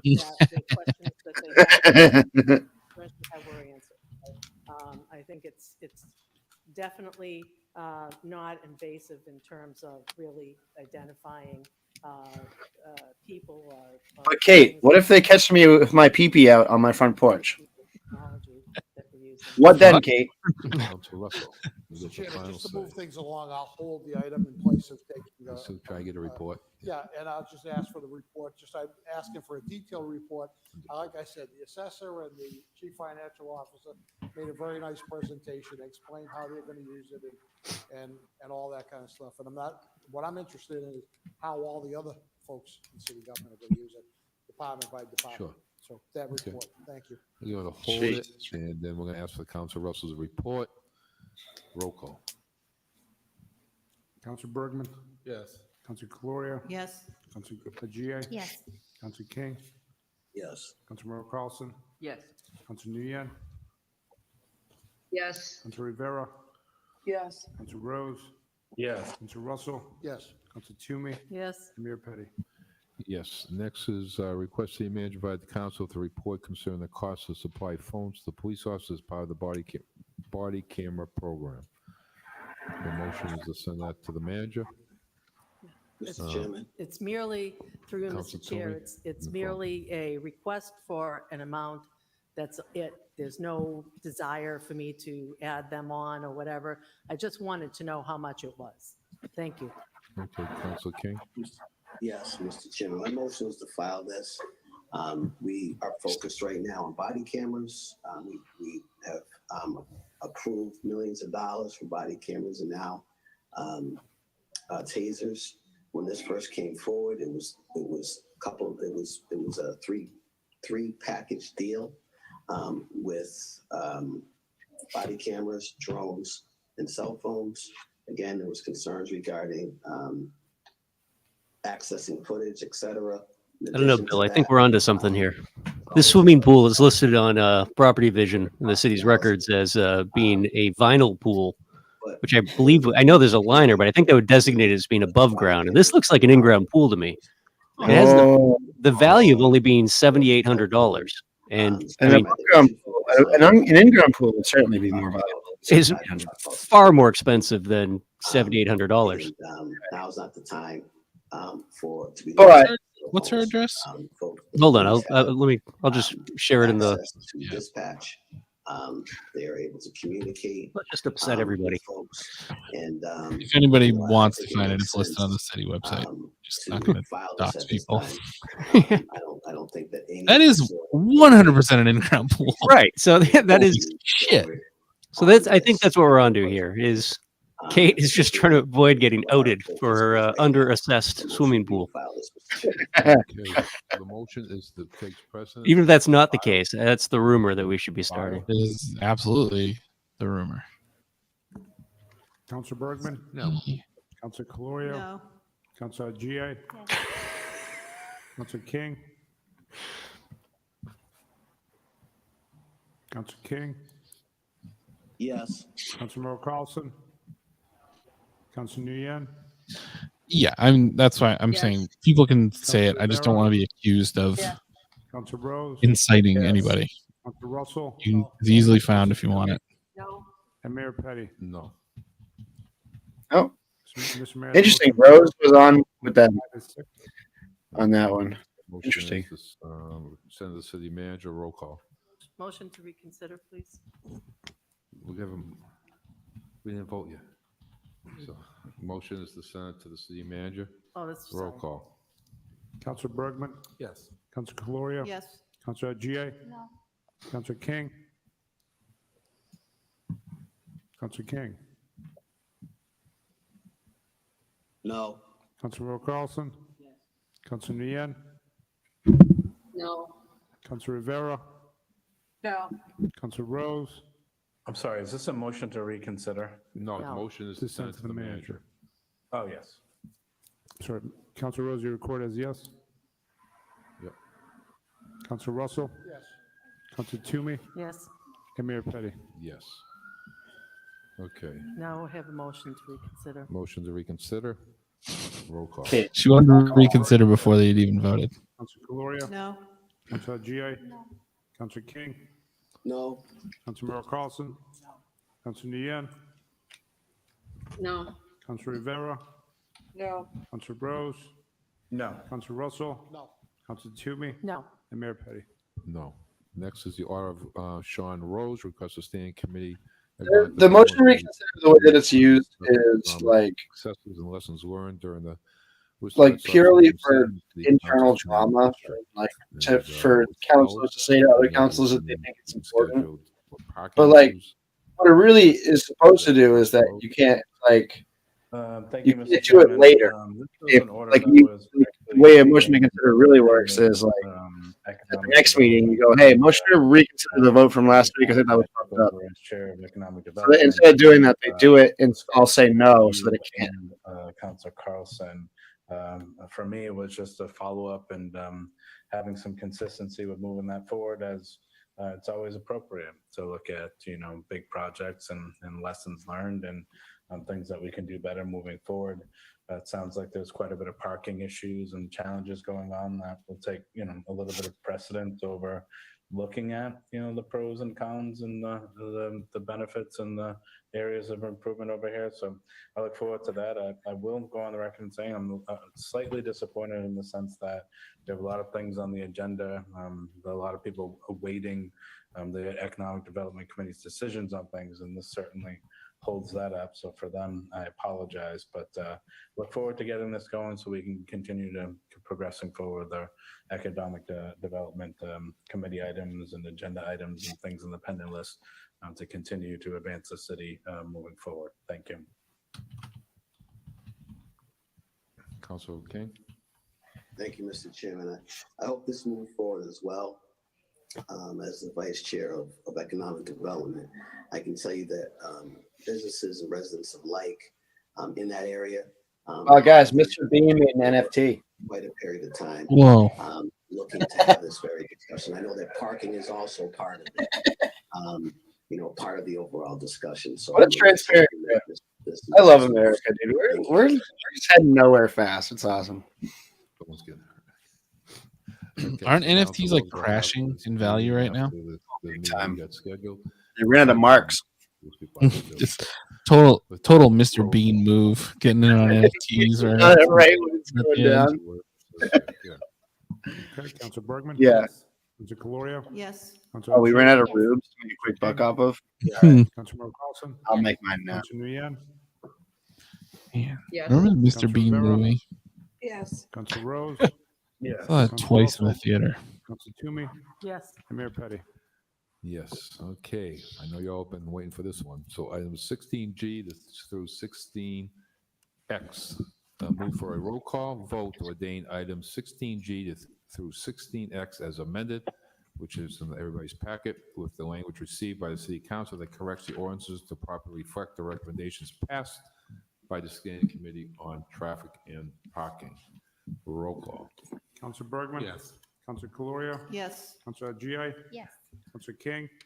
Yes. Councilor Mayor Carlson? Yes. Councilor Nguyen? Yes. Councilor Rivera? Travis, Yes. don't you Councilor ever Rose? talk to me about Councilor another Russell? comedian. Yes. Councilor Toomey? It's rude. Yes. And Mayor Petty? Yes.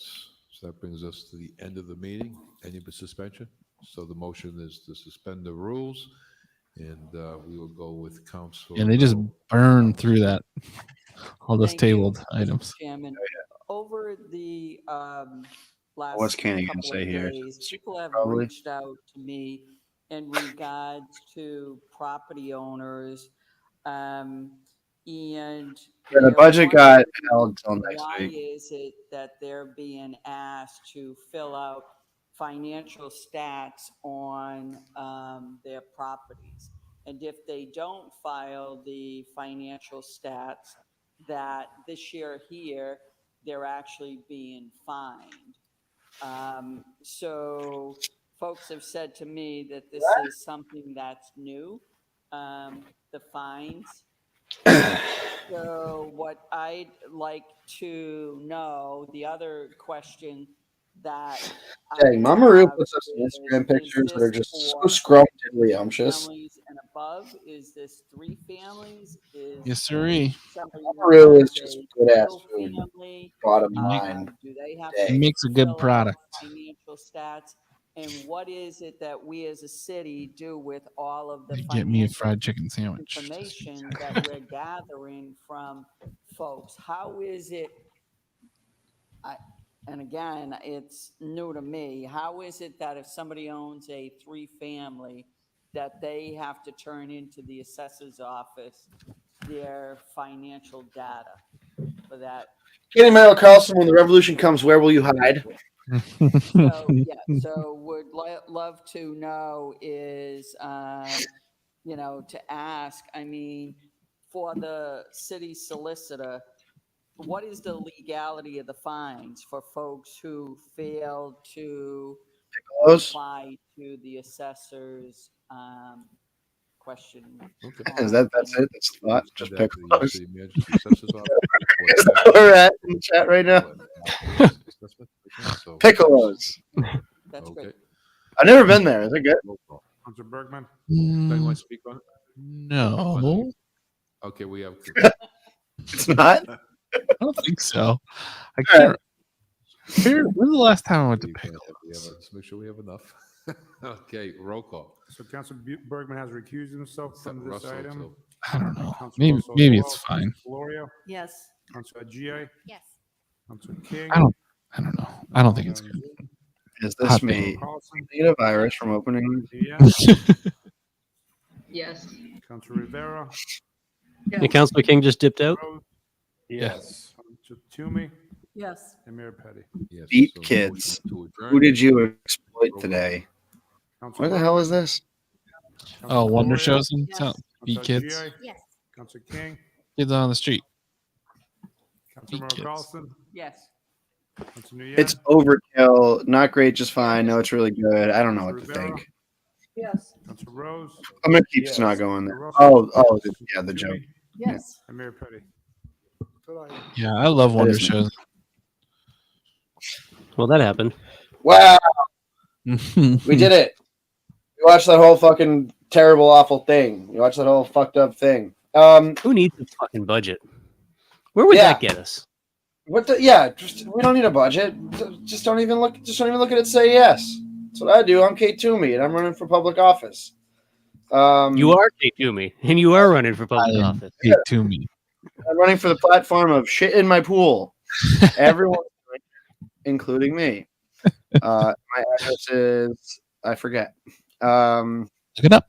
Yeah, so that was a long slog of a meeting, but we saw really saw like the majority of the council just being completely unable to interrogate any issue of substance as it relates to the police department or personal liberties. They're just not going to do it, and even if they wanted to, they can't. And it was really busy. And the police chief and the city manager, who should know better, lied a lot. And we're going into another subcommittee meeting with all of that in mind. Yes, Tunatel did a great job framing the argument in a way that made other people look bad in comparison. And amazingly, I mean, we watched this come full circle where unbridled surveillance on the pores, 2 thumbs up. But you fly a plane over my house from 5,000 feet, and you might catch me on my porch or notice my pool. There's a clear violation of my intergalactic rights. Yeah, I mean, right. I mean, that really is this. It's such a clear little bit of like transparent hypocrisy. Is there a mechanism to report things to the city assessor's office about when people are lying about their property?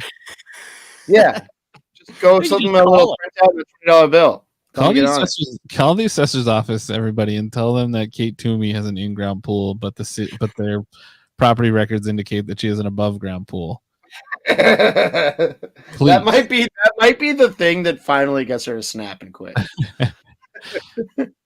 And tell them that Worcester Council 3000 Mystery Theater sent you. Yeah. Yeah. Please. The vinyl is an accessory not related to the pool. Okay, I don't need to know anymore. But yes, call the assessor's office, let them know that you know somebody that's lying about their property records, and see what happens. Let's see what happens. I think that's a fair thing to do. We should test out our systems in the city. What a mess. Most of the councilors being either purposefully hypocritical or just mind-numbingly obtuse about the contradictions in the things they say. So it's a cool time. Pretty great meeting. 420. We did it. We've been streaming for 4 hours and 20 minutes. Oh, fucking yeah. Smoke them if you got them, people. But yeah, I mean, we're getting into budget season, so this is going to be fun. We're going to have a lot of these. I have to read the budget document. It's my favorite time of the year. And yeah, I mean, I think what we're looking at coming up is how they wiggle out of the corner they back themselves into with this drone thing. Yeah. And then a whole bunch of other fucking dumb bullshit. So yeah, that's what the show's all about. It's about the dumb bullshit. So get ready. Somebody teach Bill how to change his name to Kate Toomey, and then we can really start this campaign. We will kick off campaign season. But with a pool bar. Toomey 2, the re-toomeying. I am become poop thing. Thank you so much, everybody, for hanging out tonight. As always, we are brought to you by Craft Tea Kombucha, the only ethical consumption under capitalism. Get down to your local store, and if they don't have it, then fly a plane over their building and report them to the city assessor's office for having low value because their store is bullshit if they don't have craft tea. Make sure you subscribe to Bill Shaner's Substack. BillShaner.substack.com. Worcester sucks and I love it. Subscribe to his Patreon for the podcast. New interview superintendent. The brand new superintendent, a guest on the show. How'd it go? It was great. Yeah, I only got it for a half hour, but I made the best of it, and it was really nice to hear from her. And I'm pretty excited about her coming in and taking over. I think that it's gonna be great, and it's awesome already how mad people are about it. So a lot of people in the Burncoat groups trying to insinuate that they know what went on in the San Bernardino school system. Right. You don't even know what's going on in your kids' bedrooms, you idiots. Shut up. Brandon Melican, he's got a podcast sometimes, every once in a while. 508 a show about Worcester. Pinecoffee.org. Check it out. Parts Unknown, a wrestling podcast. Find us on wherever you get your podcasts, on Apple, on Spotify, on Google, or something. This week, our episode for next week, our 20th episode, I'm taking Will Smalley, my co-host, to Beyond Wrestling Thursday night. And we are going to, he's going to see his first Beyond show. So come down to that. Beyond Wrestling at the White Eagle on Thursday night. Monday nights, Seltzer Time, streaming right here on twitch.tv/Wootenandy So make sure you're subscribed to this channel to get alerts about when we go live and check out their show. Make sure you go to etsy.com/shop/Kate Toomey Designs to buy all of your most important pillow needs to get you. We need to buy this lady another above ground pool, so get after it, everybody. Thank you guys so much for tuning in. We will see you next week. We have we'll see. Follow us on Instagram at WCT3000 to get the agenda a few days ahead of time, and we'll let you know what we're keeping an eye out for. So follow us like Elm Park did, and we will see you next Tuesday. We love you, everybody. Good night.